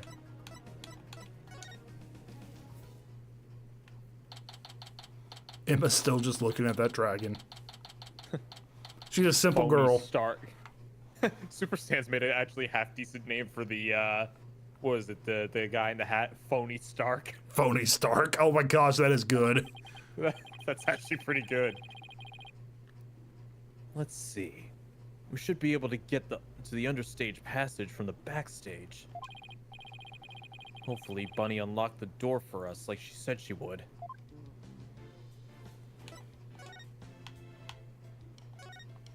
We gotta remember to call him that when he shows up to testify in court. Phony Stark. Phony Stark.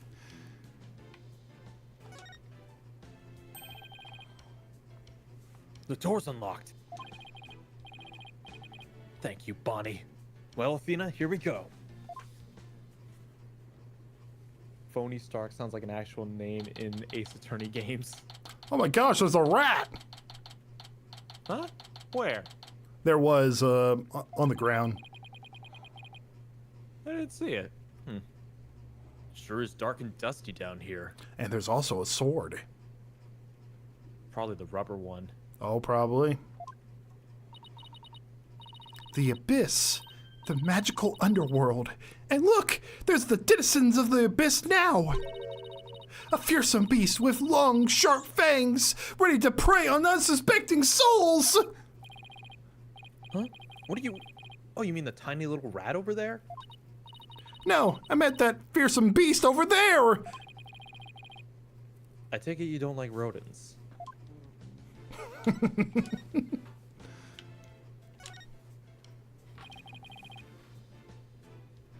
What's this glowy stuff? Oh, it's glow-in-the-dark tape. Hey, this must be what I saw through that secret door at the bottom of the coffin. But who put it there, and why? It's probably a marker of some sort since it's so dark down here. That sounds about right. Maybe it's meant to mark which ladder to climb.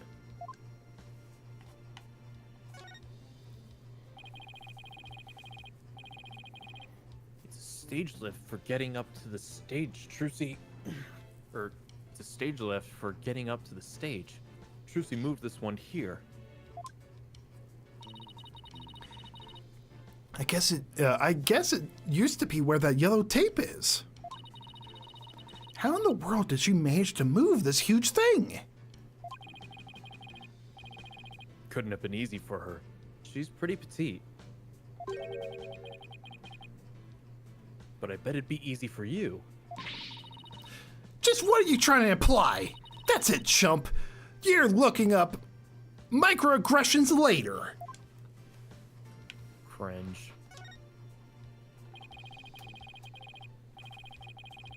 It's a stage lift for getting up to the stage. Looks like this crank lowers the platform. But Trucy said it's impossible for one person to do it alone. That sounds like a challenge. Now I want to try it.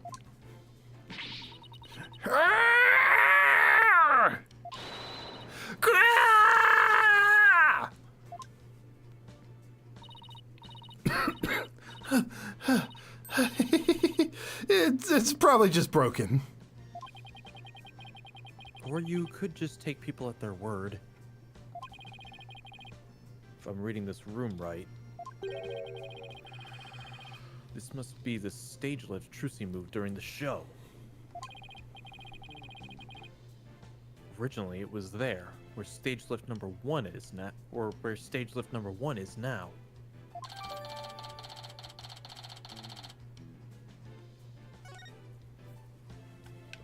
Try the sword. This sword is the exact same design as the murder weapon. Wait, what's this? Hiya! Ow! What are you doing? That hurts! I think I'm bleeding out. Oh, stop being such a drama queen. It's only rubber. Huh? Hey, you're right. So this must be the sword Trucy used during the trick. After the incident, Someone must have switched this rubber sword with the real one on stage. And maybe that's when they brought the rubber sword here.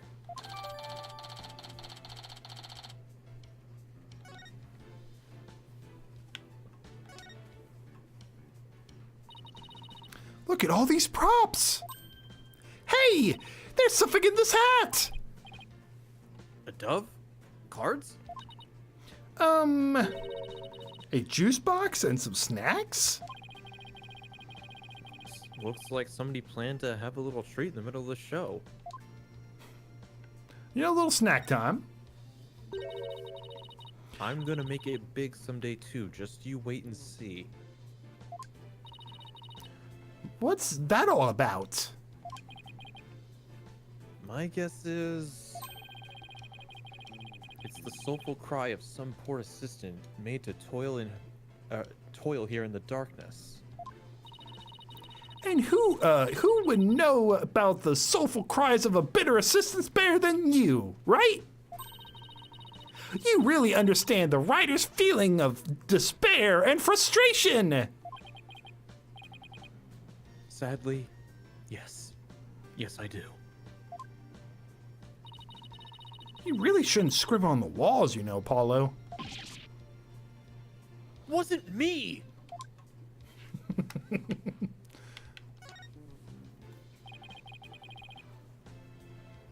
This ladder goes up to the ceiling. I wonder what's just above. Apollo! All right, fine, I'll climb the ladder. Why does it always have to be ladders?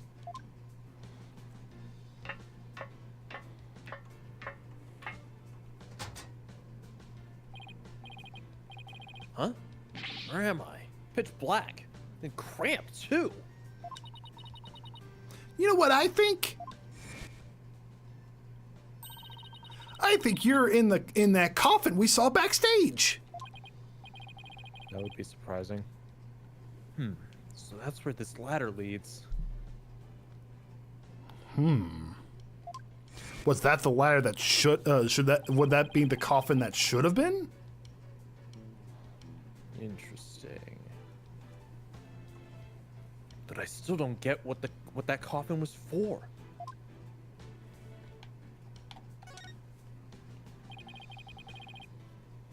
This ladder goes up to the ceiling. So I guess it leads to one of the trapdoors on stage? Trucy must have used this ladder when she escaped from the coffin. Why don't you climb up there and see if I'm correct? It's not so high. You'll be fine, right? Huh? Why me?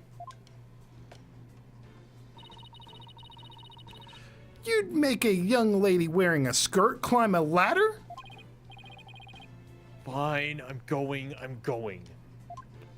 We're going pants shopping after this.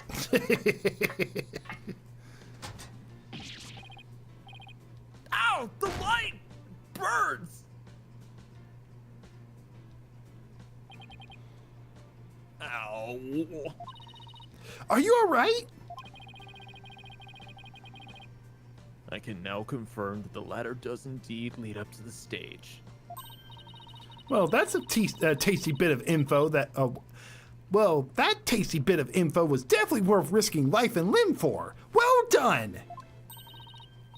Hold on, Apollo. I hear... voices. Quick, hide! Huh? Ow, quit shoving! Hurry up and get down there! Ow, my arm doesn't bend that way!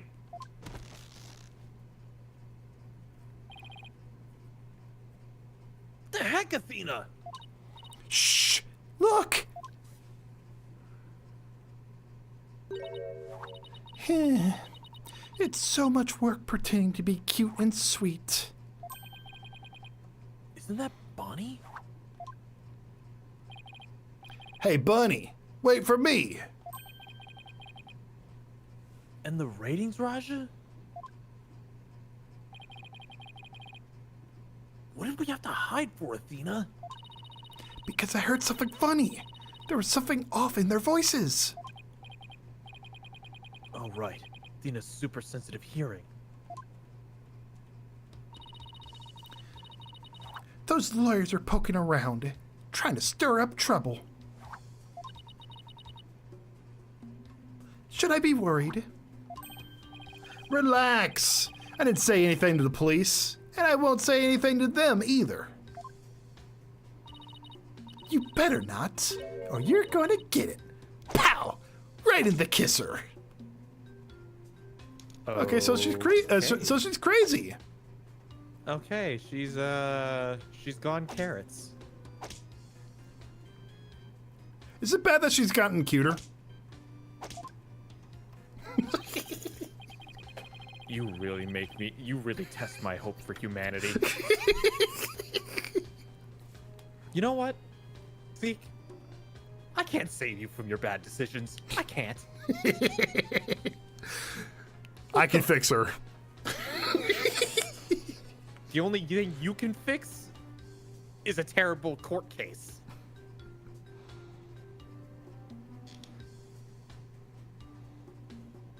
What the? Is it just me, or does Bonnie seem kind of different from before? The way I say it, they're fictional, so it's all good. I'm not actually into like crazy women, you know. I've seen enough of those crime shows to know that's a bad idea. I've just looked at the dating market and yeah. I'm not interested in dating anyone right now. I was, but then I looked at the market and I'm like, yeah, maybe this isn't for me. How old is Bonnie? Let's see. 19. You know what? 19 and she's already got her murder face. Yep. I remember. Sounds about right. You know what? She's pretty young. She was pretty young. I didn't get mine until I was about 23, 24. Apollo? Shh! I'm sick and tired of this whole investigation. All I want is Trucy's head on a platter. Leave everything to me, babe. Don't forget the power of mass media. TV can accomplish anything. I'll make sure Trucy gets much worse than a guilty verdict. Humph, I can't wait to see that girl crying and begging for mercy. You really hate Trucy, don't you, Bunny? I hate her. I loathe her. I can't stand that Trucy right. Just because she's a little good at magic, she thinks she's all that. So this is exactly what that sniveling brat deserves. She's literally 2 years younger than you, and you're already acting like this. You are a psychopath. Hey, what the heck? She was probably considered a prodigy before, but then Trucy came. You know, like the whole idea with Hollywood, there's always someone younger and more talented than you. Yeah. If you mess this up, you're gonna really be sorry. You hear me? I'll crush you flat. Like a cockroach under my foot. Oh, you cute little thing! You're so adorable! Adorable when you're throwing a fit! What's up? This is Zeke. This is Zeke. This is Zeke, everybody. This is Zeke right here. Take a look. Take a look. This is Zeke. All right, everyone, if you have it, post it. Post the emote. I'm not even gonna ask what emote it is. It's my Vincent with hard eyes. Ow, ow, my foot! Can't you take a joke? Come on, grab my things. We're leaving. Oh, lead the hippity hoppity way, my little bun bun. So Zeke, how'd you end up getting to be in an Ace Attorney game? You know what? You just like by streaming them and just being a big fan. You know, just sometimes it's also just knowing the right person. So it would seem. Yeah, exactly.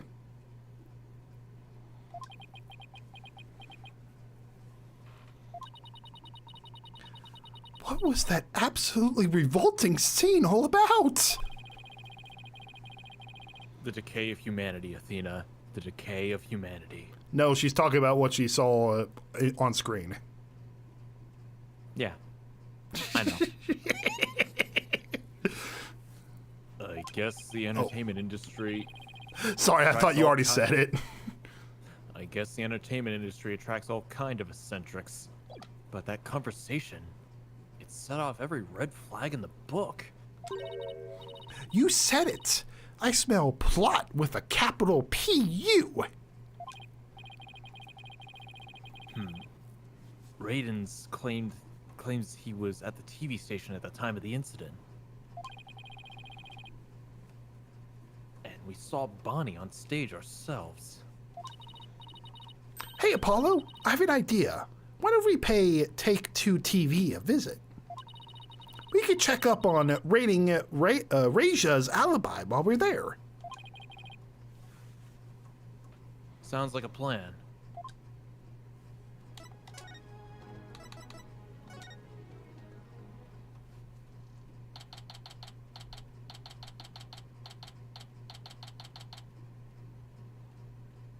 I feel like this is one of the longest investigations we've had. I know, right?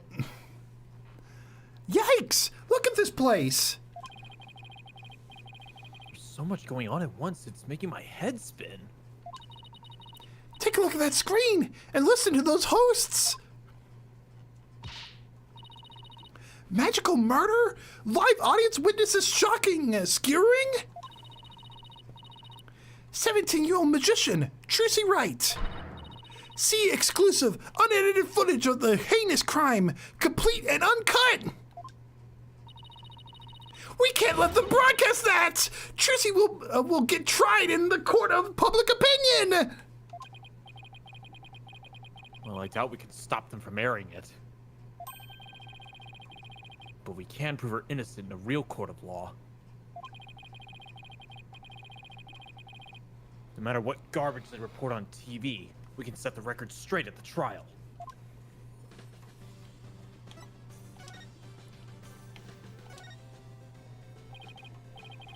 Pardon me, I know you're busy right now. What are you guys, street? Street? Does he mean people off the street or something? We're Trucy Wright's lawyers. Oh, okay. Lawyers. Got it. Well, what do you want? He must be really busy. He hasn't even looked this way. We're investigating the incident that occurred at the magic show this morning. And we heard that Roger Raidens was in charge of that program. Yeah, that's right. The guy hates magic, but the show was all his idea. Just between you and me, I think it was Bonnie that egged him on. Egged him on? How so? I saw the two of them together. You know, walking along, arm in arm. I bet she sweet-talked him into doing the program because she wanted the work. She hasn't been selling very well on her own, apparently. I see. Oh, hey, if you're looking into the incident, I guess you'd want the show footage, right? It's on the disc in my back pocket. If you want it, go ahead and fish it out. Wow, thank you so much. You turned out to be surprisingly helpful. Most helpful NPC in Ace Attorney. Recording 427.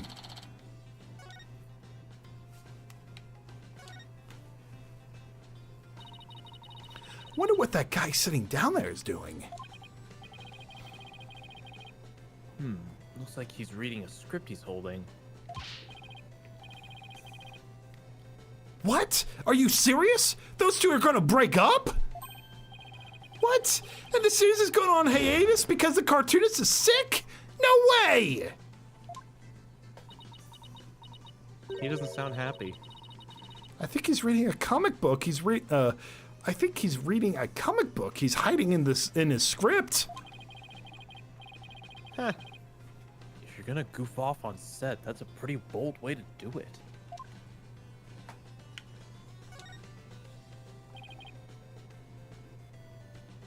Excuse me. We're looking into the incident that happened at the magic show this morning. Oh, that? Yeah, I was the cameraman for that.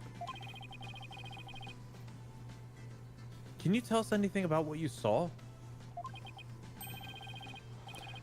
Bonnie was Soup's adorbs. That's not exactly what I meant. I couldn't get enough of her. I filmed her the whole time. Got some pre-mail footage, if I do say so myself. I'd better quit before he decides to share what he intends to do with said footage.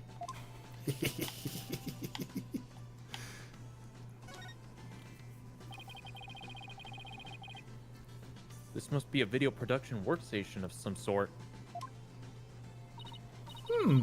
That coffee cup, it looks awfully familiar.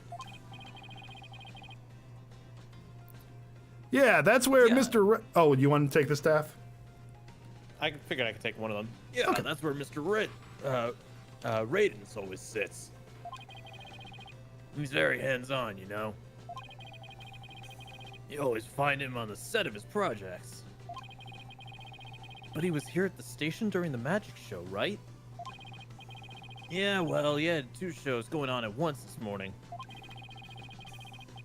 He had his regular program to oversee here, so he couldn't be at the Penrose. You would think if it's a regular program, you can leave that one unoccupied, you know? Maybe, yeah. So you can vouch for him, that he was here at the station during the magic show. What, like an alibi? Sure can. He was definitely here. Still, after a while, he couldn't stand being away from the Penrose, it seems. As soon as his part was over here, he took a taxi to the theater. But he apparently didn't get there until after that thing had already occurred. Sounds like he has a rock-solid alibi. Well, I guess we got just about everything we can out of this place. Looks like Rayton's alibi is pretty airtight. But if that's true, then who could have killed Mr. Reus? Looks like we're pretty much done here. Should we go back to the office?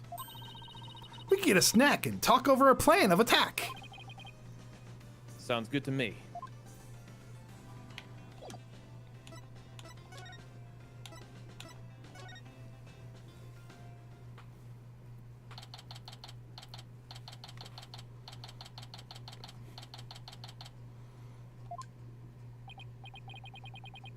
What in the world?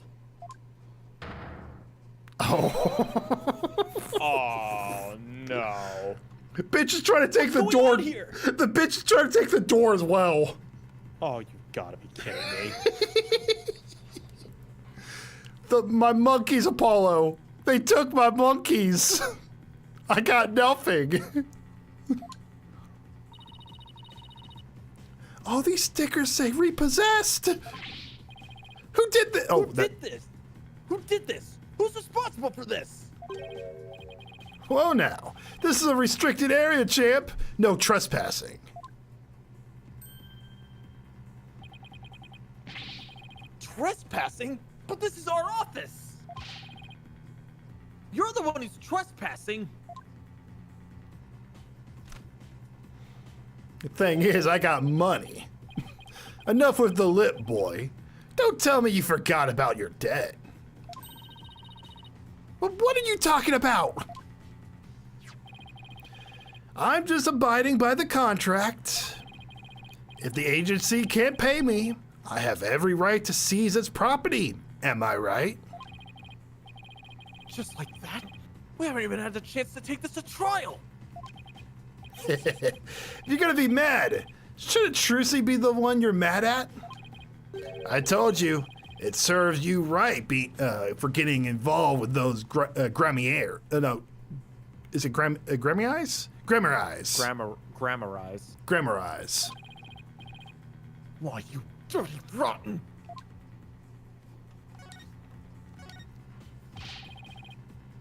What are you doing with all our stuff? Yeah, besides, the show hasn't even been delayed yet. He has no right for this. I could see after May 1st. Sell it, of course. Every last bit of it. That's why I'm seizing everything. And I'll take this little office of yours, too.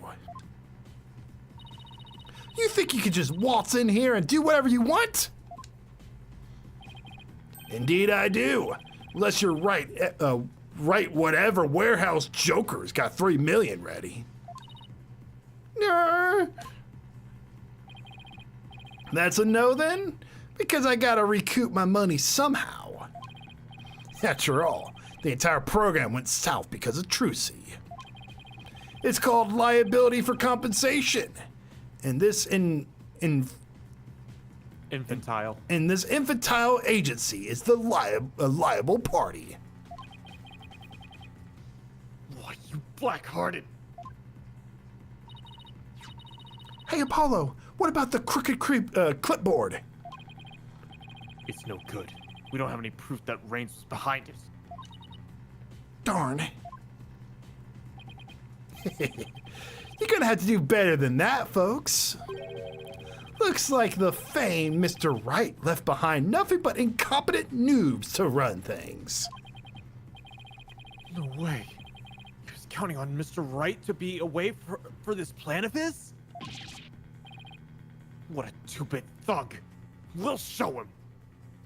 That's some respect to Mr. Wright's name, though. To Phoenix's name.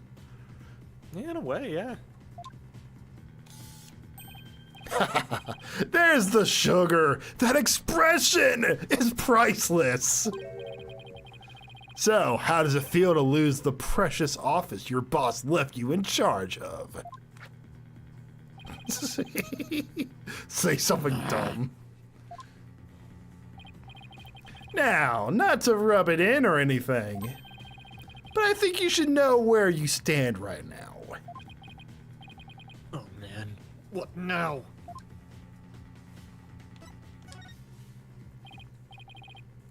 Here, have a gander.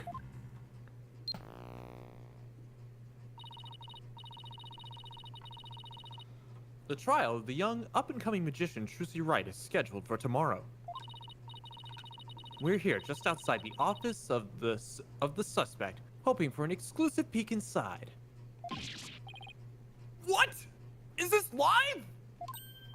Ah! Apollo, look! There's a sea of reporters outside! Oh, a questionable-looking pair peeking out the window at this very moment. Our viewers at home can see them for themselves. They're, vicious? Oh, our viewers at home can see for themselves their vicious, brutal expressions. Yellow journalism at its finest. And that's the way it is. The majority of the public already thinks Trucy is guilty. They saw the whole thing happen with their own eyes during the show's live broadcast. Everybody in the country is against you. No way! No office, no allies. Are you sure you still want to represent this girl? Of course we do! We believe in her innocence. Go ahead. Think what you want. It's a free country. Just know that you'll be the biggest losers in the end.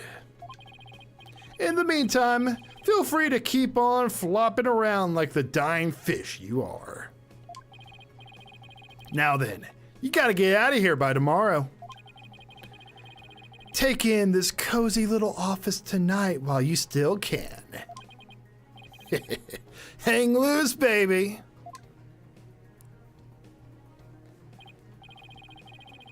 I can't believe we let Mr. Wright's office get placed under seizure. Of all the... This is just ridiculous. Eek! Look out. Clear out! We don't want murderers here! Hey! If it's a fight you want, I'll take you on! Come on! Yikes! Let's get out of here before we get killed too!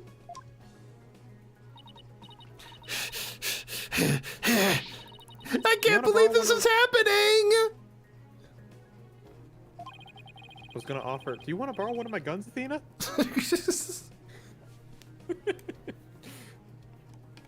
We have to do something to protect ourselves, and fast. Want to borrow a gun? Oh, it's bum wrap Riney on a keychain. I just noticed that. That's so cute. Oh, it's Mr. Wright. He's like, Apollo? Yo, where's Juniper?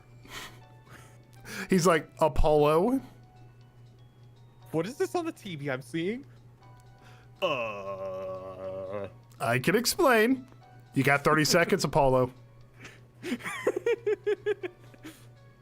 I got Edgeworth coming over. He has his ways, Apollo. Francisca's coming. She's bringing the black leather whip. No, not the one stained with blood. You better get my baby girl free. It's And Mr. Wright. And also my office, and also my daughter.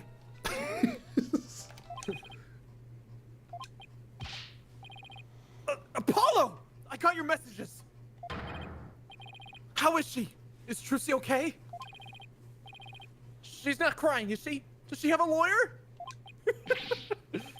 Mr. Wright! It's all a giant mess!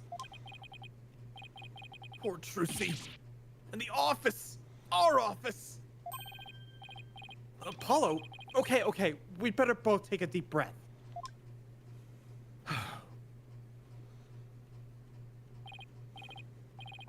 Wow. I see.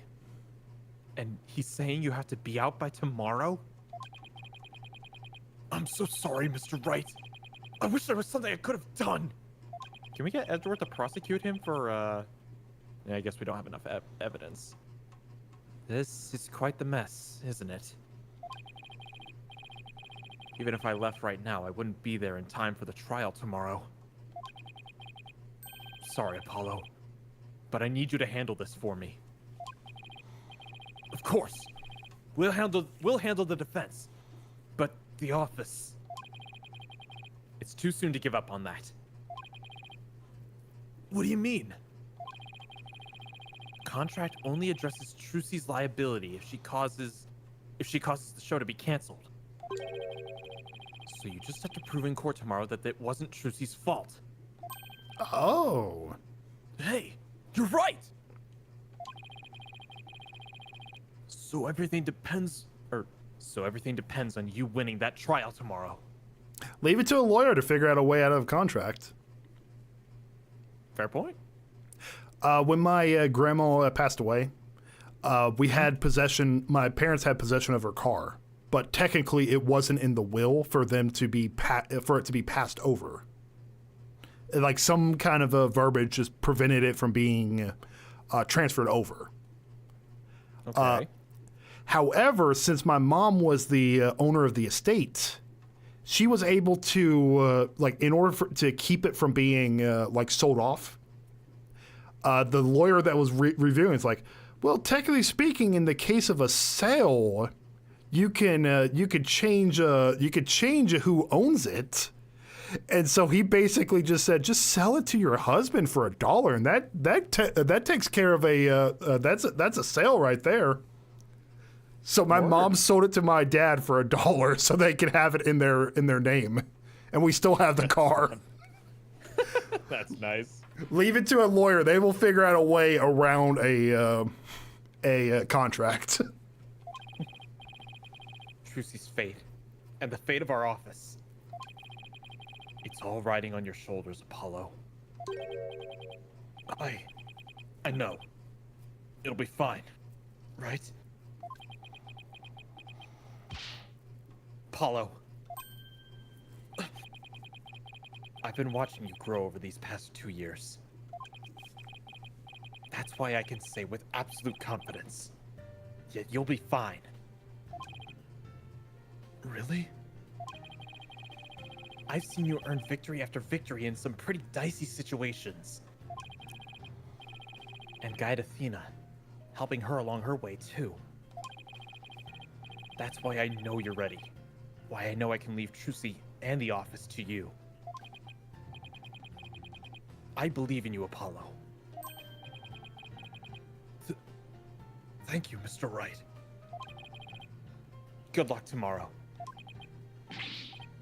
Thank you. I'm fine. Everything will be fine. You can call me anytime you feel you need to, but I'll be fine on my own, right? Yes, I think so too. I can do this. That's the spirit. Give it your best out there, Apollo.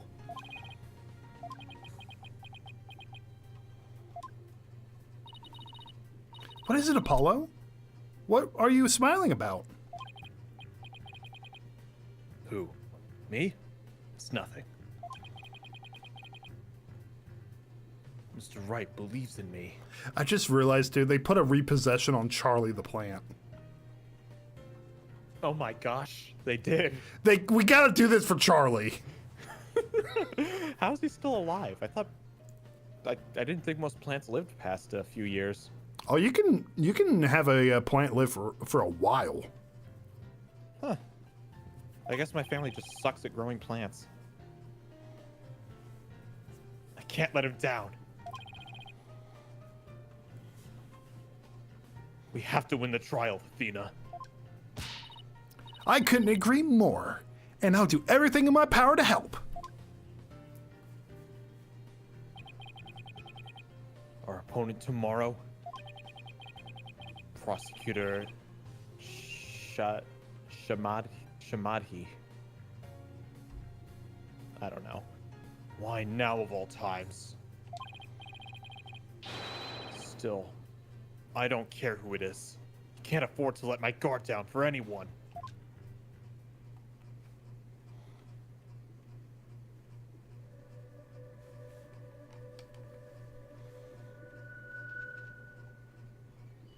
Oh, restless, wandering soul of the dead.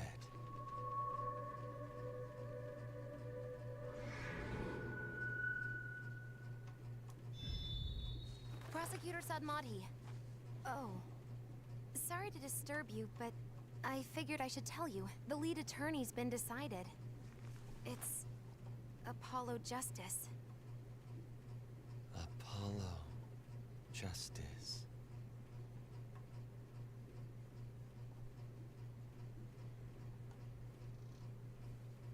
He's weird. Are we gonna do the thing where I'm the prosecutor? I'll be voicing them.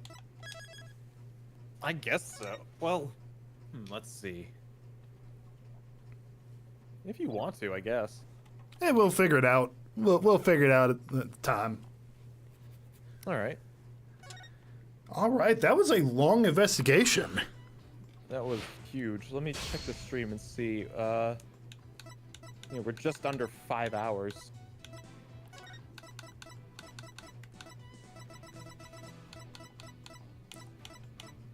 Yep, it's just a one-day trial as well. Oh shoot! Really? Yeah. So all the investigating, all the trial. Was not expecting that. Okay. Oh, okay. Something just fell on the floor. Uh-oh. It's fine. I don't think it broke. Well, that's good. All right, then. I say we save it for next time, right? You have something going, so it's not going to be next Saturday, right? Oh, what the heck? Why don't we just do it all right here, right now? Just the whole game. All the game. All the game. Let's go. Just marathon it.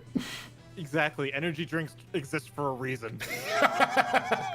Sponsored by Dubby. Let's do this. No, but I got something that I need to get need to do as well. Anyway, so. Yeah, that's fair. And I will. I'm gonna be out of town on a work trip next week. So we got no stream, no Ace Attorney next week, but we'll be continuing it after that. But GCD, thank you so much for being a part of this. It was great to be back with Ace Attorney. You're welcome. And thank you all so very much for watching. Next time, we are going to put this crooked peeps out and into jail. Yeah. All right, see you later, guys. Y'all have a good one. Peace. See ya.